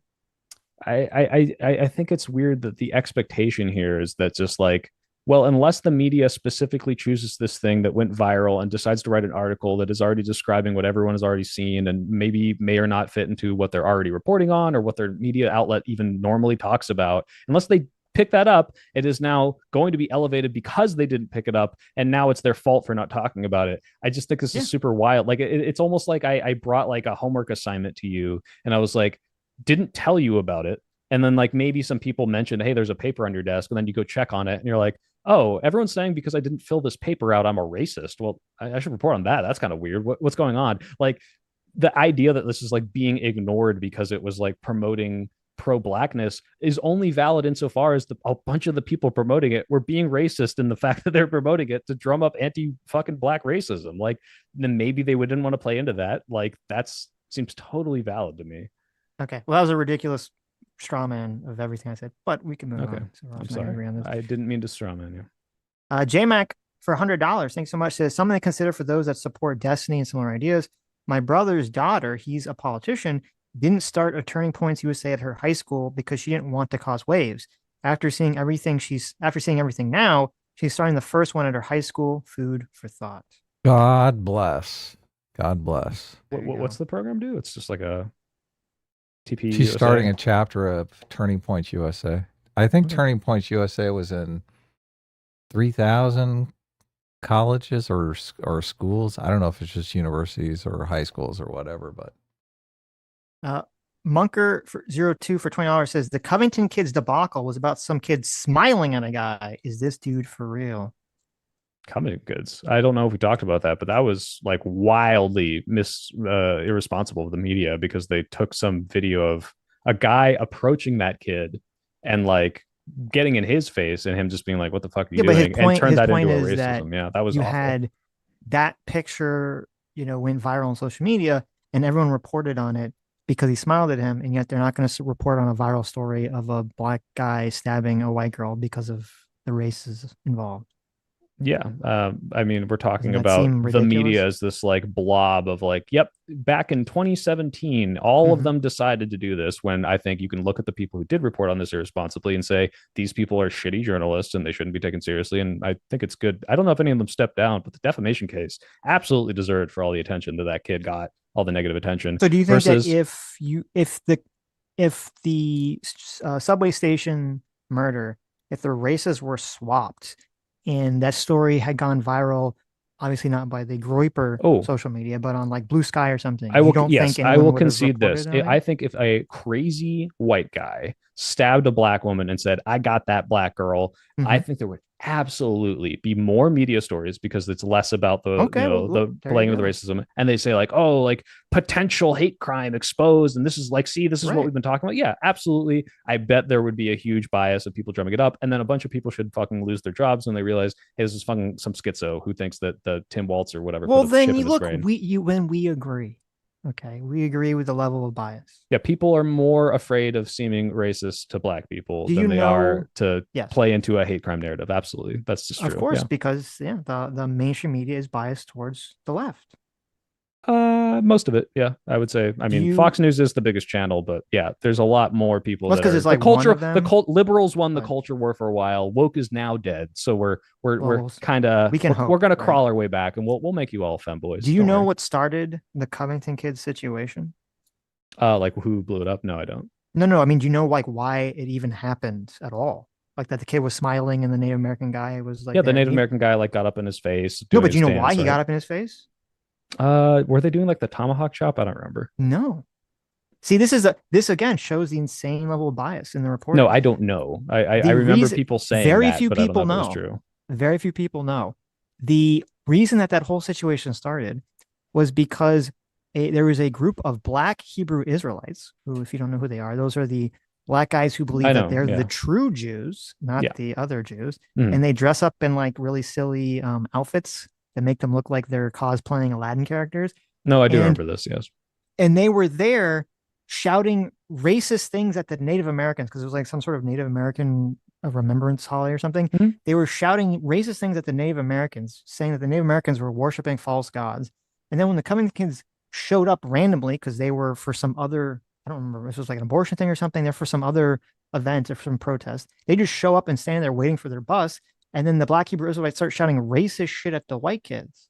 And then in response to that, the Covington kids are literally just saying like school chants of "We got spirit, yes we do. We got spirit. How about you?" Nothing offensive, and that's what creates the whole situation. And no one Yeah. reported on the Black Hebrew Israelites being what started the whole thing. Yeah. Super irresponsible, and I commend them for winning their $1 million lawsuits because There you those go. people put a bunch of shit on them that they didn't deserve.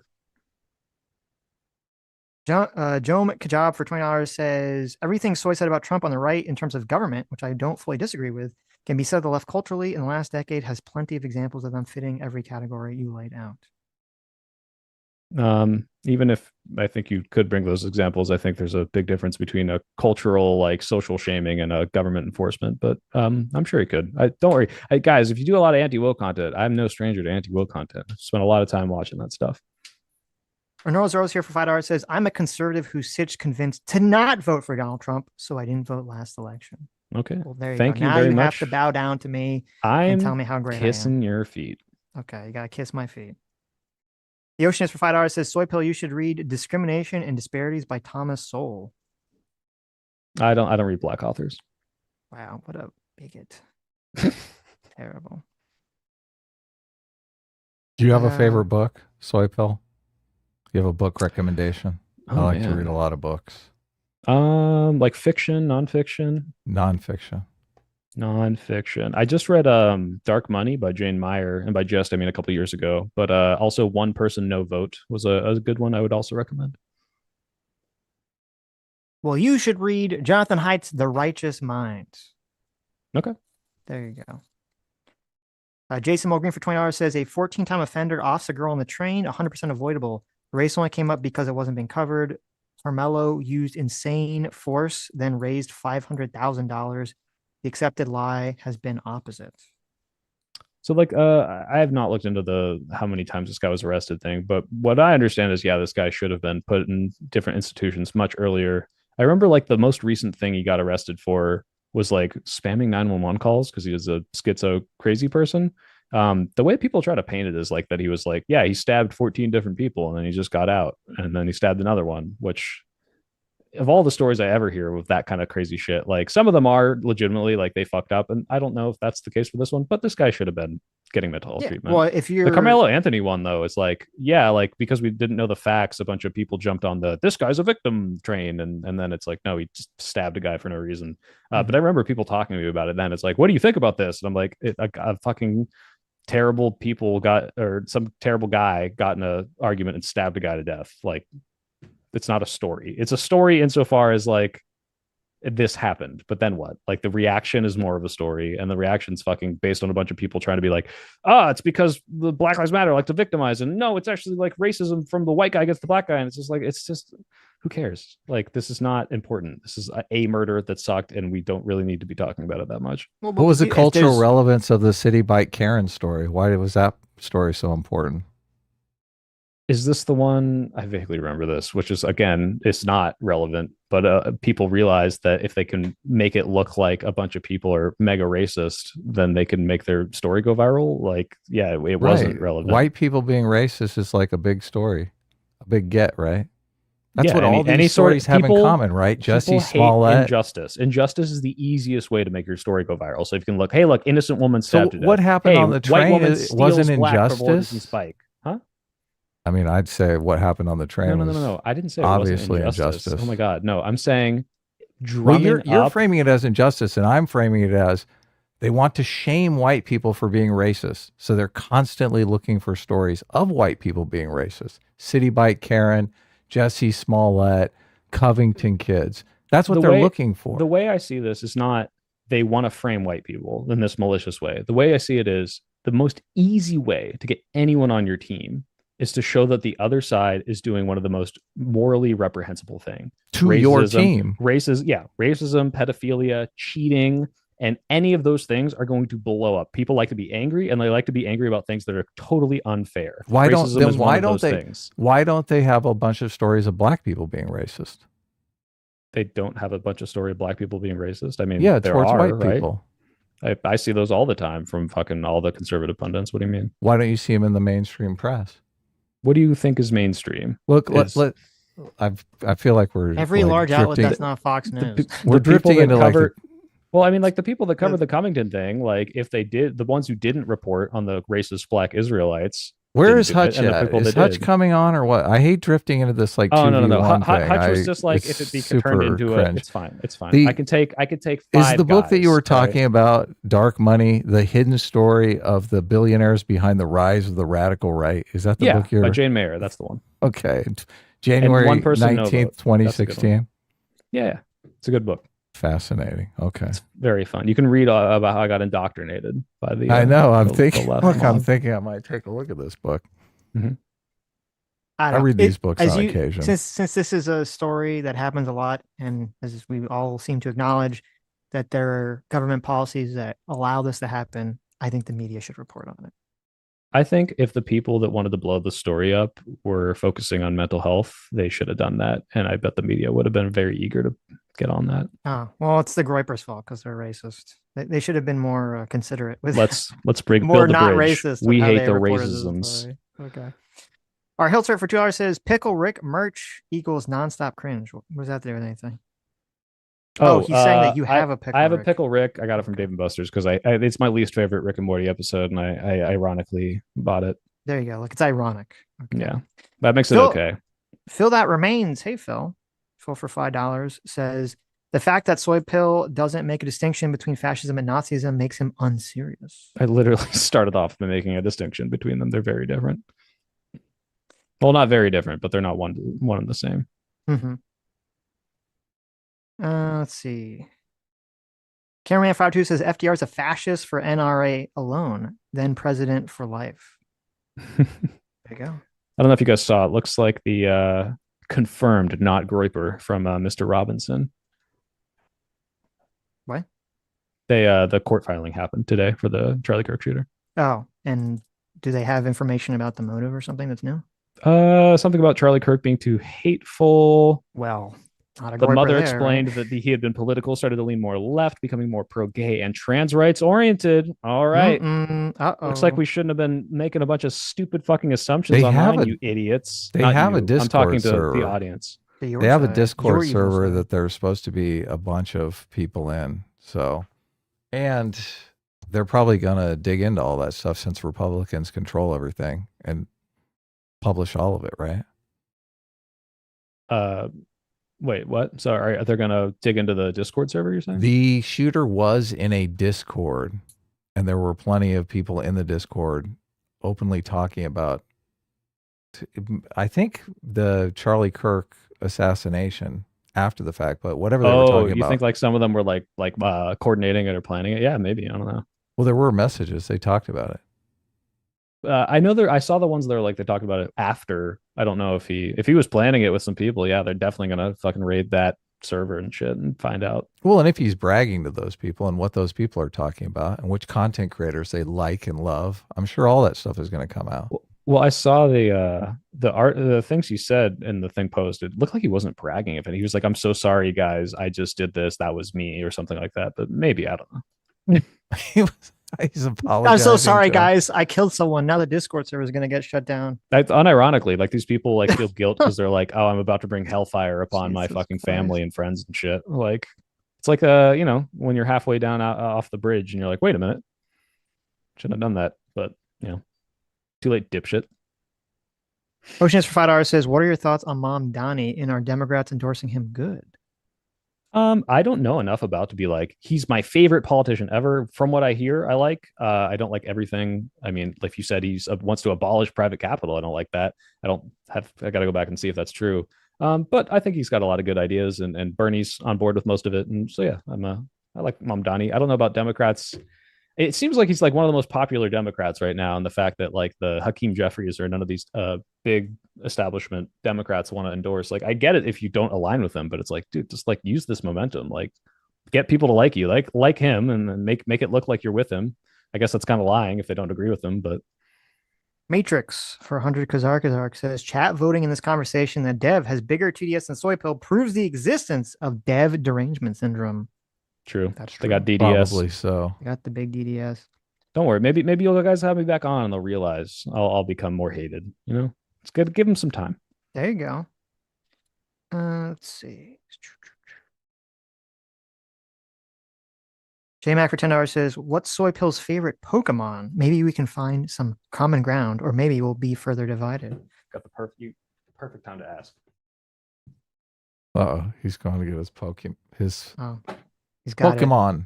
It's fucking Magikarp You've got a little Magikarp right there. But Look at that. close second, That's hilarious. if not first, is Shuckle, because you don't fuckle with Shuckle. Shuckle. That's a terrible choice. What? Who cares? Shuckle. What's your fucking favorite Pokemon, you bitch? I don't even know if I have one. Yeah, that's what I Magic- fucking thought. Magikarp. Oh, your favorite dude. You don't even have one. I don't even have a favorite fence Pokemon. sitter in every Probably, fucking listen, aspect. I was always partial to Articuno. Okay. Oh, why. look, the legendary Pokemon. Legendary Iceberg. Some people are born great, others have to earn it. Magikarp. There you go. Listen. Oh, look at this. Soypill likes Magikarp because he's a good conservative and he believes in hard work and pulling himself up by his bootstraps. Because then one day you can evolve into a dragon. No, I never evolved my Magikarps. I have a level 100 Magikarp that knows Just flail. keep them It's useless. based. No, Okay. they can one-shot the Elite Four. Oh, okay. At level 100. You know nothing about the power I of the don't little know. man. No. Marxikarp is what they should call him. There you go. Okay. Let's see. AG Friday says, "I enjoy Sitch's point about the phenomenon of liberals complaining that others don't talk enough about Trump negatively. The truth is never enough." True. Just so you know, I've yet to criticize you guys for that because I don't know how much you do. And if anything, based on what you said about the election stuff, sounds like you're doing a pretty good job, especially with the one sample size of your chatter saying you convinced them. So There you go. I like that. Joe the Make for $5 says, "Catching up with the notion that gender studies is merely teaching history is so insane that it cannot be anything other than an overt lie."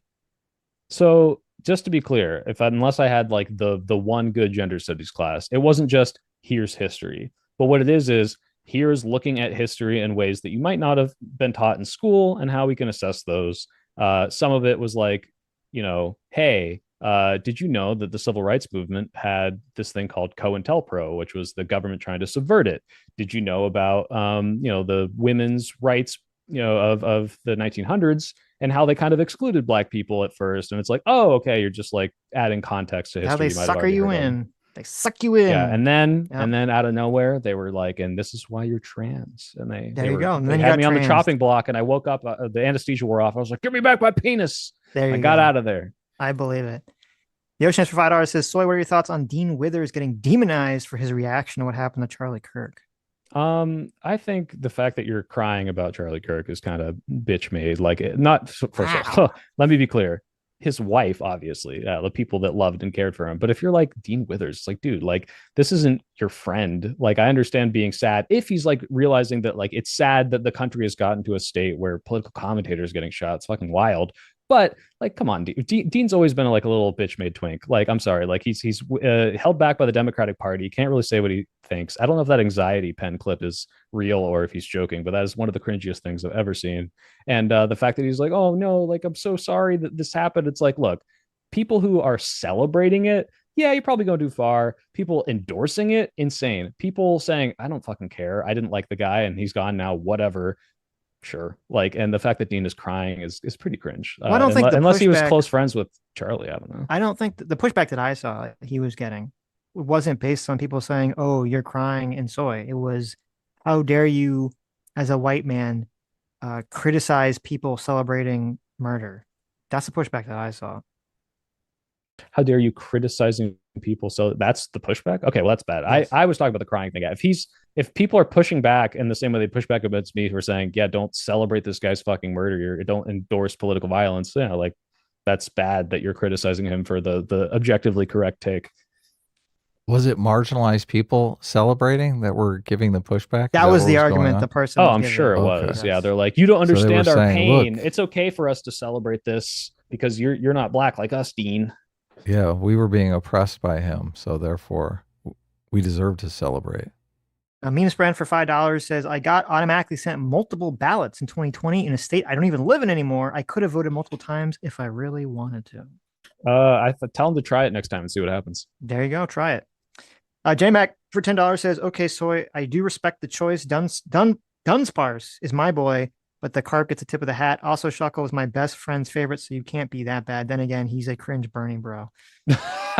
Well, I'm a cringe burning bro. Maybe there's what is it? We got to do a study on this. We need studies on actually, that would be a great study. See if there's some sort of alignment between favorite Pokemon and politics. I recommend a total and complete shutdown on new Pokemon games until we can figure out what the hell is going on. Brendanig Gladwig for $5 says, soy is fundamentally wrong. It is literally the government's job to determine compliance with a government directive or program. The executive has that authority based upon the powers something by Congress.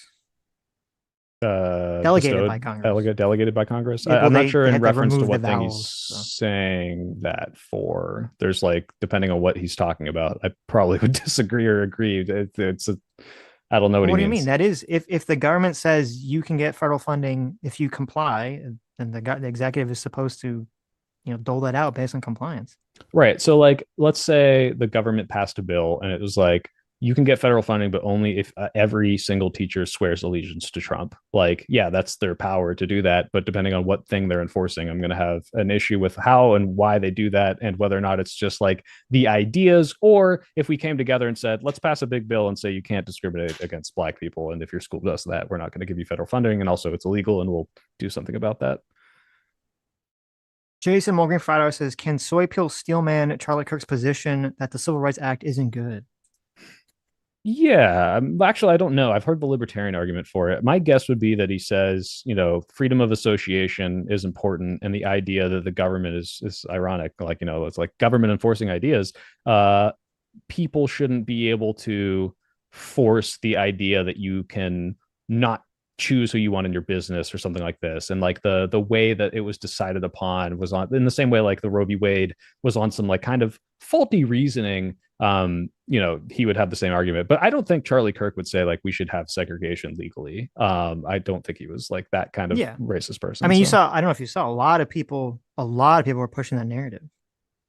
That's the reason. No, I think Yes. he argues it on different merits. But No, I understand. I'm saying a lot of people were pushing that narrative to seemingly justify his assassination.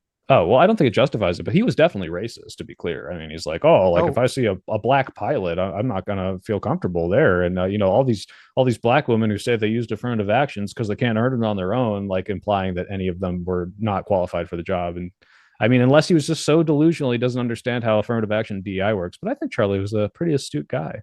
I mean, I don't know the full context of the airplane pilot quote. I thought it had something to do with him saying that because of affirmative action, it made Yes. him not trust someone in a position Right. because So they assumed that they were affirmative action hire. right. So instead of, because I think Charlie understands that DEI doesn't mean, there's a black guy, put him in the plane, and hey, here's a fucking person who has all the training and qualifications to be a pilot. And when taking that into consideration, we might, balance things when we're picking who gets to be in what position, even though they're both going to be fucking pilots, and saying, yep. When I see a black guy on a plane, I'm like, does he deserve to be here? Yeah, that's pretty racist.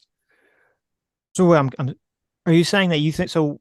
Are you saying that you think he was lying when he explained his rationale for Yeah. it? So I either Charlie Kirk believes that DEI is this like thing where we just get these completely unqualified people and put them in positions they can't operate on just because we want to have a diversity quota. And if that's the case, then he's just really fucking stupid. But I don't think that's the case. I think Charlie understands how DEI works. And so he's misrepresenting the way DEI works to perpetuate a narrative to further his goals because he was a propagandist for the Trump admin and doing that, spreading racism because he's like, oh, whoa, a black pilot.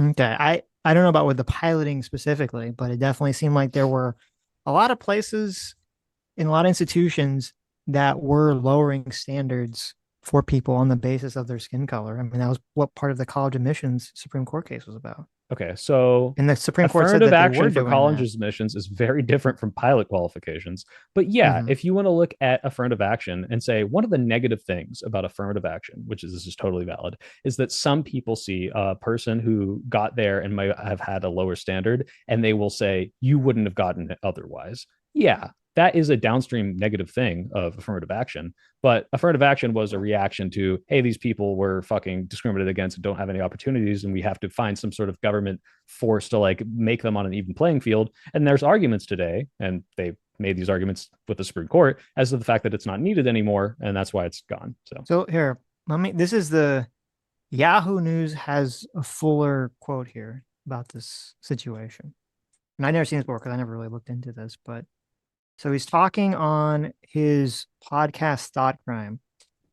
So I guess he's a co-host, Andrew Colvett, who says, we've all been in the back of a plane when turbulence hits or when you're flying through a storm and you're like, I'm so glad I saw the guy with the right stuff in the square jaw get into the cockpit before we took off, and I feel better. I feel better now thinking about it. So then Kirk says, you want to go thought crime? I'm sorry. If I see a black pilot, I'm going to be like, quote, boy, I hope he's qualified.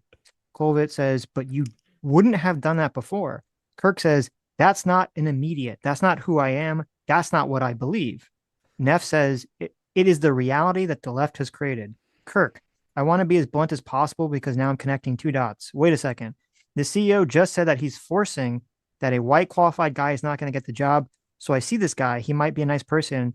And I say, boy, I hope he's not a Harvard-style affirmative action student that landed half of his flight simulator trials. Koval, such a good point. That's so fair. Kirk, it also creates unhealthy thinking patterns. I don't want to think that way, and no one should, right?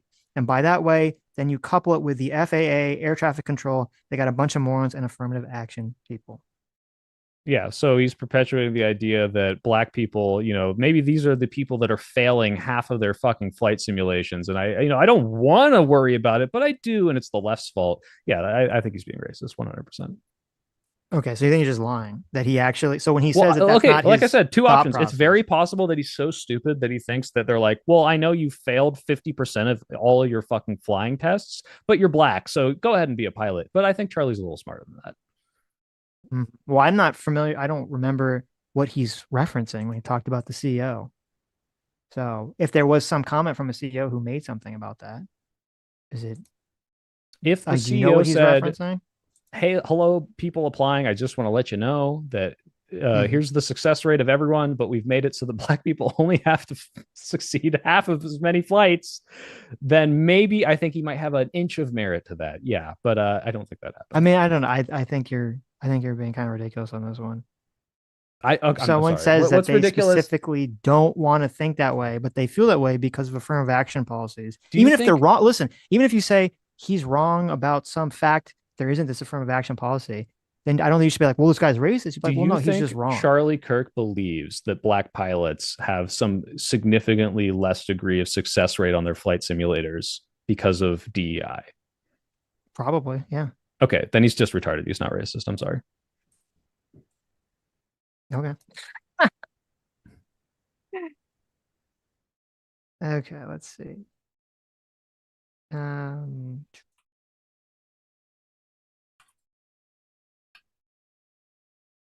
GBO Farms for $10 says, what does SoyPill think about national divorce? By the way, black female pilots are awful. I'm a pilot. Well, there you go. Playing the stereotypes.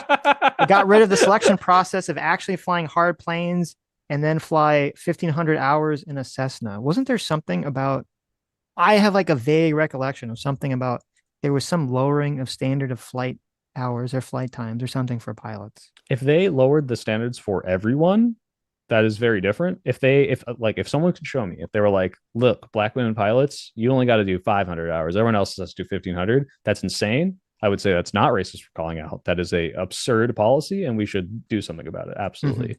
And what I think about national divorce? I think fascist Lincoln had the right idea. If someone tries to separate, gotta keep them in line with the military. Oh wow, you're on the whole illegalized divorce train. Nah, no divorces. In fact, Okay. yeah, I am no, there's a no fault divorce should be illegal in America for states only, though, not for Right. women and men. You don't think people would interpret that as fascism? To say that I don't want the country to be broken up, no, I don't think that's fascism. No, when they bring in the military. Bring in the military to stop the To keep the state from country together. seceding, yeah, I don't think that's fascist. No. Okay. What fascist would be if we went and we conquered Canada or said that I they would should be the bet, though, 51st that state. there's a huge number of people on the left that would say it was fascist. Well, if you're Oh going to my get me to God, say Trump that a is bringing huge in the number of people don't military. understand fascism, true.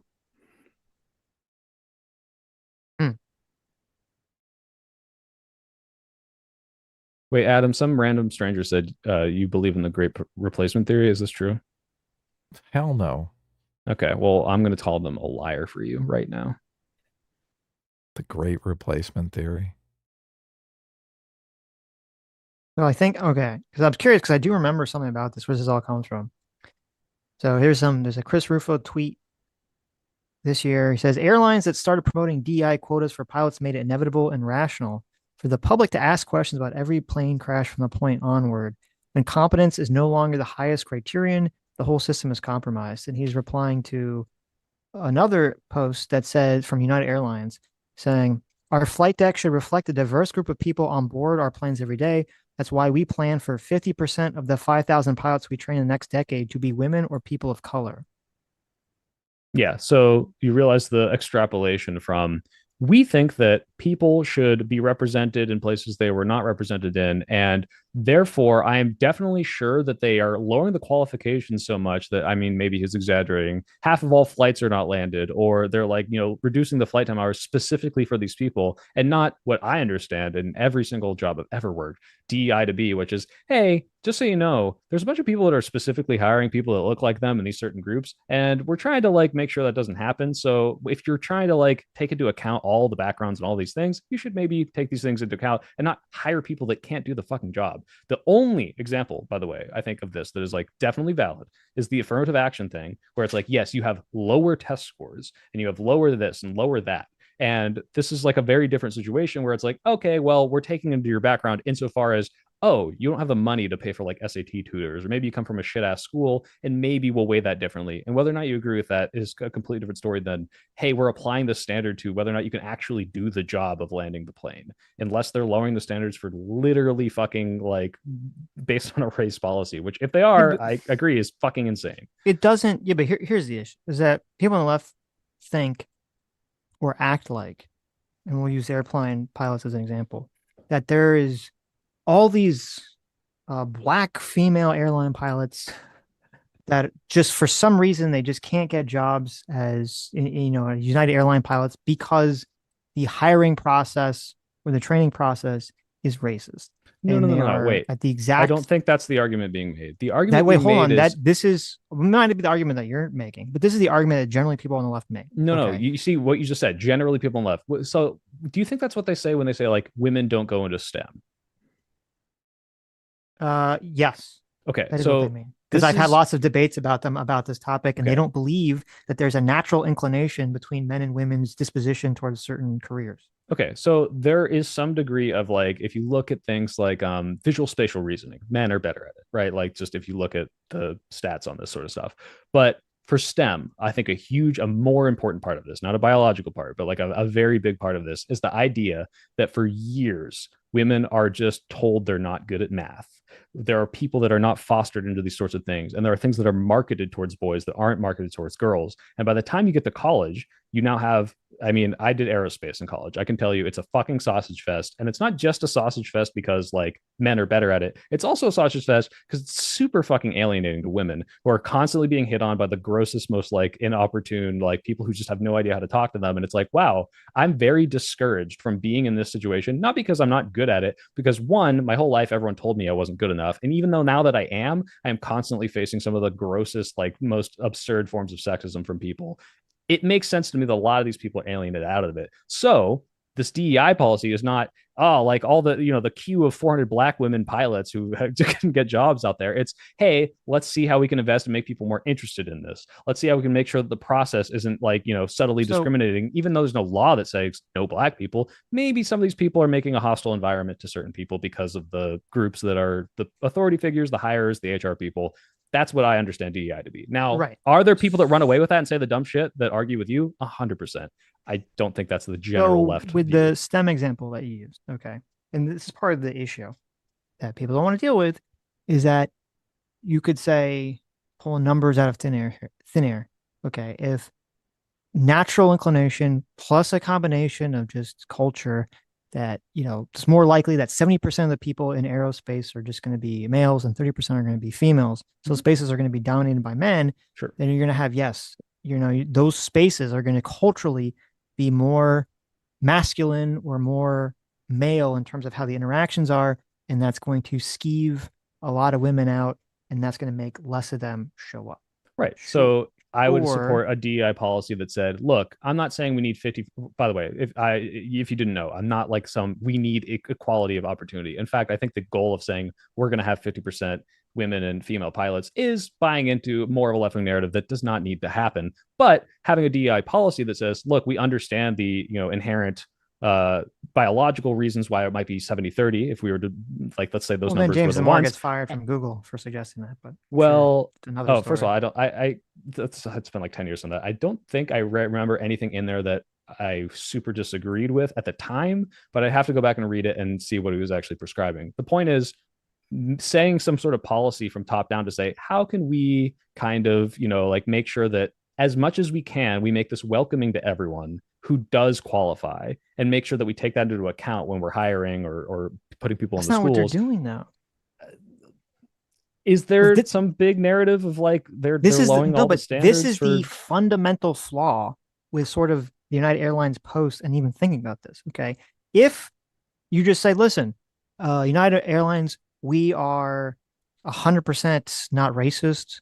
We'll do, I don't know how their process works. Obviously, they have to see the people, but if they want to try to just make sure that the people that are assigning the trainings or hiring people are not racist by looking at the qualifications, without their names or whatever, they don't see the person who's doing the little flight trainer thing or whatever. That you could do something to that effect.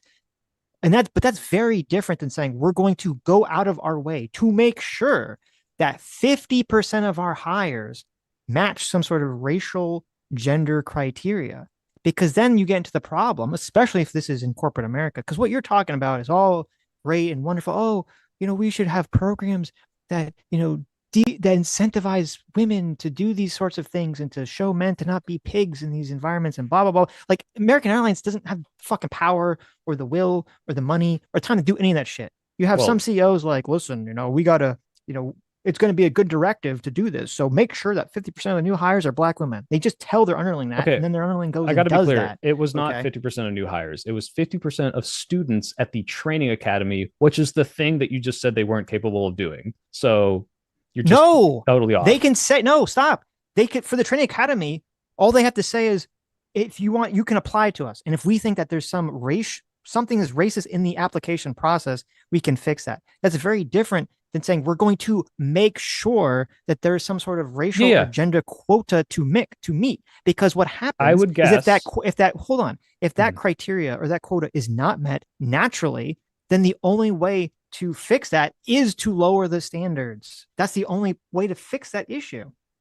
So you're assuming now that the only way to do it is to lower the standards if this wasn't happening naturally, when what I'm talking about is DEI is making sure that people understand that there are tons of qualified candidates and people might be selectively looking in certain places. If they're lowering the standards for these students, I 100% agree with you. And I can even agree with the premise that, yeah, out of nowhere, just saying 50% of them have to be, one of these two categories is not probably the goal I would look for. But this is the same thing with affirmative action, where it's like, hey, we've noticed a historical trend of the reason people aren't accepted in these places.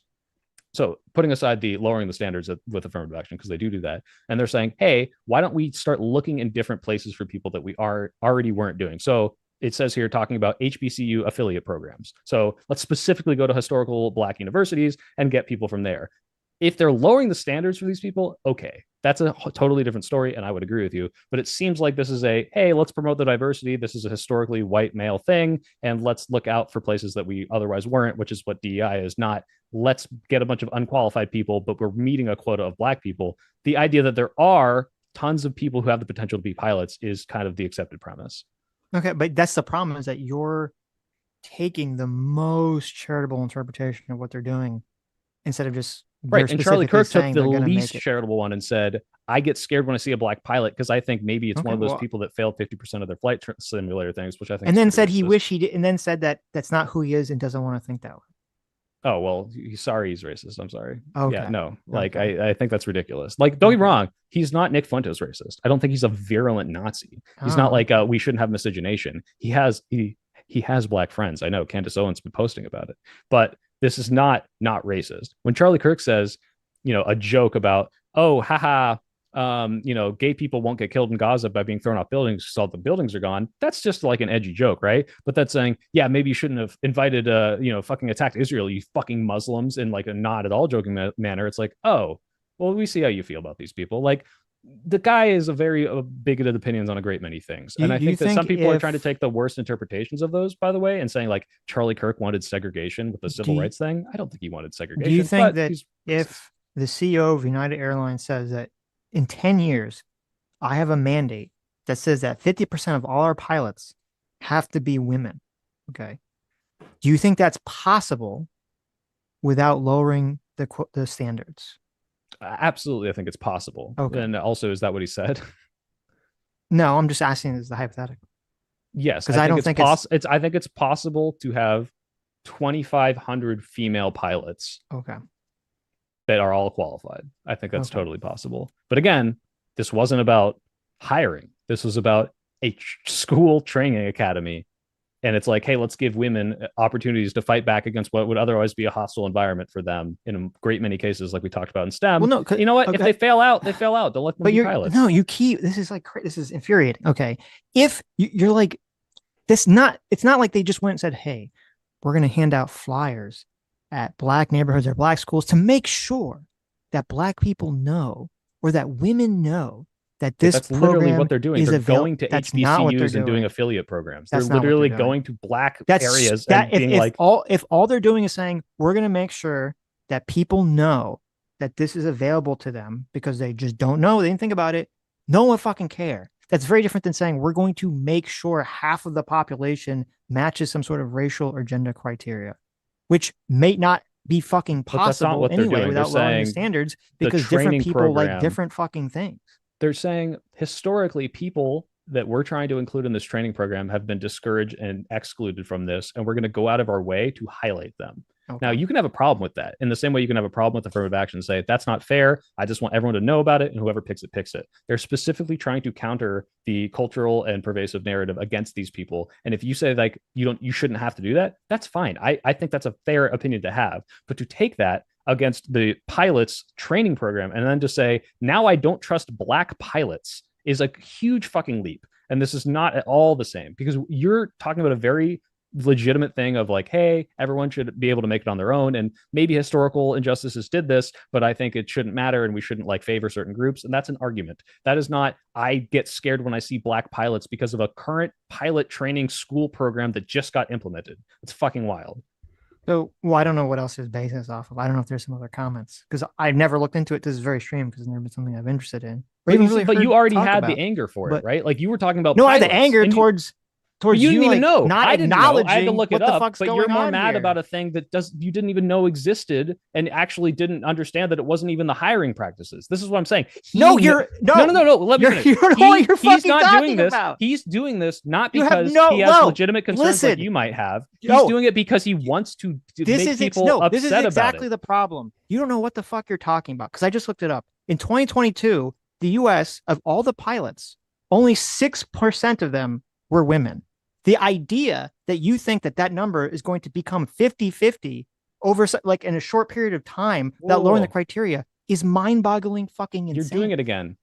That's not what they asked for. I asked you this a few minutes ago. You said, could it be possible for half of the pilots to be women? I said, yes, it could be possible. Now, how? Without lowering the criteria? Because there are 2,500 people who I know can be trained to fly. So you think everyone, hold on.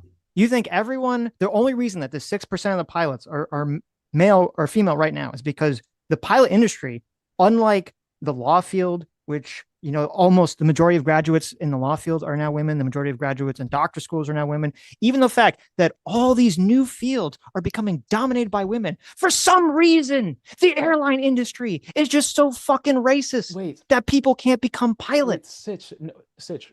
You know that the doctor field and the lawyer field have huge affirmative action programs for women in them, right? Huge. Like there's women in STEM, there's women in law, there's these giant fucking initiatives to do exactly what this pilot program is to do and say, hey, women, I know you've been excluded from this field for like hundreds of years. Let's encourage you to go do it. That exists. That's why we're seeing this. I don't think that's remotely true. Oh my God, dude. Please Google it. You think all the colleges, all the women. So beforehand, when women were going to college, they were just getting their degrees and, you know, doing nails and shit. Well, first of all, is it just because it's been a large uptick of women because it was participating illegal in college?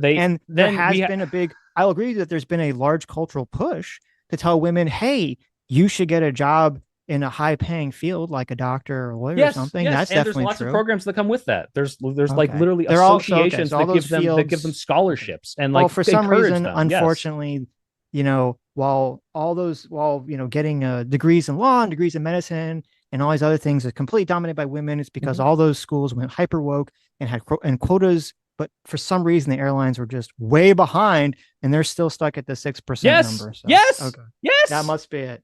Yes, that must be it, everybody. They didn't have these like crazy wild fucking initiatives sexist for these pilots, and now they're introducing them. Sexist, everybody. No, the airlines are so sexist. Okay. No, we talked about this. It's not like the airlines are like, ha ha ha, you want to go to my fucking pilot program? Fuck you. You have a vagina. It's much more what we talked about, where yes, there's probably a pretty reasonable distribution biologically of people who might be more inclined for this thing. Like engineering, for example, men are just better. Do you actually know that all these colleges across America have done large pushes to get women to become doctors and lawyers? Or are you just guessing that? I know because I went and I fucking dated people in them and I see them advertised all over the fucking campus all the fucking time. Yes, this is so obvious. Literally just Google like women in STEM. Google Society of Women Engineers. Google fucking women in med. These are giant fucking tens of thousands of fucking people are in these. You just don't know about them. That's fine. But you got to understand is like, that's what this is. Now I got to worry about all these diversity hire women as doctors and lawyers. You're making me more uncomfortable. God, what are you doing? But the point is, if they can't fucking pass the qualifications, they don't get the job. Okay, we'll see. There is this TikTok.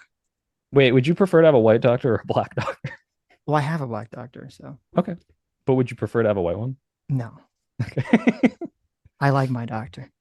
How do you know he's almost every qualified? doctor I've been to is You know he fucking was retarded, probably so. no, actually guaranteed, depending on how old he is, he almost definitely was part of an affirmative action program. You know that, right? He's kind of old, so I don't Oh, think he's he's absolutely part of an affirmative action program. Are you cool with okay. that? Well, based Like, on do you my trust interaction it? with him, yes. So Okay. But otherwise, like when you first met him, you would have questioned it. no, when I first walked in and it was a black guy, I was like, "Whoa, what's going on Whoa, am here?" I being robbed? What's going I on? was like, Hey. "You're gonna put gloves on before you touch me, right?" Just totally full on. Yeah. So I Okay. sent you an X post, and I sent it to you, Adam, that a bunch of people are super chatting, want us Yeah, to I bring saw up that. here and react to. It's like 43 This seconds. college student was asked by a professor for a hot take on Charlie Kirk's death and said, "We need to bring back political assassination. Some people should be afraid to express their opinion." This person's wild. Comrade Julia. Yeah, there you go. Are we Jesus. They gonna Yeah. listen to this? Is that the Yeah, plan? can you bring it up on your end? Yeah, I I brought it up on can, screen. That yeah. was awful, and this person should probably be fired for that. Jesus Christ. Well, they're a student, but I guess they're a Oh, teacher. wait, they We'll see brought it what their up to their teacher says. professor? We'll see what the Oh, teacher asked by says. her professor. Yes. Yeah, that's pretty fucking Do you terrible. have it up, Adam? You want to do a 3, 2, 1 here? We'll play at Oh, the same are we time. are we gonna? Is this the woman who's saying it, or yeah, we 43 can 3, 2, 1. seconds. Yes. Tell me when. 3, 2, 1. Go.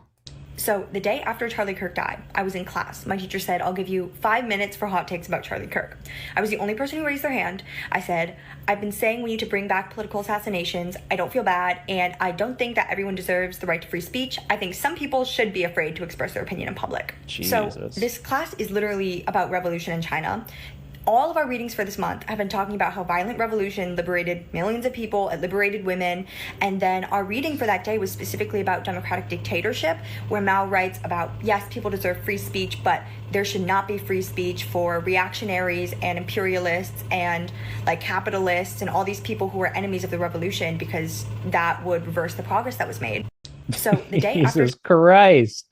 They, them, Libra, leftist, lesbian, and advocated for can we pull political federal violence, funding? and mask and profile picture. I have never seen so many red flags. Can we I've pull been federal to funding from this communist class? No, absolutely. Why would you pull federal fund? First of all, you're assuming the class taught her that this was good. That's what she's saying. No, she said she's learning about it, and Mao said this. Whether the or little not comment. saying, Look, you see the little comment. Whether on or not they're screen? saying Mao said this and that's good is a Look at completely the little different story. comment on screen. She said the teacher defended me after class and said he agreed with me. So okay, well, the teacher's also fucking crazy. But the point is, she was the only person who would say this. If this liberal indoctrination, if this teacher was like, "Yeah, I'm gonna get you all," why wouldn't he say, "Hey"?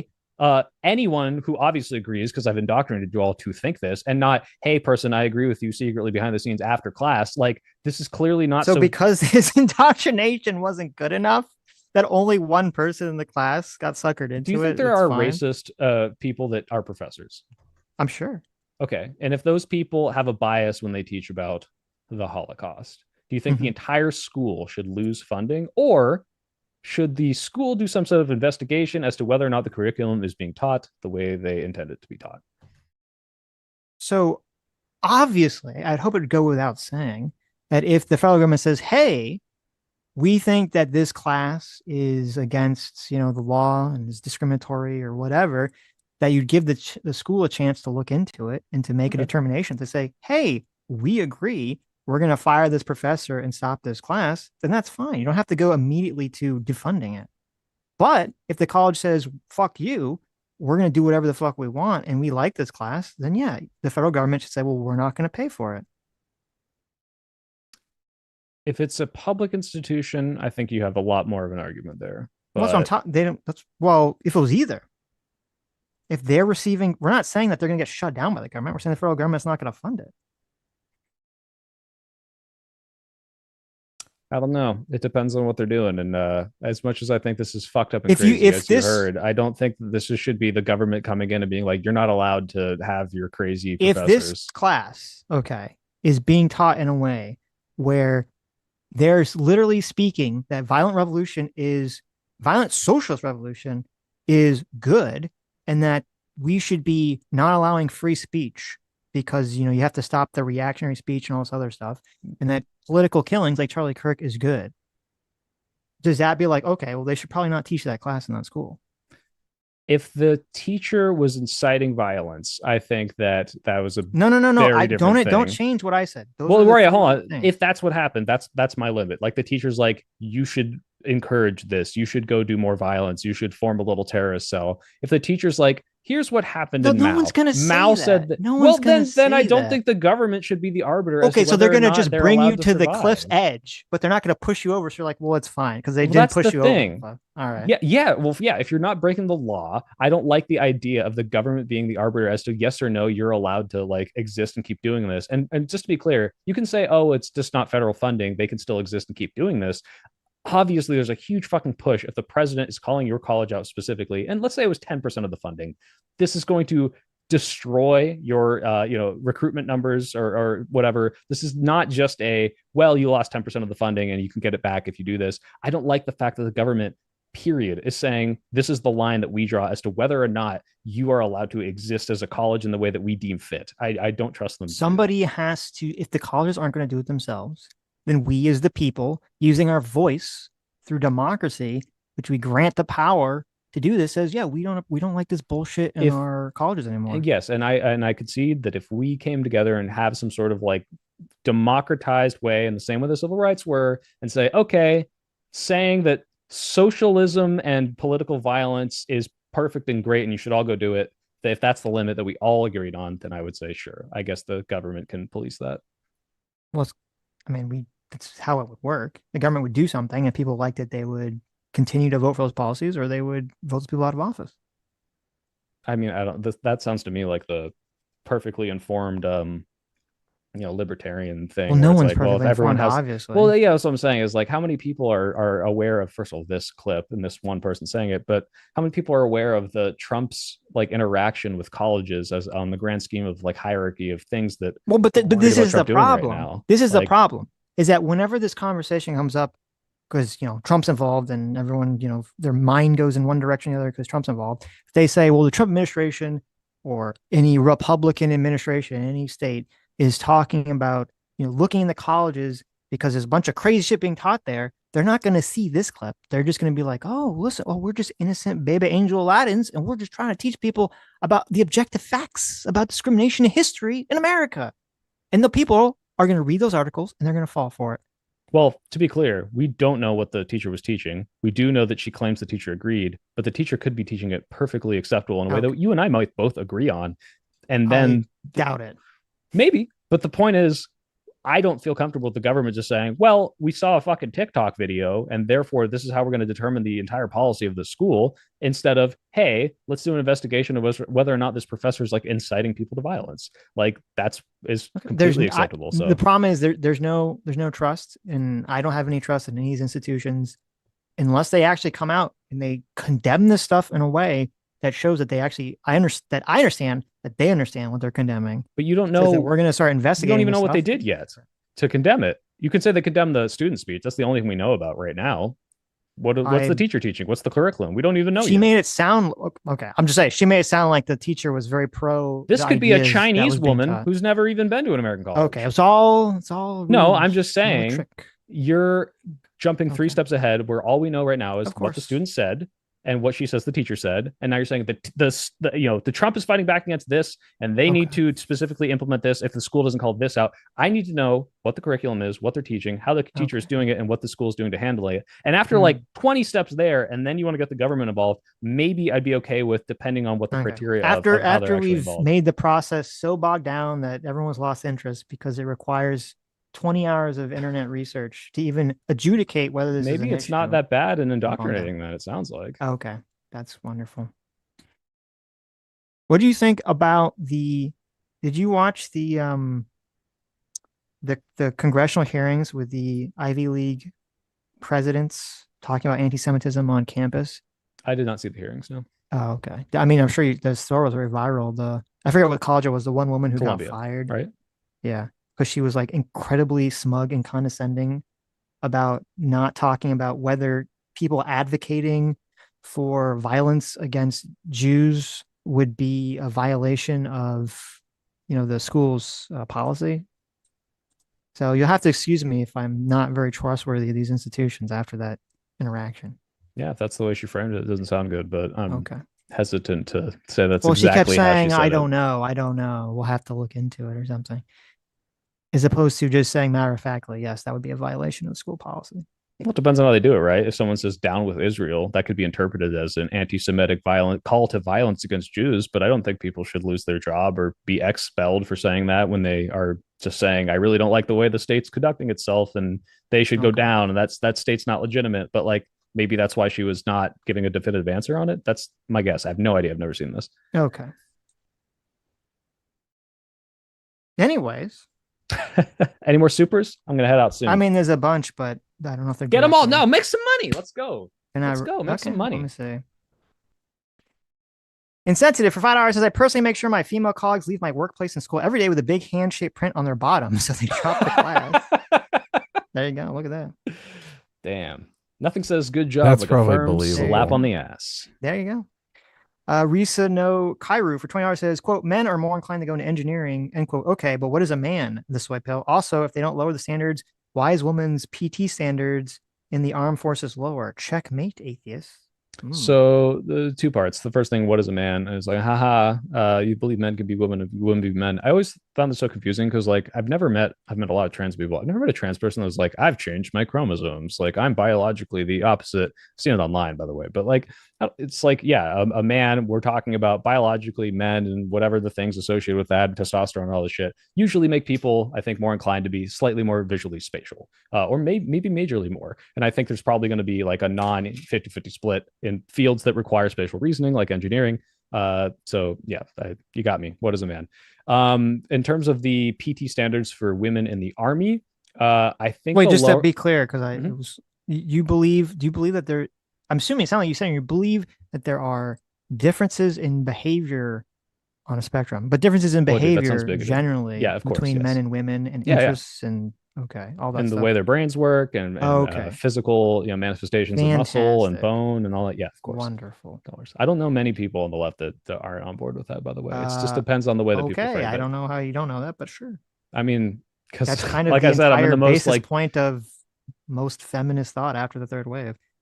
I think it's a little different, but sure, it doesn't matter. The point is, we can both agree that women are terrible. So on the second thing, the lowering of the PT standards for the military, in the same way that's like depending on what they have to do, if the PT standards of, hey, a man must meet this physical standard because if he can't do this, then he won't be able to do his job in the field, then I would say, yeah, it doesn't make sense to lower them. But if they're like, hey, here's the PT standards for what like the max or the average or above average military woman can do, and therefore you can conduct your duties insofar as we've deemed them, I think that's fine. In the same way, I would say, yeah, you can lower the standards of a firefighter woman if those standards don't, the metrics that were set for men, we're saying, well, if you can't meet the standard, you can't lift most people out of a building. And now we're like, all right, and here you go. We lowered your standards. And now you have to lift most people out of a building, Mrs. Woman. That's ridiculous. If they can't do the job, they should absolutely not be lowering the standards. But if they have different metrics for how they gauge what you can do in the field and make sure that you can execute those duties efficiently, I don't mind. Wonderful. Insensitive for $5 says 60% of bachelor's degrees goes to women, by the way. No, there isn't a specific reason for this. Bigot. That's actually majorly because of affirmative action, especially for white women, and that's obviously gone now. But people are pushing for more women to go to college, but it's not STEM degrees. I mean, a lot of women, a lot of people get kind of useless degrees, unfortunately. Our Hiltert for Joe says this guy has pirate software vibes. Uh-oh. Is that like I pirate stuff, or is there like a guy? Yes. Yeah, what's that? No, it's like Pirate Software was a guy. No, like that I steal like video games or something. No, it's a YouTuber. Oh, okay. I think I've heard of them. Whatever. I'm not gonna get into the Is this a jangle? I'm Jangles. I'm Pirate Software. You're everybody. You're everyone bad. Okay. I'm everyone. Have you ever seen me in Pirate Software in the same room? That's a good point. Yeah. The Oceanist for $5 says I'm working to get into a female-dominated career field. There was no outreach to get men, and there shouldn't be. I would argue that maybe there should be, depending on what kind of field it is. If it's something that you might otherwise be discouraged, maybe they need to help encourage people who might otherwise be interested in doing it, especially if they're capable. Hennessy for $2 says DEI becomes affirmative action because of stated goals. That is true. That is 100% true. Yes. C. Graham for 13 months says SoyPill is no different than those he rails against. A bigot who relies on stereotypes to form his views. He is a man in the mirror. Okay. I don't know what the mirror means. Because I'm He's- like, oh, those people are bigoted, not me, but I'm Yes. looking at myself. He's looking Is at the Oh, claim, there I you go. believe. Yeah. Jason Mulgreen for $5 says, is it possible that women largely don't want to go into aerospace? Yes, that's what we said. But it's not just because of, oh, women don't There's a bunch of like nerds. planes. They don't want to interact with nerds. Yeah. Well, it's part of it. Don't get me wrong. The split of gender is not just because of that.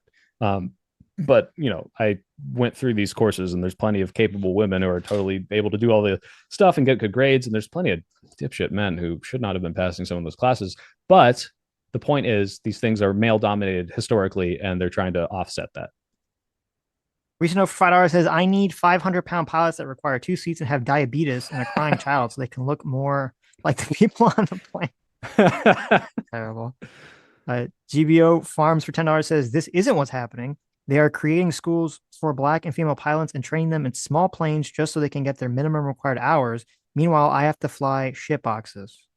Okay, if that's the case, if the case is, hey, we're taking what would otherwise be a well-intentioned thing, the best interpretation of the soy pill, and they're doing some bullshit ass like, we technically did it and we threw them on a plane and they don't know what the fuck they're doing, then I would have a huge problem with this, and this is not okay. Yeah, that's literally going to put people's lives at risk if they're not getting proper training.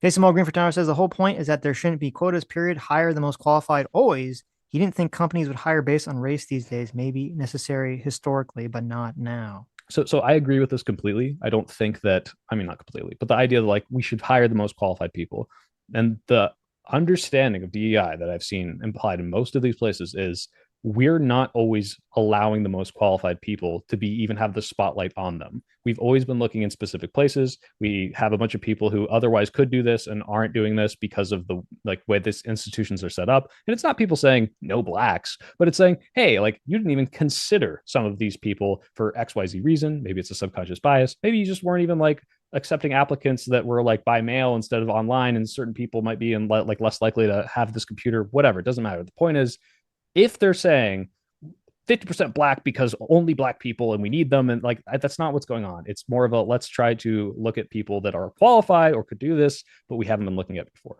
My understanding. Now, like you said, it could just be like throw a bunch of black people in the planes. Fuck it. The training, I don't give a fuck. If that's the case, we're on the same team, buddy. That's why Sloffatura says, I work in a big corporation. We have a crappy vendor we have to use, even though they've undermined us because we're forced to work with a woman-owned business. And there are a few options. DEI isn't abstract. It must be proven. I mean, yeah, if they're a shitty business and it's all women, like, and you can't do anything but work for them. I don't know. No, but he's saying that there could be, they could have a better vendor, but there's some directive from the corporation that says you have to work with a woman-owned vendor, and that's the issue. Okay, I think that's not a good policy if it's pigeonholing them into that's having generally a how shitty these policies send the manifest. It's not the way I see it, but I think that's the way the most highlighted stories are, for sure. Rhythmus for 2 hours says, the smaller the talent pool, the fewer exceptional individuals will exist within that pool. This is why DEI initiatives result in lower standards. If a percentage must be hit with fewer people, the standards must be lowered. That is true. Yeah, again, this is like, if we are to operate that only a certain amount of people can already do it, like if like quantum computing people, there's like a few dozen of these people. And if they're like, we need to have like 50% black people or we're shutting down the program or we got to lower the standards to make it happen. Like, yeah, like that is a case where I could see this happening. But we're talking about fields where there's thousands and tens of thousands of qualified candidates and places that they're not really necessarily addressing. So. Okay. Let's see. I think that's it for questions. Okay. Any hate comments? What's the worst one? Where's the worst one? Well, who's uglier, Jangles or Pirate Software? Pirate Software, probably. All right. Well, anyway, well, thanks for coming on, SoyPill. Yeah, I know it got a little heated, but hey, I had a good time. I think you guys are good for hearing me. A lot of people wouldn't, and I do appreciate that. And Adam, you were charging up your delusional take, but I appreciate that you didn't spam it the whole time. So thank you guys. Nice to meet you. Yeah. Take care, man. Later. Okay. Let's see. Let me read the rest. Dr. Adam, friend of the Brigadier General for $5 says, always remember the soy pill is actually the simp pill. I should have read that one. That was the insult. In disguise. And this ass is the greatest political comedy stream of all time. Thank you. Returning Sasquatch for $10 says, I watched Destiny's insane appearance on Piers Morgan. It made me start to think, what is the left? Half of them are socialists, commies. The other half are what exactly? They just seem to hate the right. I don't think that Destiny's insanity is indicative of the broader left in America, even remotely. And it's, it's funny when I heard Sam watching the Piers Morgan video in the other room, and her reaction was in order. She was like, who's this Andrew guy? He's an asshole. I don't like this Andrew guy, because Andrew Wilson was on. He was like yelling at Anna and other people. And Sam was like, this Andrew guy fucking sucks.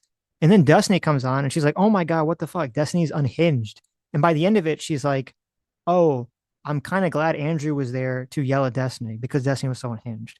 And it was like the perfect fucking encapsulation of how everything Destiny does, just makes people turn away, or the average person or the normal person turn away from his messaging completely.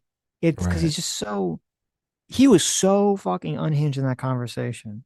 It was so gross. She went from hating the Christian nationalist to siding with the Christian nationalist over Destiny. Yes. It's so funny. I think with Destiny, it's so interesting. I think with Destiny, I would wager that every time he does these Piers Morgan appearances, because he has a pattern. He'll say something crazy on X. He gets on Piers Morgan. He'll say something crazy. He'll double, triple down, and then repeat.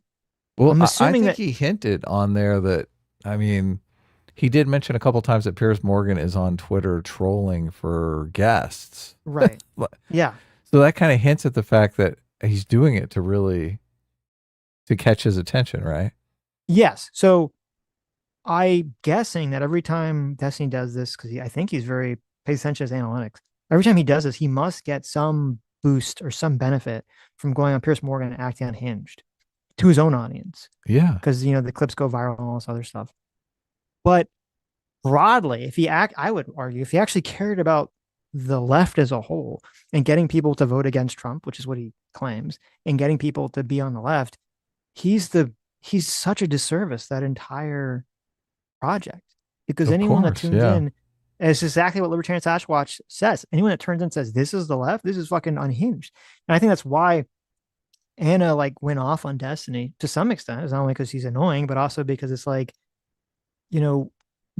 if he's the only representation on the left on the panel, Jesus, that's not gonna do well for the left whatsoever. She said you make us look so bad. Yes. He even says in that Piers Morgan panel that us as the Democratic Party, or us as Democrats, he's speaking for the Democratic Party. No, yeah.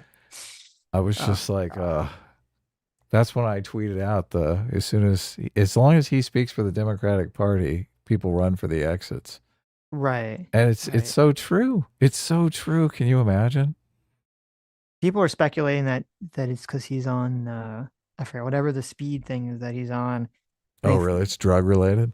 Well, I know, because I saw people throwing around. I didn't look into it. People were claiming that's the side effects of whatever the drugs are, can be like this unhinged behavior or a degradation of moral behavior or something. But here you go. Insensitive for $5 says everyone thinks Destiny does this stuff to purge his audience, but in reality, it's that he's a greasy drug addict. Well, maybe that's that simple. Yeah, it caught the attention of Elon Musk. Obviously, it's caught the attention of a lot of people. And it's so insane to me, because if you think about this rationally, right? The Republican Party does not want to see any kind of violent retribution over Charlie Kirk. I think that would ultimately be bad for them. So they're going to attempt to quell people's bloodthirsty desires through some sort of legal means, right? And I think Destiny could easily be a target of those legal means.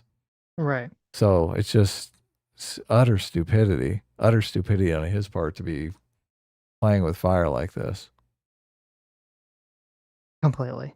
Lieutenant Sasha for $2 says we have we need nuance with groomer, but not Nazi. Joe the Yeah, Maker look, says, I couldn't take it I anymore. know. That was just completely ridiculous. Not like silly. no point. It was like arguing with a brick wall. Like no point was even remotely considered for 5 seconds. Right, So, right.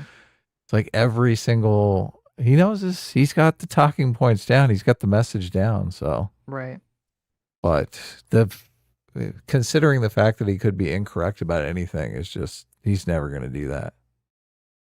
Joe the Maker says, SoyPill, nuance for me, but not for thee. Yeah. Zero for $2 says, comic volume 2 win. I don't mean to pressure you, more of expressive interest, and hope others do as well. So you guys know that you have my support for it. Well, thank you. I think this might be a bad time to launch another comic, so We'll see. Ace for $10 says, I love all you guys, including chat, regardless of our difference. Adam, you're the best. Thanks for being so supportive of me wanting to make a YouTube channel that meant everything to me. well, do it. Make a video. Look at we'll that. respond to it. Caleb for $5 says, oh, I think I read that one. Kick Nastanza for $2 says, do we acknowledge Trump is consolidating power now? I mean, I think we've acknowledged that for a while, haven't we? But I've never denied that. It's just a question. When you call him a fascist, it makes it seem as though he's consolidating power to murder people. Yes. Large swaths of people. So yes. I don't think that's the intent. I don't think that's his intent. I don't think he's going to try and stay in office. Mm-hmm. There's this one clip on CNBC where the host asks him if he's going to run for a third term, if he's thinking of running for a third term. And he kind of laughs and says, probably not. And it's just in that moment, you realize, oh, he's just fucking talking shit. He's just talking shit. Well, yeah, but you got a problem with King Stands for $2 says, is it authoritarian to crack down on free speech? And I would say, well, obviously it's all going to depend on, well, what do you mean by free speech? What is the speech that's been cracked down on? I don't have a problem saying that Trump is being authoritarian to an extent on cracking down on free speech because he is, as I brought up on stream, he's trying to penalize law firms that sue him or sue the government to make it so that nobody would ever want to sue the government that, he's in charge of at the moment, or he's going after, the poll lady or other things like that. I don't have a problem with people saying that that's definitely authoritarian. I wouldn't say that's fascist, but you kind of get stuck in this kind of stupid conversation about what's fascist, what's authoritarian, all this stuff. Yeah, and look, they've spent the last 10 years trying to crack down on speech in all kinds of different ways that people have been saying are authoritarian. And they're like, what? Us? No, we're just looking out for marginalized people. This is hate speech. And I guess part of what's kind of annoying, and I think this is where myself, and also a lot of people on the right, have a not trust where there's like not trust here when you're talking to someone like SoyPill or someone else on the left about some of these issues, is because the framing is always, well, none of that woke shit mattered because it wasn't the government necessarily directly doing it. It was just culture pressuring other businesses and, doing it themselves. Yeah, they were killing themselves, right? Yeah. Where this is like the government doing it. And then they'll say, well, it was bad, but it doesn't matter. And it's like, well, I don't know. So many people were silent.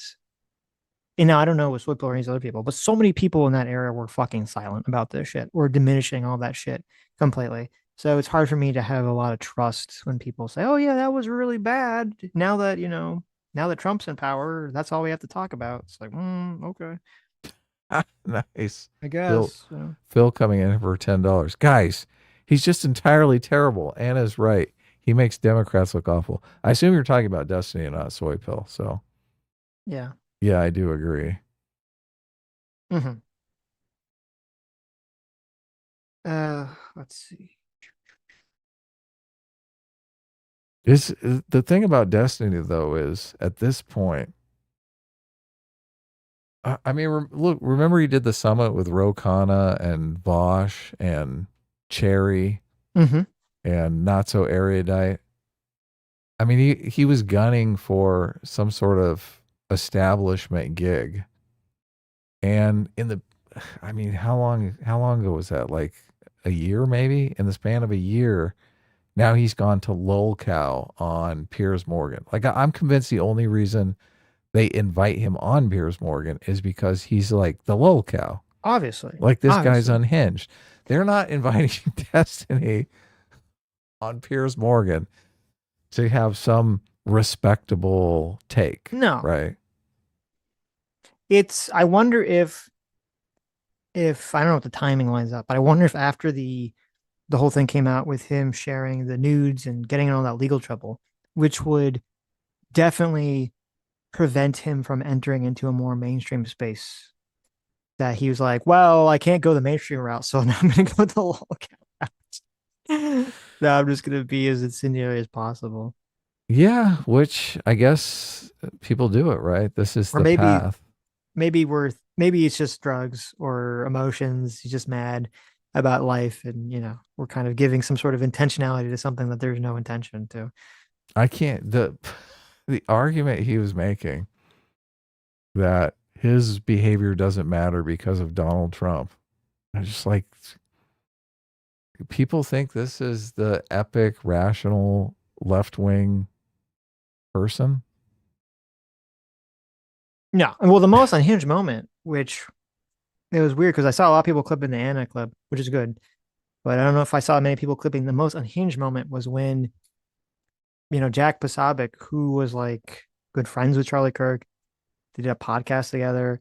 Oh, And several times in that conversation, it looked like he was gonna cry, and like he was talking about like what the bullet said or something, and he misspoke or said something slightly incorrect about like which bullet said what that I killed know. Charlie Kirk. Okay, yeah. And then Destiny started screaming, I'm like, that's not even what the bullet said. Oh my God, you're such a liar. You lie about everything. I was like, holy shit. It was horrible to watch. Yeah, yeah.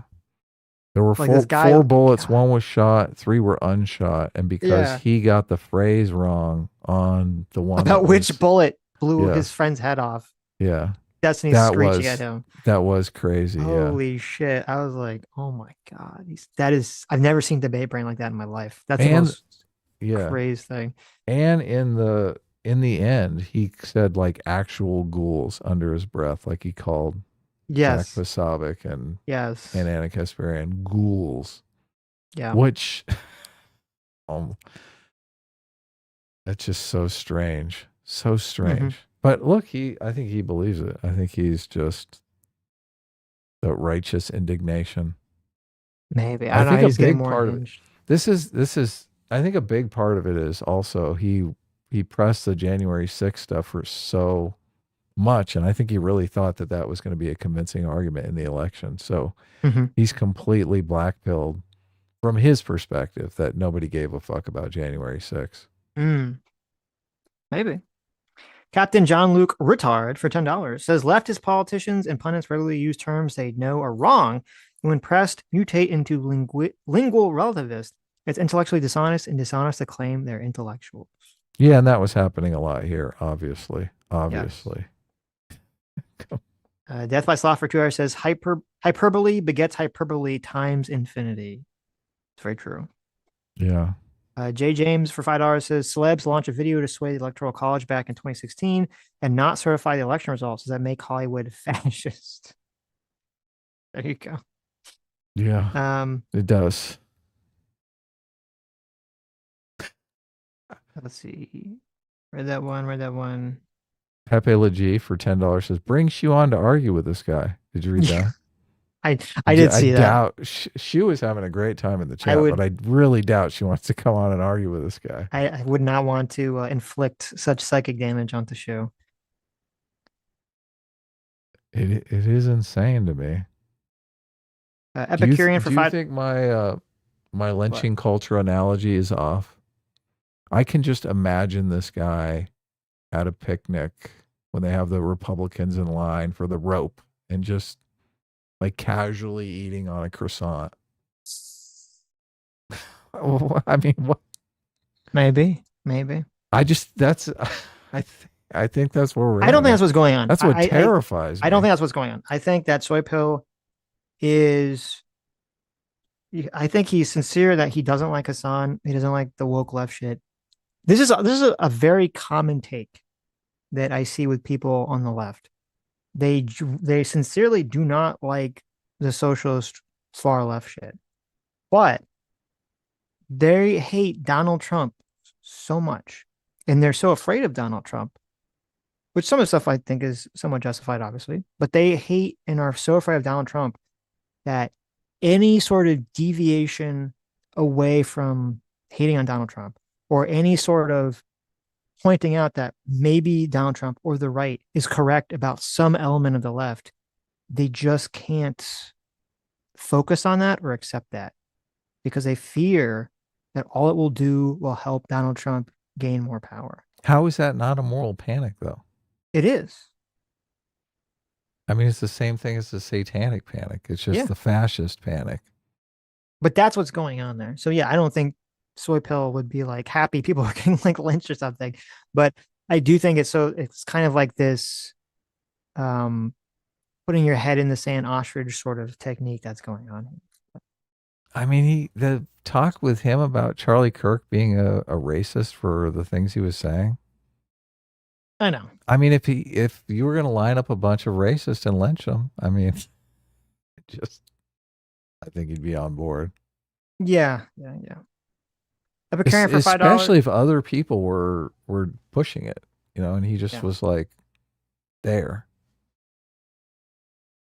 Procuring for $5 says you can be relatively free under authoritarianism. Look at Singapore. Fascism isn't an all-consuming ideology that puts the state before an individual.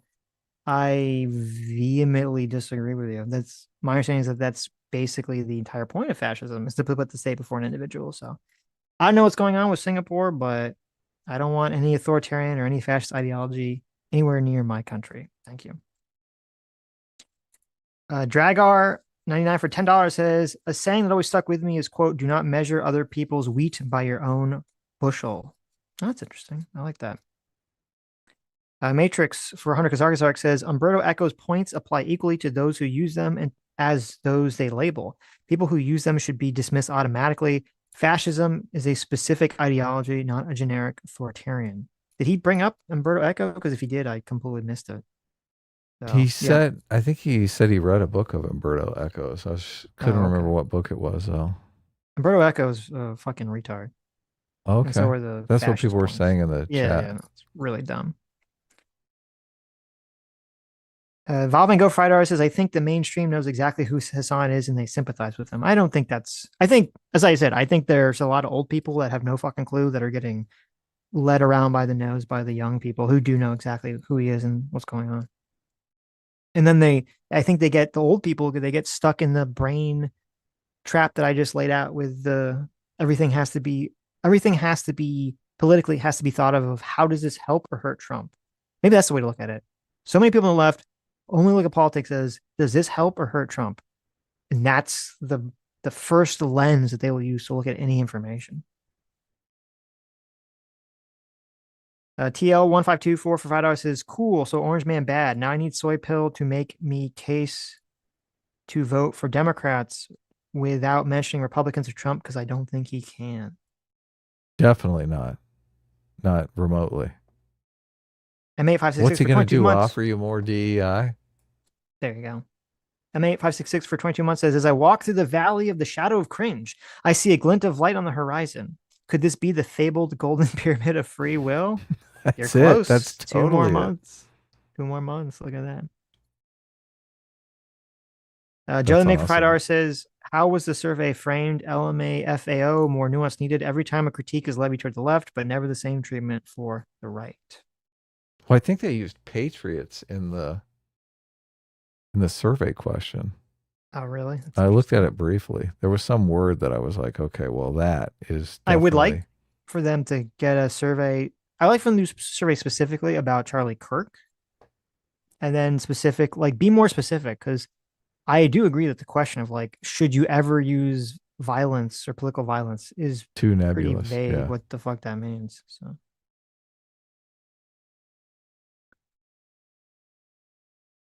RBGH fan Friday says, what has Trump done that's more authoritarian than forcing U.S. citizens to take drug tests for 10 months or lose their job? JMac for $10 says, I would feed the alligators my enemies, and then they'll stop being hungry once my enemies are gone. Soy, from what I know about you, Hassan is your enemy. Oh, there you go.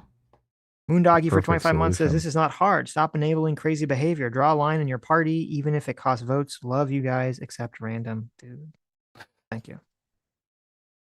Funny. Airman for $5 says, less tumultuous times. There was 2,500 bombings in 1970, mostly from the radical left. Weather Underground, etc. That's true. Okay, that's good. We're not there yet. Yes, fortunately. A dollar That's always for another $5. thing. Like the political, 3 political assassinations a day. Are we even having a serious conversation with someone? Can you imagine if there was 3 political assassinations a day? Pretty crazy. Yeah, gee. Oh my God. What fucking world are we living in? Dario was for $5 says, what would you say is more dangerous, celebrating a political assassination or holding a dishonest apathy about it? Well, openly celebrating, obviously, would be more dangerous. Well, look, and this is the key. I'm not sure we're in a fascist situation here. And all the stuff he's pulling out to say, oh, look, this is fascism. It's laughable shit. It's completely laughable shit. That's why ultimately I had to say this guy is delusional. I don't think anything he brought up, any sensible person would think, oh yeah, this is fascism. Right? Yep. Did you see he say anything? I don't know. What would be fascism? Like if there was, if he was sending the military around to intimidate politicians or something like that, if he stationed the National Guard outside Chairman Powell's house, I would say, okay, something's going on here, right? But look, there's nothing even close to that. Anyway. So here's some of the messages. The Utah County DA read some of the message exchange between. Oh, from the Discord? From the assassin, yeah. Okay. He's talking to his roommates, who I guess was the trans roommate that he was dating or something. His roommate asks him why, and he says, why did I do it? I had enough of his hatred. Some hate can't be negotiated out. If I'm able to grab my rifle unseen, I'll have left no evidence. Going to attempt to retrieve it again. Hopefully they have moved on. I haven't seen anything about them finding it. What a dipshit. What a fucking dumbass. And then he says, and the roommate says, how long have you been planning this? And he says, a bit over a week. I believe I can get close to it, but there's a squad car parked right by. I think they already swept that spot, but I don't want to chance it. I'm wishing I had circled back and grabbed it as soon as I got into my vehicle.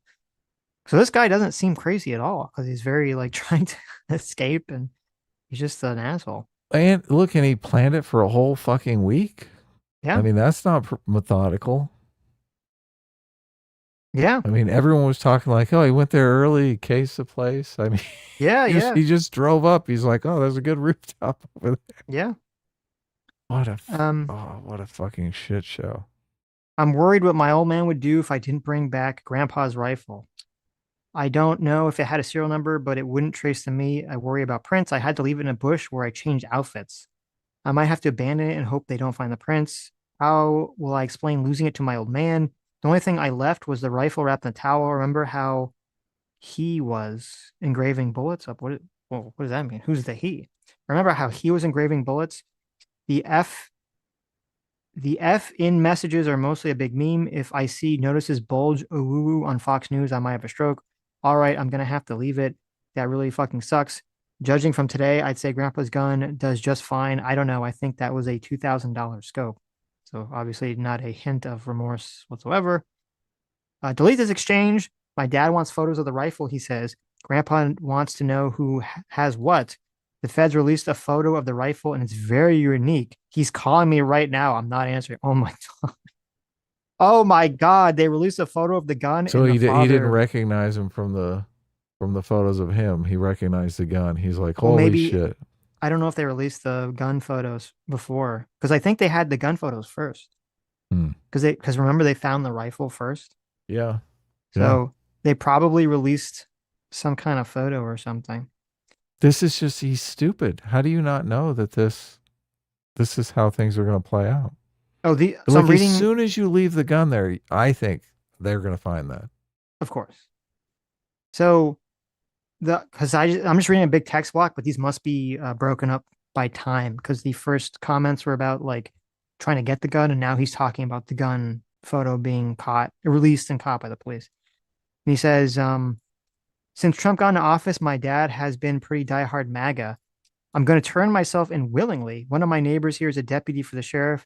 Again, you are all I worry about. Love. Don't take any interviews or make any comments. If any police ask you questions, ask for a lawyer and stay silent. So there you Wow. go. Well, I guess we can definitely on the left and not remorseful, not really doesn't seem that crazy either, which is kind of disturbing.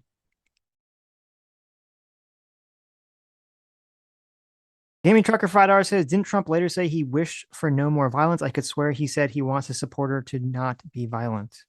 He said something to that effect. Yeah. But it's one of those situations where like you say that, but then you keep kind of ratcheting up by talking about, how evil one side is. And it's like, not exactly the healthiest, the best thing to talk about to sort of calm things down.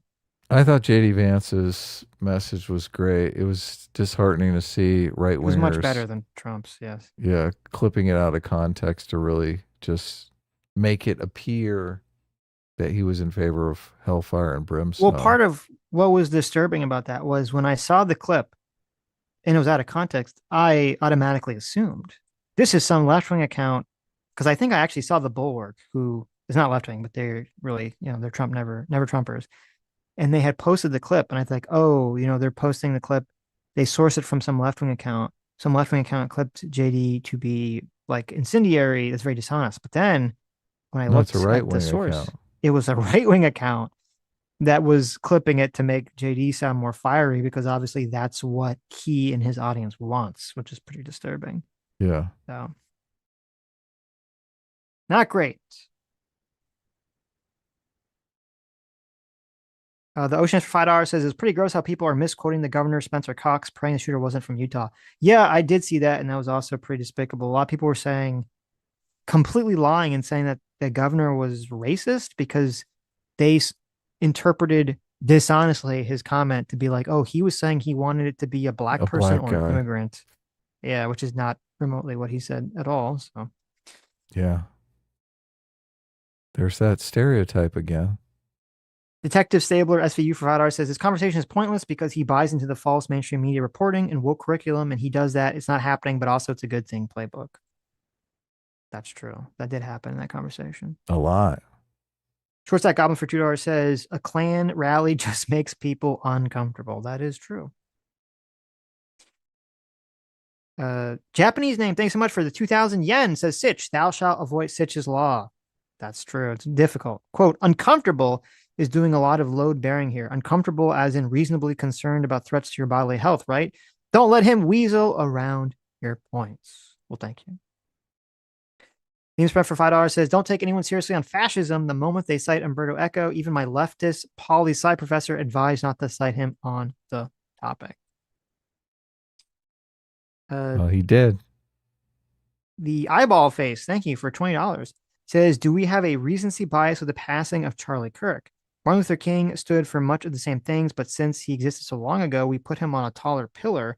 Trump in VP action associated with his passing imply Charlie Kirk value. I mean, I don't know if that's what you're saying, but I don't think it would make any sense to compare Charlie Kirk to MLK in terms of them having, being of equal weight of importance to their movement, or even in terms of saying that they had like a similar message. I don't think that's a good comparison. Well, it's impossible to tell though, because if if things really start to deteriorate, obviously Charlie Kirk could become a historical figure as big as Martin Luther King, because they will say this was like the first shot in the Civil War. He becomes the Franz Duke Ferdinand of the movement. Yeah, Sure. exactly. So we really can't tell at the moment. And I just, Yeah, but I'm just saying, mean, like, I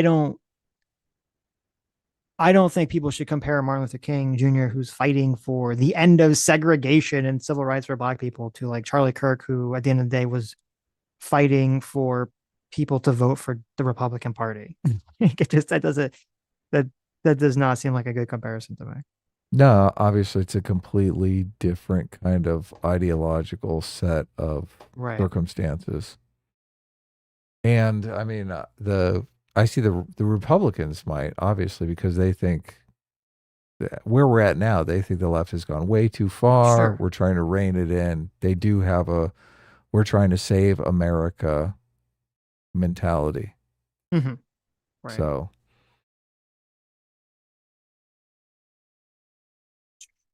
both sides think they're saving America. Memes for $5 says, I read White Fragility with an open mind because of a friend. It was the worst book I've ever read. My notes document is longer than the book itself. Terrible. JMac, thanks so much, Circuit File. JMac for $20 says, you guys seen all the right-wing accounts crapping on Pam Bondi and her stupid statements on free speech. Maybe the right is a little more principled than some of the left originally thought. Even Walsh was calling her and Trump out. I did see that. It's interesting. I think I don't know if it's a question of principle. It's a question of the right. There are certain words. Yeah, hate speech. Yeah, that trigger people. And even SoyPill talked about it in the conversation. There's certain words that you say that automatically trigger people. And hate speech is a word that the left has used and that triggers the fuck out of the right. And so it was insanely crazy for Pam Bondi, who seems to be really bad at speaking, to fall right into that trap of affirming hate speech. And then I know she put out some comment about like, now she's trying to like turn hate speech into being, well, I'm talking about incitement of violence, but even though it's very different. And if she just misspoke, she should just bite the bullet and say, I misspoke, and, I shouldn't have used the term hate speech. I meant incitement of violence. But she's kind of trying to do the Trump maneuver where she just never agrees that she did anything wrong. And I don't think it's going to work. And then that's interesting, because if she means incitement to violence, then obviously a bunch of people on the right would be on board. Right. And then Trump, of course, being Trump,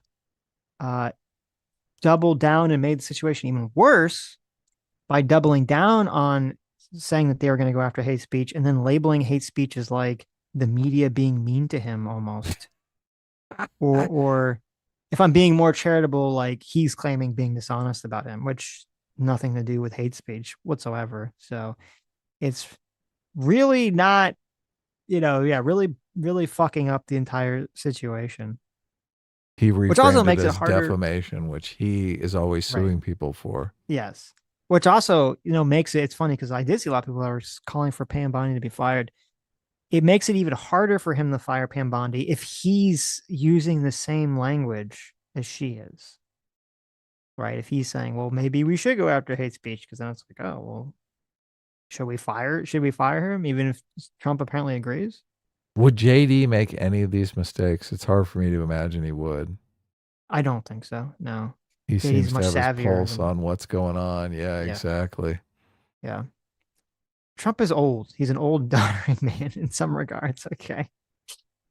A lot of what he does, I think he's just acting on instinct at this point. So. He's so excited that he's going to meet the King of England. I've listened. That's all he could think about. He's like, I'm meeting a king. Well, I listened to him talking to a bunch of reporters in front of his aircraft or helicopter, whatever it was. And he just was gushing about meeting the king and what palace he was going to. Right. How it's the best palace in England. Yeah. By a long shot. I think that's the clip I sent you. That clip, he calls himself a popularist. Instead of a populist? Yeah. I mean, it completely caught me off guard. What now, was he saying it weird intentionally, like to be like, look how popular I am, or is he just like misspoke or dumb or something? I have no idea. It made me Interesting. think that JD had some conversation with him about populism and how JD's a populist, Right. and he was trying to remember. He's like, "Yeah, I'm a popularist. Okay. That was the same conversation. I do what things are popular."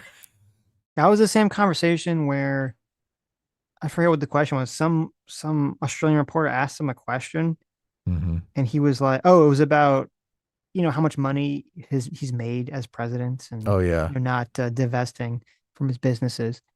And Trump is like, who are you with? And he said he's like with the Australia Broadcasting, which I guess is some sort of publicly funded thing. And he was all like, "Well, I'm going to talk to the president of Australia because you guys are like mean." I was like, "What?" yeah. He was gonna Oh rat him my out. God. It was so bad. He It said was really cringe. his kids are running the business. He's not, and he pivoted to the ballroom he's making at the White Yeah, House that's and right. how Yes, yes. And it was like, I'm paying for this entire ballroom and I'm paying for everything. Trump is I'm like, not making money off the presidency. it is pretty crazy. Trump is like, "Oh, I don't like the comments. I don't like the questions you asked me," which, by the way, the questions weren't even like that incendiary or unfair. And he's like, "I'm going to tattle to the Australian government on you." Like, what the fuck? This is so If cringe. he came out with an accounting Yeah. of how much money he's made on the crypto and all that, and how much money he spent on the White House, and he's like, Hmm. "Look, I spent all my crypto money on the White House." Yeah. Would that seem fair to you? If Trump took all the money that supposedly he's making from crypto and from True Social and this other stuff, and yeah, he spent it on just making the White House better, like I'd be like, okay, at least he didn't spend it on himself, right? Right. Yeah. So I saw a thing on CNBC. He wanted to get rid of quarterly reports, and I'm like, what the fuck? What the what? fuck? Yeah. That's There's why. all I don't know. I'm like, gee, I don't trust these fucking it's bad enough that they're only quarterly reports. Right. And so many of them cook the books on their quarterly reports. You're like, let's just not do them at all.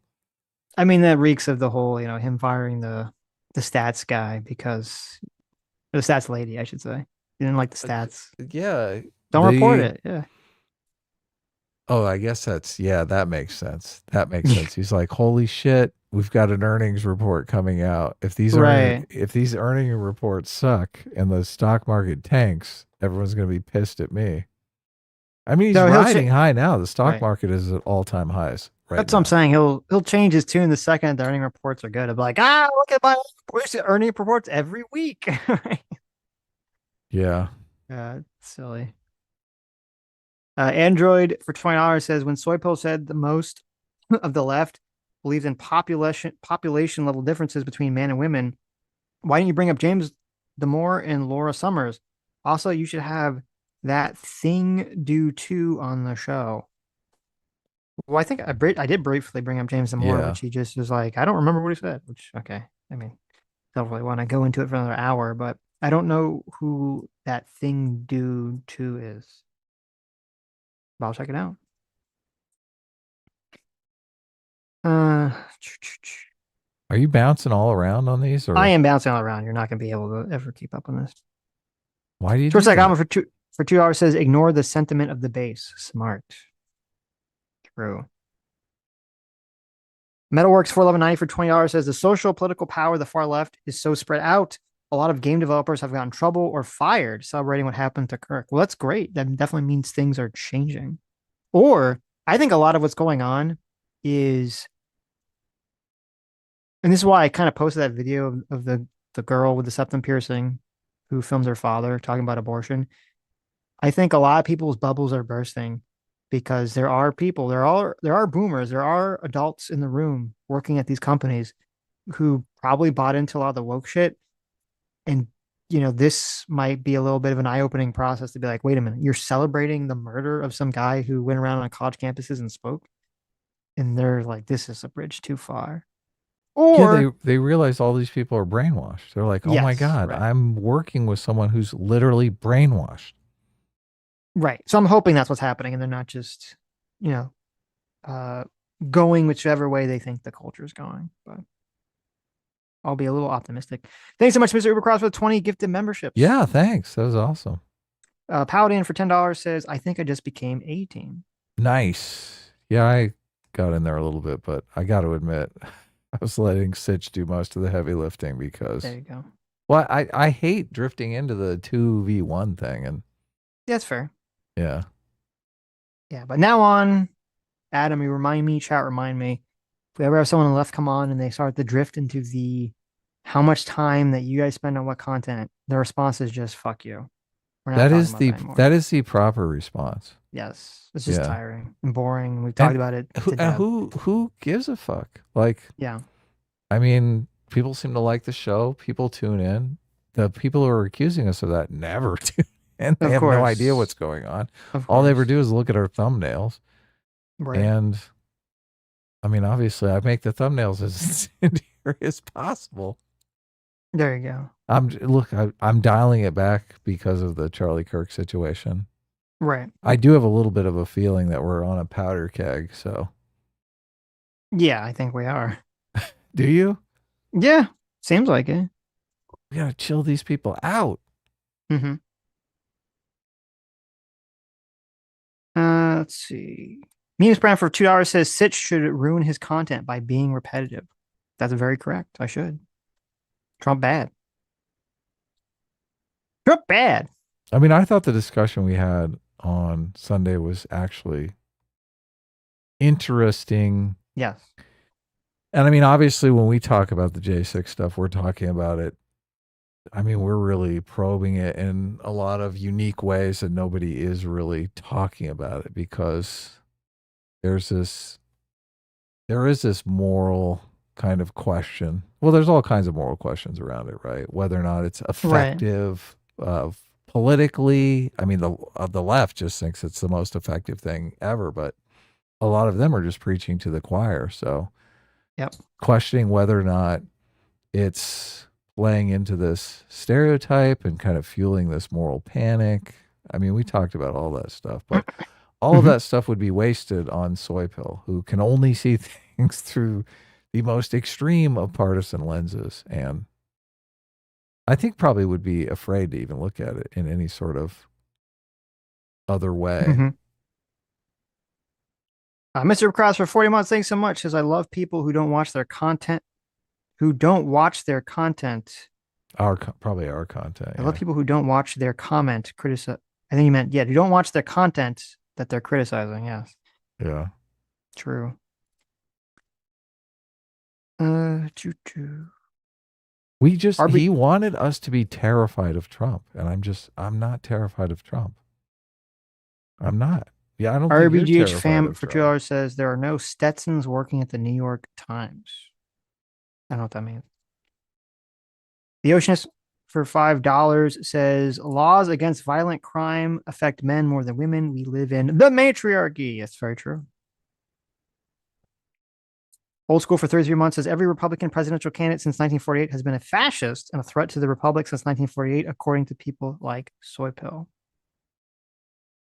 Yeah, it is politically effective. I liked what you said about everyone ratchets up the hyperbole until people start getting killed and then they dial it back a bit.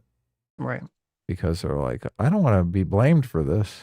Oh, God, but it's so politically effective. Alex Wright for $10 says Trump bans mail-in voting through executive order. Adam thinks, quote, this is necessary to prevent the TikTok 4-year-olds from stealing their parents' ballot, just like they did in 2020 for Biden. I mean, I think that, Adam? I think that's a possibility. I think that definitely could happen. Right. But if there is a lot of mail-in ballot fraud going on, obviously we should get rid of it. I haven't really looked into it, so I don't know the situation. I know obviously Trump hates mail-in ballots, but it's not like he's forbidding people from voting. Bernewski for $10 says when the left calls us 1930s Germans, it's assassination bait. They have raised a generation of insane trans loners who have no chance at a family or purpose, the perfect lone wolves. I'm not. I keep thinking about the mail-in voting thing. I'm Hmm. not certain banning mail-in voting would be good for Republicans because every like all the Republicans I know do mail-in voting because they're buttoned down, professional, have jobs and stuff like Right. that. So it's easier. And they're That fucking no one's going out and waiting in line to vote. It's ridiculous. Yeah. Bass and Bulbous for $5 says Trump isn't a fascist. He's authoritarian filth, and his political movement based on division and otherizing didn't exist. Charlie Kirk would be alive. Wow. There you go. Is that a sincere super chat? I guess so. Trump killed Charlie Kirk, everybody. Noel Screaming the Void for $2 says this guy talks out of both sides of his mouth. Libertarian Sasquatch for $2 says Dev is an American and has TDS. That's peak TDS. Is it? I assume everyone not American is inclined to not like Donald Trump intrinsically. So I feel like it's the opposite. Yeah. Japanese name. Thank you for 1,000 yen. Says saying an election could be rigged is just true, though. That's just rational. That doesn't mean voting isn't valid. It only means we should be vigilant, which we should. Well, I mean, I don't really have any good faith or charity when Trump says it. It seems like Trump says it and repeatedly has said it in order to automatically say if he loses, it's because it was rigged, right? I mean, he was kind of saying the same thing in both elections he won. He was kind of saying, oh, before election, it's going to be rigged. It's going to be rigged. And then when he wins, it wasn't rigged. And then the one that he loses, oh, that was 100% rigged. So it seems like he's just sort of throwing it out there to see if it works or not. Or like a lifeline to use in case he loses. Yeah, he's hedging. Right. We read that 2-term amendment to the Constitution, and didn't it say every person had been elected to the office for 2 terms? Couldn't they use that against Trump to deny him his second term, which is really his 3rd term? Because he was elected in 2020. Oh, if right? you said, well, you actually were elected because you won. Well, no, because you would say he wasn't. Since he didn't go through the process with the electoral votes, he wasn't technically elected. So therefore, okay, you're right. He didn't walk through it. Right. He was only elected by the popular vote. There you go. Alex Wright for $2 says, Alex Wright, not an Adam fan, says, Adam, quote, I'm not smug, talk about ironic. Yeah, Alex Wright doesn't really like me. I can And tell. look, at least I was self-aware enough to think, well, he probably sees me as smug because he's producing all of these talking points that are totally acceptable to all of the people he knows and live streams with. And I'm just laughing them off. Because he doesn't know that we've explored these talking points on the show and just have found them to be untrue. But he doesn't know any of that. So he's probably taking it as smug. So I think it's a decent criticism. I could work on not coming off as smug as I did. Epicurean for $5 says these random crimes are sensationally large because if they were race reversed, cities would be burning. True, yes, which is just that's the thing that's so incredible. Is they just completely deny the project of the mainstream media to shame white racists and to protect the reputations of marginalized people. King Ranch for $20 says, I swear, Adam's answer to everything is capitulation and coddle the right wing. If he was part of any movement, right, left, or center, he should be cast out for concern trolling his own claim movement. Well, I'm assuming King Ranch is on the left, who goes around and shames people because they don't put pronouns in their bio. So I don't like. I'm more concerned about some sort of breakdown of society. I'm worried that we're really going to descend into political violence. If we were in a different place, obviously I would be like, oh yeah, call them fascists as much as you want. I mean, I didn't have a lot of concern when people were calling Bush a fascist and stuff like that.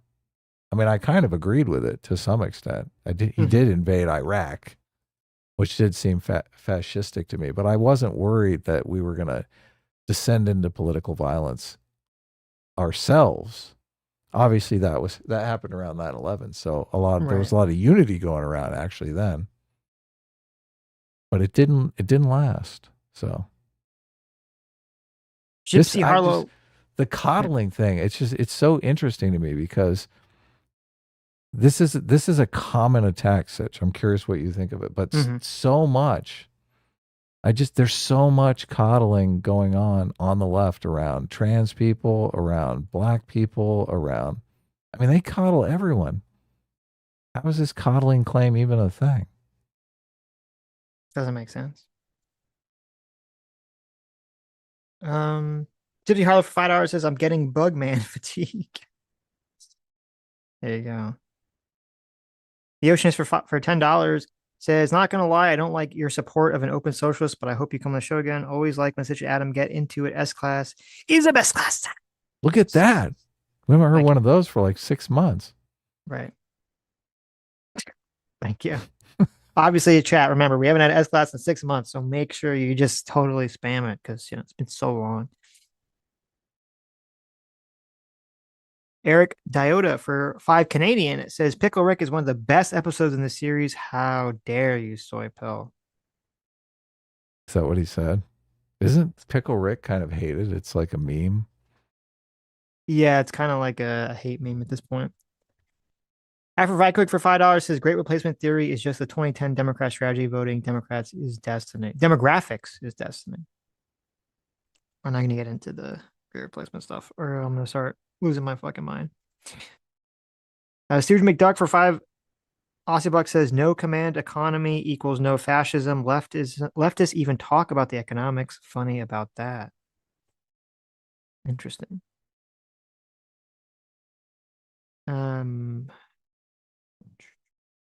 Let's see. Read that one. Read that one. Tennessee for JR says, "DI becomes affirmative action because of stated goals." Very true. In an environment where Trump is engaging in mass deportation, can you really say that the great replacement theory is happening? I mean, that seems a little weird.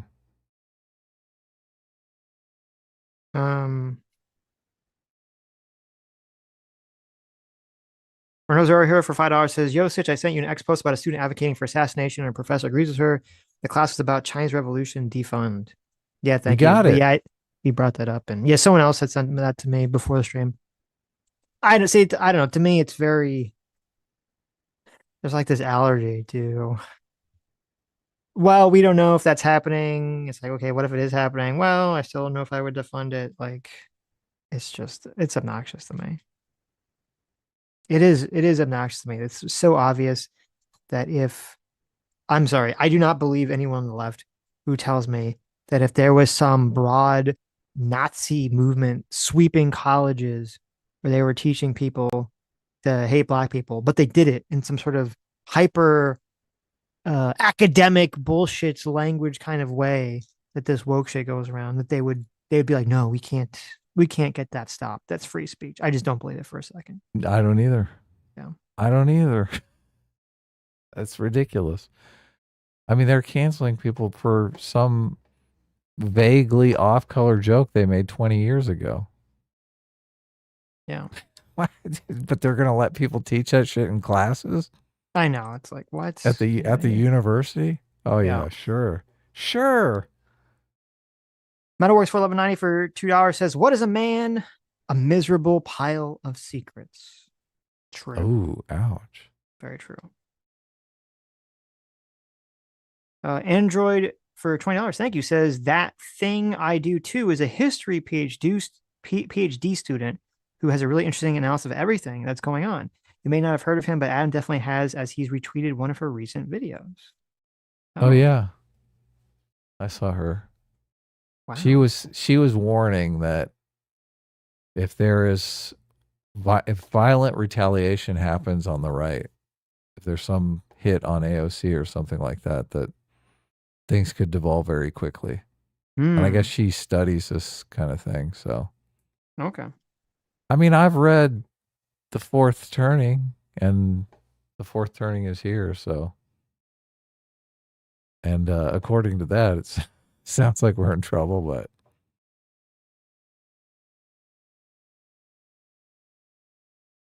So is it? I just saw a clip that's going around of Candace Owens screaming. Does Candace Owens think that, like, please tell me Candace Owens is not saying that the Jews or Israel killed Charlie Kirk? I wouldn't be remotely surprised if I she would does, not be but surprised at all. please tell me that I mean, she's I'm not getting doing ready to that. bet money on it. Yeah, please tell me she's not doing that. Ah, Remember when Candace Owens sat down with Destiny for a live one-on-one? no. I mean, I remember, but I don't remember what they said. Yeah, I didn't really listen to the conversation. Hmm. I just wondered if he secretly recorded her. Terrible. What? I mean, She's married, okay, and a good Christian, supposedly.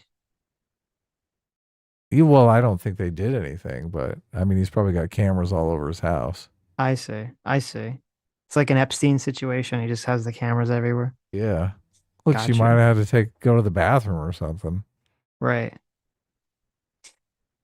Risano Kairyu for $5 says, I don't know what the fuck they're doing. That's 50 DKP minus. Thank you. Good. God, that was amazing. You're welcome. Jason Mulgreen for $10 says, in California, government construction projects prioritize minority or women-owned businesses. My accountant told me I should make my wife CEO so I can land more jobs. If you don't A lot understand, of guys Jason, are doing that. it's not happening. Okay. There's no quotas. There's nothing like that. They're just making everything more fair. They're just handing out flyers to people in Black communities. If you're against that, you're racist, obviously. Did you see the clip going around? What awards program is it? I'm not sure. It was the Emmys. I did see It that. was Yeah. the Emmys. Yeah. That we should have brought that up. That was a perfect example. So they had 4 women directors, and everyone was like, "Yeah, go women! 4 women directors, and one one guy." Yeah. Right? So they read off all the names, and then they pick the guy. Right. Right. Obvious But sexism, right? and she made a big deal. Oh my God. I typed in Emmys to find the clip, and the first clip that comes up is Sydney Sweeney at the Emmys. She's wearing this dress, and her boobs are just like bouncing all over the place. Should we bring it up? Completely distracted. Yes. But no, who was the woman that was complaining about that? Who was like the host? So she was all like, "Oh yes, so good that we have these women." Yeah, she was all excited. Yeah. Look, we have 4 raffle tickets here. 4 out of Yes. 5 raffle tickets. Yeah. We're bound to win. It is funny that when I go to look that up, the first thing that comes up on X Oh, it's suppressed. is the tits. We live in the maybe- patriarchy, and it's wonderful. Maybe Elon's finally fixed Twitter. There you go. Fixed X. And also, it was very funny. There was a woman who came out, and she was like, when she accepted her award, she said, like, fuck ICE and free Palestine. Mm-hmm.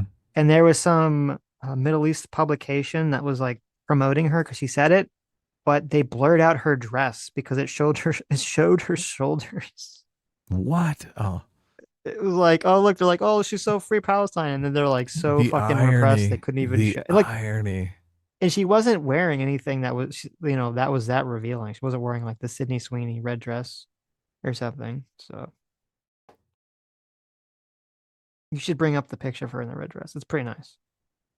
Yeah, the actress who plays Hilly, I think, won something for Severance. Oh, that's good. Yeah. Good. Wonderful. Sam never forgave me for the fact that we have to wait for the next season of Severance. She never got Oh. over it. She still She's brings still it up. thinking about it right now. She's still thinking about it right now.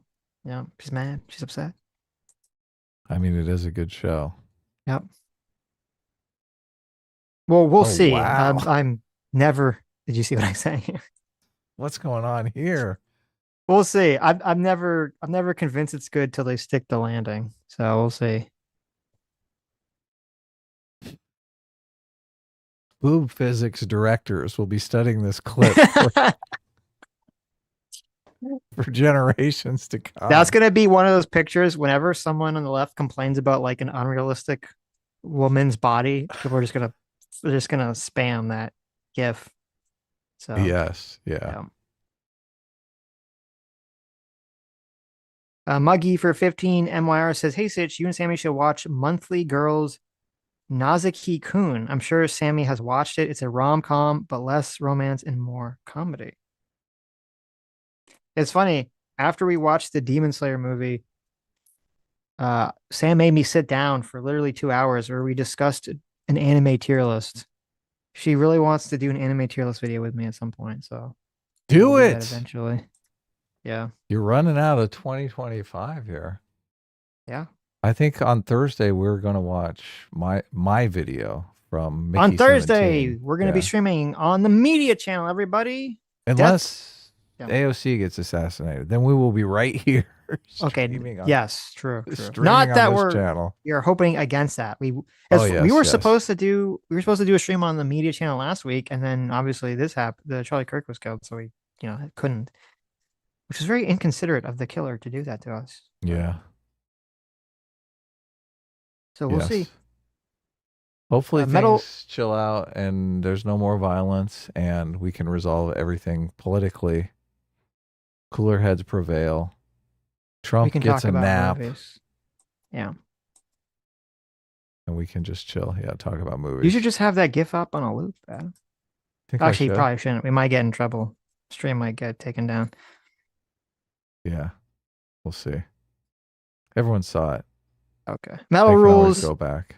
There you go. Metal Rules for $5 says Sitch is soy accidentally racist by assuming your doctor got his medical seat because of affirmative action? That's precisely the argument against it. True. It's a good point. Should have brought that up. Oh, you read that. That was Phil that remains. Thank you, Phil, for $10. Guys, he's just entirely terrible. Anna's right. He makes Democrats look awful.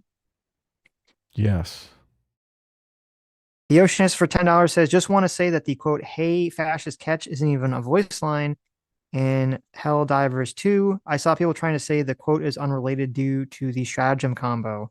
There was on the bullet. Yeah, it was dishonest the way people were framing it, that there was some arrow combination that was from Helldivers 2, but the line wasn't from Helldivers 2. But people were saying it was just a video game meme. So, and then it was the same thing with people saying that song, which was an anti-fascist song, they're trying to it was like a Groiper song. It was just obviously not true. So the whole thing's retarded. But Everyone's coping hard. Yeah. Spinning the narrative. Of course. Updating the Wikipedia page. Of course. Samuel Jones for $10 says, do you think Destiny has backed himself in a corner where he has to come out with a horrific take minutes after tragedy because that's what's expected of him now? Maybe. I think it's highly possible. It's highly possible. He does seem kind of brain broken on the whole situation, but I have no idea what his financial situation is, though. yeah. I mean, everyone was talking like he was loaded. If he's loaded, I mean, he can just walk away from streaming, right? I don't know. Maybe he's worried about paying out or losing his court cases or something. Got to rack up a war chest for legal fees and stuff. Samuel Jones for another $5 says, Destiny reminds me of Ray Liotta spiraling at the end of Goodfellas. Yeah, that's pretty accurate. Ray Liotta was like all drugged out, and he's like, I love that because the FBI helicopters keep swooping him around, looking out the windows. He's got the tweaker windows. Yeah, he's completely Venetian blinds that are all fucked up at the corners from looking. Yeah. He's completely tweaked out of his mind, but he's actually correct because the police are out to get him. That's such a good movie. I love Goodfellas. God Joke for $10 says, I'm a bit behind, but regarding affirmative action, watch actual Justice Warrior videos about how air traffic controllers were giving a pre-screening test in which the correct answers were given to black applicants. DEI is cancer. Oh my God. That's crazy. I gotta check that out. Right? Let me put that on some kind of list to watch. I'll definitely send that to this soy pill. That's crazy. Why? You're not going to change his mind. I'm curious to see the reaction. So, Okay. yeah. What kind of gymnastics will take place to deal Of with course. the cognitive dissonance of this article? Yes. Of course. You were getting so, I was waiting. I was like, release the Kraken. Release the Kraken. Because you were kept explaining. I Well, know. you know, if you don't have the people available, if the people aren't in the population, what do you mean? You're Why not wouldn't there gonna, be people in the population? What are you right. talking about? It's just you're not gonna. It's racist to imply that there's not enough people in the population. What, you think black people are stupid? Is that what you're trying to say? Well, I'm glad I didn't get to that point. So I will give SoyPill credit for not taking it to I that position. guarantee you his chat was all fucking. Oh, I'm sure his chat was. I'm sure his He chat hates was. black people. He thinks black people are stupid. Of course. He Of thinks course. black people are stupid. Right. Risano Kairu for $5 says, Adam, people saying words that hurts leftist feelings is political assassination. Drimpfist do 9,000 plus a day. It's true. There you go. We can't coddle these leftists, okay? No. We need to tell it to them like it is. We're here to coddle the right wing. John Kajab, thanks so much for $20. Says, my earlier point is that the majority of people deal with culture every day while only dealing with government every 2 to 4 years. The last decade of the left overtaking culture daily is what pushed people to the right in governance. True. That's a good point. Yeah. That's true. Yeah, that's definitely true. I think a big part of why Trump got elected was just everyone thought, oh, the left has just gone insane. We can't vote for them. They're crazy. They want taxpayers to pay for trans people's sex change operations. Trans criminals' sex change operations. Mm-hmm. Listen, I will watch any girly anime with Sam, okay? But she just has to put up with me making fun of it relentlessly while we're watching it. That's Really? that's the rub, okay? I'll watch it, but I'm gonna make fun of it. There's all That's these part like of the fun, right? there's all these like weird there's like a genre of anime right now that's all about women who die or are teleported to an alternate dimension where they're like caught in some sort of dramatic soap opera romance between like nobles or some shit, because they always take place in either like a magical fantasy land or some sort of like time period piece where they get to wear, you know, the big dresses and everything because that's what girls like. And they're all like very similar. And it's really weird because they all frame it like, oh, I'm going to be a villainess. I'm going to be a bad girl. They're like, all the titles are like, I'm a villainess. And then when you watch it, like they don't do anything evil whatsoever. It's just totally coping. It's very strange. And it's super cringe. They just are a princess that's labeled as a villainess. They're just like, oh, well, like, because there's this one that Sam was watching with her friend, and she's like, she gets teleported into her own visual novel video game. And she's like the female character who's like the antagonist in the game. And instead of it being like something kind of interesting where it's like, oh, she's actually going to become like evil or something, it's like, no, it turns out that the good character is just a huge asshole and she's justified the whole time. And you're like, what's even the point? Oh, yeah. What's even the point? She's got to do some real evil. Yeah. Genocide some people. Right. Burn some children alive or something. Yeah. Come on. Kick a dog. Come on. Sammy says, see chat, see how he treats me. Oh my God. There you go. ADHG for $5 says, lost friends this week because I didn't call Trump a fascist. Glad I'm not the only one who despises fascism. Thanks for making my week less shit. Oh, I'm sorry to hear that. That's terrible. That's very crazy, though. Yeah. It's so weird. That's in the context of the coddling the right. Right. Look, if you don't call Trump a fascist, we're going to beat the shit out of you. Right. Yeah. well, we shouldn't coddle these people. We should just let them beat the shit out of him, right? Android927 for $20. Thank you. Says that thing I do too didn't say anything about retaliation. She said that we are, quote, between events. And if someone who wants violence commits a second event before we've healed from the first one, it would be a very bad situation for our nation. Yes, yeah. That I'm hoping, and I did like Vance's response, and it seems like Vance realizes we need to do something politically, or at least be moving in that direction persuasively, so that people don't get some kind of bloodlust and something dangerous happens. Vance was very conscious of that. It would be great if he got Trump on the same page for that. And I mean, it would be a good opportunity for Trump to come out and be presidential and look cool and really stick it to the left, because obviously they're complaining so much about him not doing it. So it'd be a big surprise, right? Right. But I don't think he could resist throwing in some line that would be the next Fine People hoax for probably the rest of my life.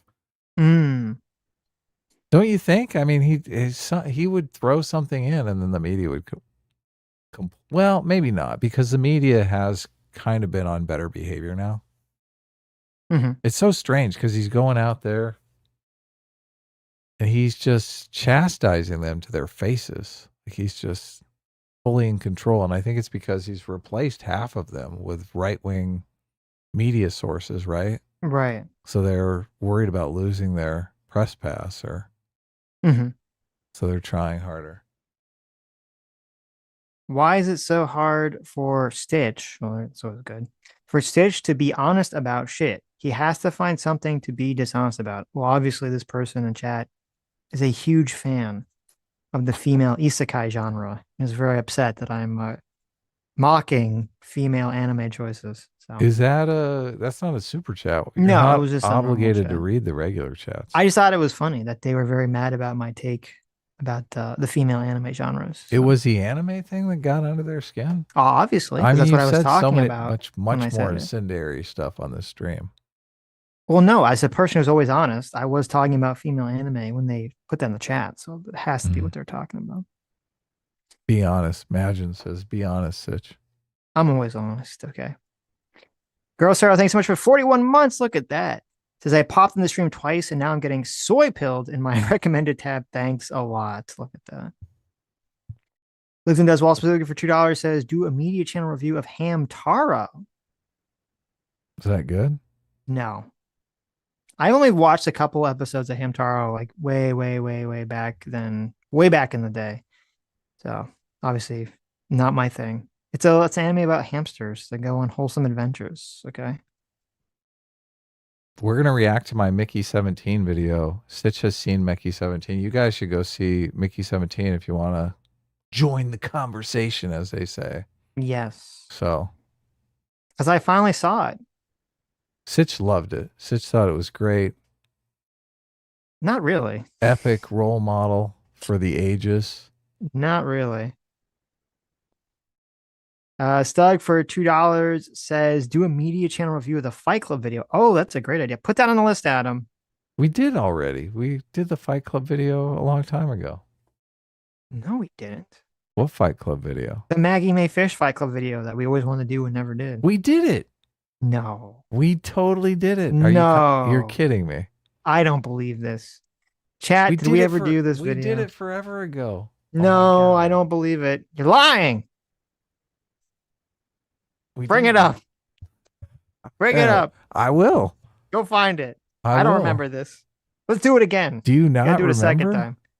No, I don't remember. That's crazy. That's insane. Okay.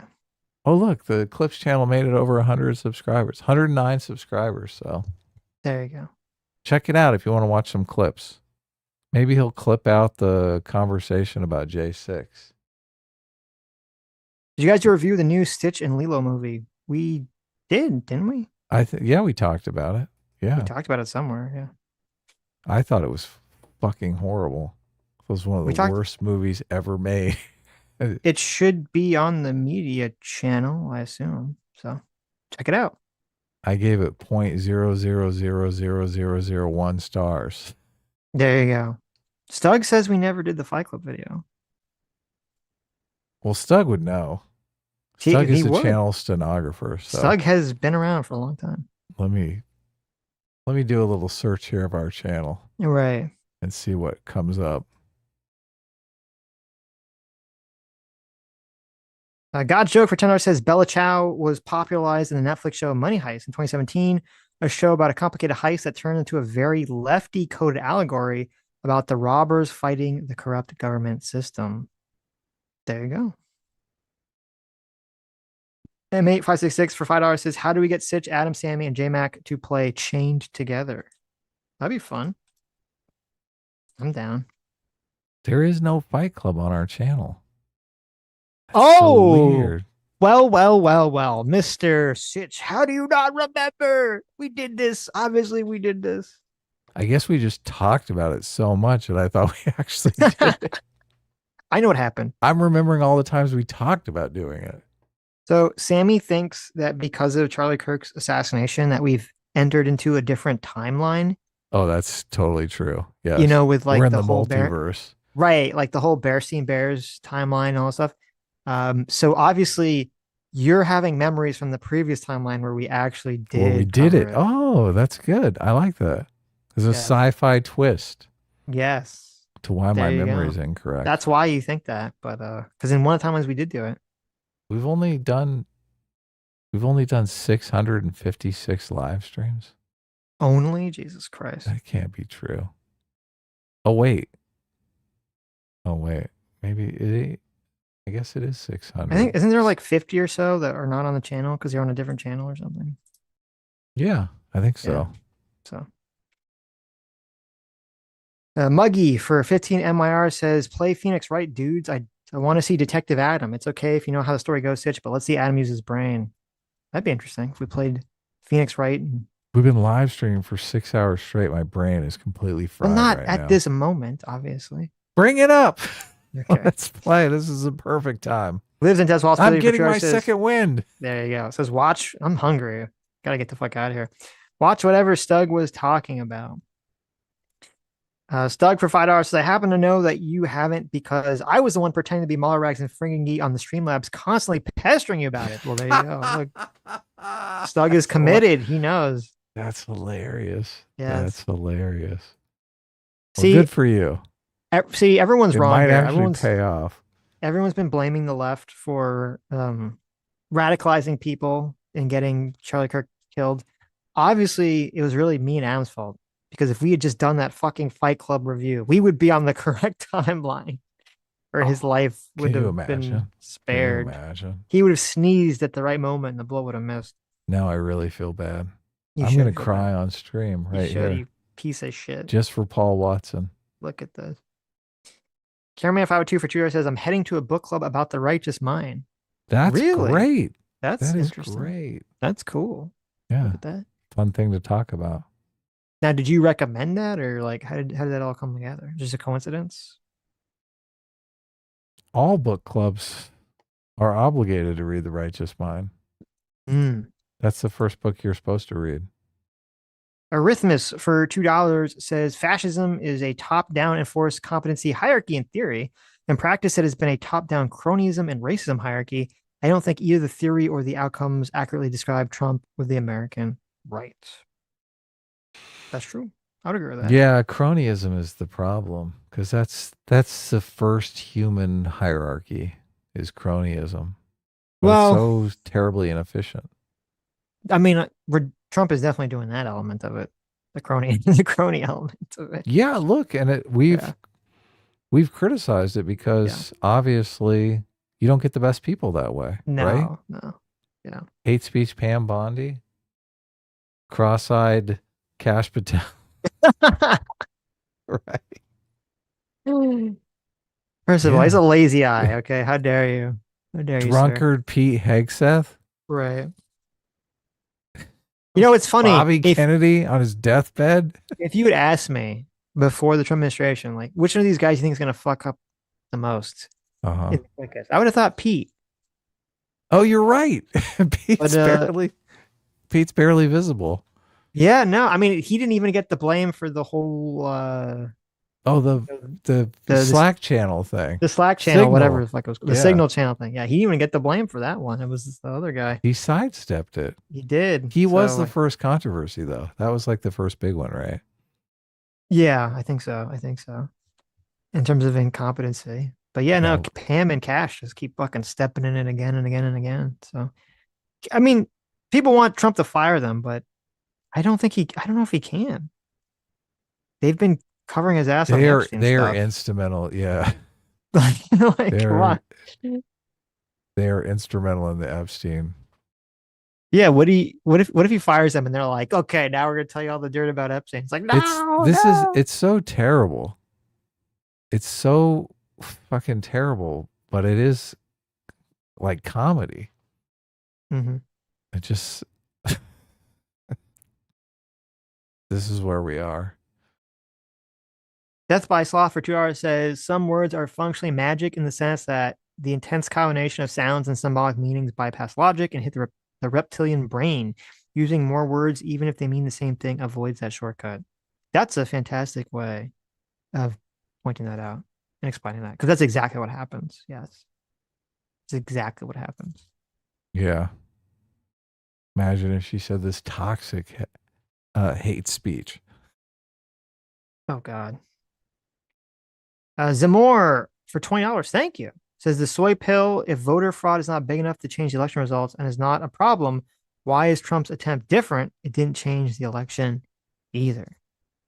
Well, I already know his answer, which I think he says sort of in the conversation, but his answer would be like, well, it's because he's going to use the pretense of voter fraud to stop real votes from coming in. That would be the response to that question. Yes. Fondue for $2 says, quote, you're a fascist unless you're on my team. Soy pill. There you go. Pretty much. Fondue Yeah. for $2 says, so 40% of the left has the same moral character as TMC. Yes. Terrible. Yeah. Arrhythmus for 2 hours says the smaller the talent pool, the fewer exceptional individuals will exist within that pool. This is why DI initiatives result in lower standards. If a percentage must be hit with fewer people, the standards must be lowered. Very true. Death by Sloth for 2 hours says I worked in a big corporation. Oh, I read that one. Fondue for $6 says I'm sorry for Sitch constantly having to deal with this gaslighting every time he talks to a left liberal. It's like we're taking crazy pills. That's true. I do it so you don't have to. Okay. I consider anyone who uses a fascist label as far left. They're the ones that are in the moral panic. I am Jesus, and I am sacrificing myself for your sins. I hope you all appreciate it. Okay. That's great. Jesus was Jewish. That's true. Yes. Oh, you know, it's funny. Someone was telling me about this. Someone had they were like, hey, if you look at this live stream, I don't know if it was like their official live stream. Like, if you look at this live stream, the like time code that Charlie Kirk dies, if you look at like that time code in John, the Gospel of John at like the same time code, way. it like said something about, being reborn or whatever. And I looked at that and I said, yeah, but why did they choose the Gospel of John? Like, why did they choose any of the other books of the Bible? So we looked at all the different passages of the New Testament that were would be the same time code. Right. And like most of them would mean nothing. But then one of them, I think it was like Acts or something, it had like the exact opposite connotation. It was like talking about slaying demons. Really? So Wow. I was like, this is why you guys got to be careful. But people like say, oh, look at this, lines up with the Bible and all this stuff. Like, and be very careful to fall into those traps. Well, 'Cause obviously it was about Charlie Kirk slaying demons, though. Not him being a demon slain. Well, no, but the passage would have lined up to make him look like the demon being slain. If you're Right. trying to say that it meant something, religious. Right. So. Hmm. Saul for $2 says on the drug boats getting blown up, I completely disagree. Killing people is only justified if there are imminent risks of killing people. Drugs are bad, but killing people because they sell them is too indirect. So I agree, I guess, but like slightly, maybe this is what you're saying. I would use slightly different reasoning. If the government can arrest or stop someone without killing them, obviously that should be what they do. They should only kill people with military force or drone strikes if they cannot arrest them. And my understanding is like, when Obama drone strike people, or even Trump was drone striking people in like Pakistan, it's because you couldn't have a U.S. helicopter like go into Pakistan and drop down and like arrest the people or whatever, right? So they had to use the drone strike to get rid of them, and that they're doing something that's creating problems and threats in America.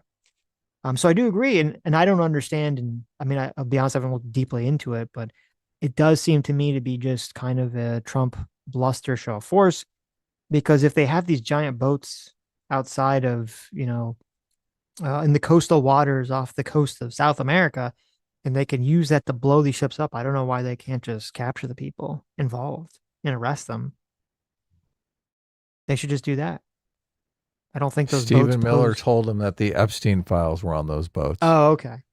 And also because, I mean, we look at the Trump administration and their handling of the whole, we're sending anyone with a tattoo to prison to potentially be raped in Central America. That doesn't, in me, breed a lot of confidence in the Trump administration's ability to Hitting the right boats. hitting the right targets. Okay. Okay. Yeah. So yeah, no, I think I agree with you. That was a Caribbean cruise. What'd you do? You're right. Well, if it was a Carnival cruise, maybe it was for the best. Oh, Arithmetic for $2. Says mail-in voting is inherently less secure than in-person voting. true. For that alone, it should not be widespread. There are cases where the risk is Wrong. presented. There are cases where the risk presented by mail-in voting is acceptable, but these are limited. Moderation is key. Oh, well, I totally agree with all of that then. If you're going to request a mail-in ballot, I just think, okay, well, you've got a relationship with your voting place, right? Well, the person could be dead. You're just mailing the ballot out to them. They could have died in a car no. accident. I agree with what you're saying. You just reminded me. I need to update my voter registration. Update. Don't voter worry about it. You don't need, you said you weren't going to vote anyway, so what do you care? Well, no, I just didn't vote for president. I'll vote for other things. There's yeah, you got to vote for, yeah. yeah. Got to legalize local marijuana. Elections. So it's not legal there yet? Wow. Living in the dark ages. We tried. I don't understand why it would be so difficult.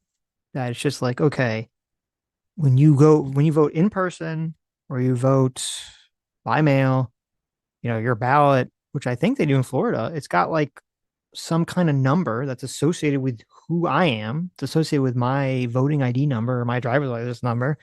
And when I vote, it puts that information into a database. And it shouldn't really matter whether it's in person or mail. I do agree with you, Adam, that you should have to request it. I don't think they should just send it out to people preemptively, because then you do get into problems of making it too easy to ballot harvest and stuff like that. Yeah. Solid for 2 hours says it's important to remember there's a difference between mail-in voting and absentee voting. You automatically get sent the former. You have to request the latter. Trump supported absentee ballots unless he changed his mind. Okay. Well, maybe I vote absentee ballot then. Well, no, isn't it? Well, I don't know what is the difference. He said you request one. I thought absentee ballot was like if you live not in America or something, like if you're abroad or you're in some capacity where you can't vote. Oh, like in person, versus mail-in was like you don't, you just could just say you didn't want to do it, something like that. And obviously, I think the absentee ballot helps Republicans, so obviously Trump's going to be in favor of that because a lot of it's like military voting and stuff. Fondue for $10. Thanks so much. As on a side note, I caught up on the Gundam show G Quux. I was very disappointed in just Gundam Eva member berries. Generally made me angry because the setting was cool and the characters have potential. I don't think I've ever watched a Gundam show in my entire life. And I've never really been interested in the genre. The only giant robot show I've watched and liked to some capacity, I think, was Gurren Lagann, which I don't know I wouldn't even put that in the same genre, but giant robots are amazing. What are you doing? Well, there you go. I did watch the American show. Was it Megas XLR, which I like that show. JMac for $10 says, "Hey Sitch, for Valentine's Day, on 1U, I gave my wife coupons she could cash in to make me watch movies with her, and I couldn't make fun of them. It's a cheap gift, except it will cost you your sanity." Well, there you go. There you go. I'll give that to Sammy. Small price to pay. Right. I'll be like, "Here's the coupon, Sammy." She'll be like, "Where's my jewels?" I'm like, "No. You get the coupon this Valentine's Day." She'll go, "Where are my berries, Sitch?" I'll be like, "J-Mac told me to give this to you. You can't complain." It's like, "No, where are my berries?" And then I'll have to sleep on the porch. The porch. Wow. The balcony. Yes. Arrhythmus for $2 says, "To be clear, fascism, even theory, is a bad idea because you can't practically construct a competency hierarchy using top-down force.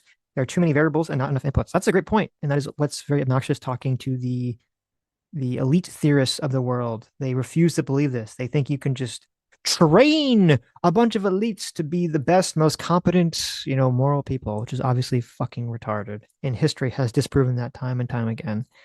So, Yeah. Sad. very sad. They believe propaganda. Yes. Stug for $5 says, "Also, Sitch, you need to work on how you pronounce noog, whatever." What is yes, that? The fringy comment. Yes, you're right. No. I don't know how to say it right. No, noog. Oh. I don't know. Don't worry about it. The Oceanist for $5 says, "ABC has a segment talking about how it's touching that the shooter called their roommates his love." Bro, really? Okay. Interesting. I didn't bring it up because I knew it would be another 3-hour conversation. SoyPill did a video on the Find People hoax, right? Holy shit. I did not know that. I knew it would make you really mad and it would be a 3-hour conversation. Right. So good. I'm glad you Yes. didn't bring it up. That's Maybe we'll talk hilarious. about it next time. I am going to watch it right after this live stream. Yes. Did you watch Voltron? I guess you're right. I did watch some Voltron, and I did watch some of Zoids, but never really liked them though. Oh Blainscape Quarter for my Jar God. says, "Don't forget Evangelion." Oh yeah, it's true. I watched Evangelion. I just feel like those don't fit into the Gundam mold. So, but I guess that's true. Listen to Walter for Jar says, "Make Adam watch Megas XLR." Yeah, I think Adam would like Megas. I haven't watched it in years. I don't know if it's dated, but he would like it. We have to watch this soy pill video on stream though, because that's just gonna fucking trigger the shit out of everyone. I know. That'll be for whenever we want to do round 2. We'll talk about that video. So. And Andreessen Horowitz, was that the guy that was on Joe Rogan talking the bullshit about fintech? No. Okay. Who was that guy who was on Rogan? That was I can't think of his name. Who was that guy? Chat. Mark Andreessen. You're close. Oh, okay. Mark Andreessen. Because they dropped who breaking TikTok deal, US deal finalized. Oracle, Silver Lake, and Andreessen Horowitz will control TikTok's US operations under a new 80-20 framework with ByteDance. 80% US owned, 20% Chinese owned, American board, and US government oversight. Oh, new US only app with separate algorithm from global TikTok.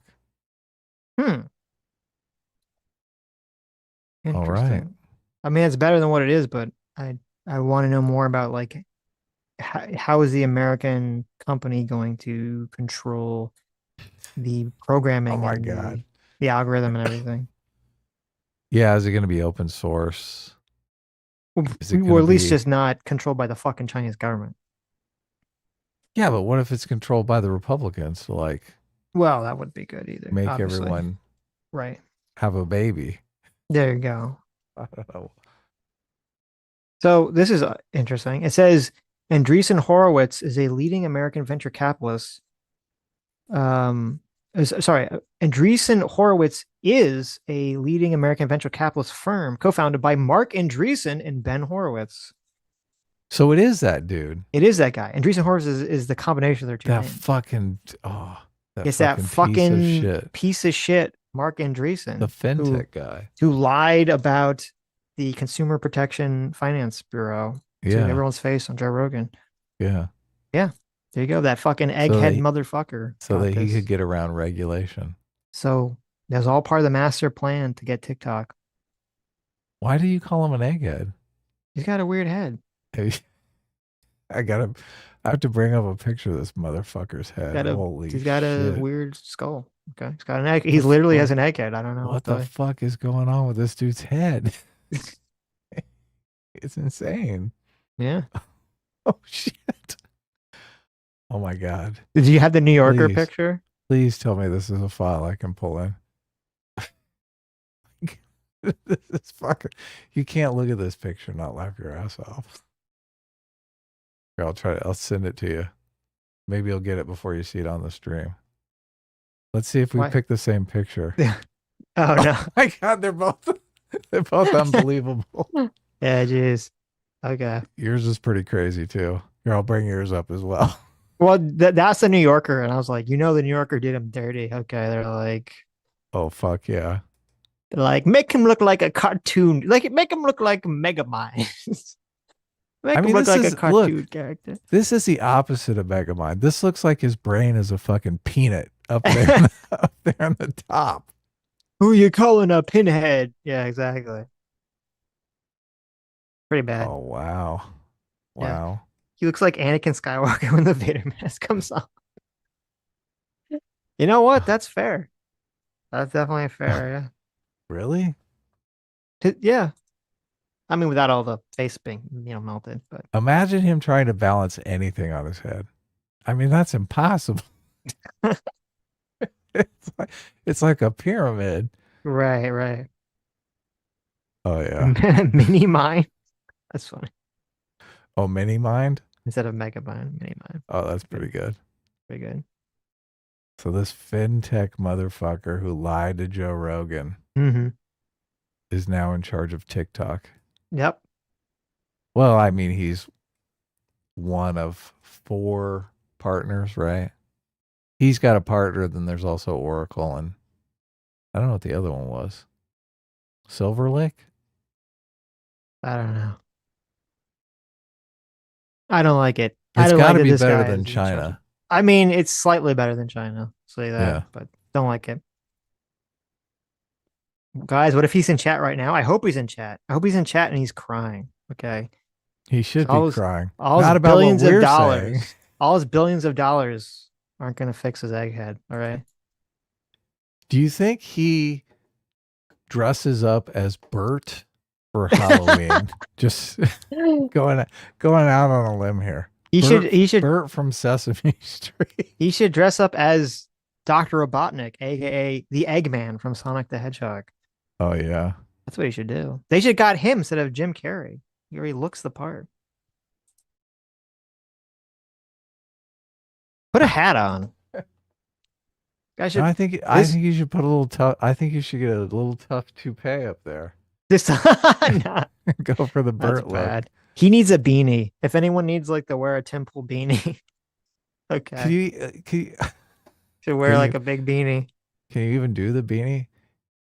If he puts a red beanie on, people are going to think he's a Russian missile. They're going to think. Or a whale erection. They're going to be like, what's happening here? Yeah, it's over. Problem. It's true. Okay. He could do something. Coming up out of the well with a red beanie on. Oh my God. You're like red alert. They're launching missiles. It's a whole dozen. There you go. He has to wear custom made 100-gallon hats. Yep. Yeah, see, he needs a big cowboy hat, right? That would wear it. That would hide it. If he had a big, tall cowboy hat and everyone just thought he was a funny guy who wore a big hat.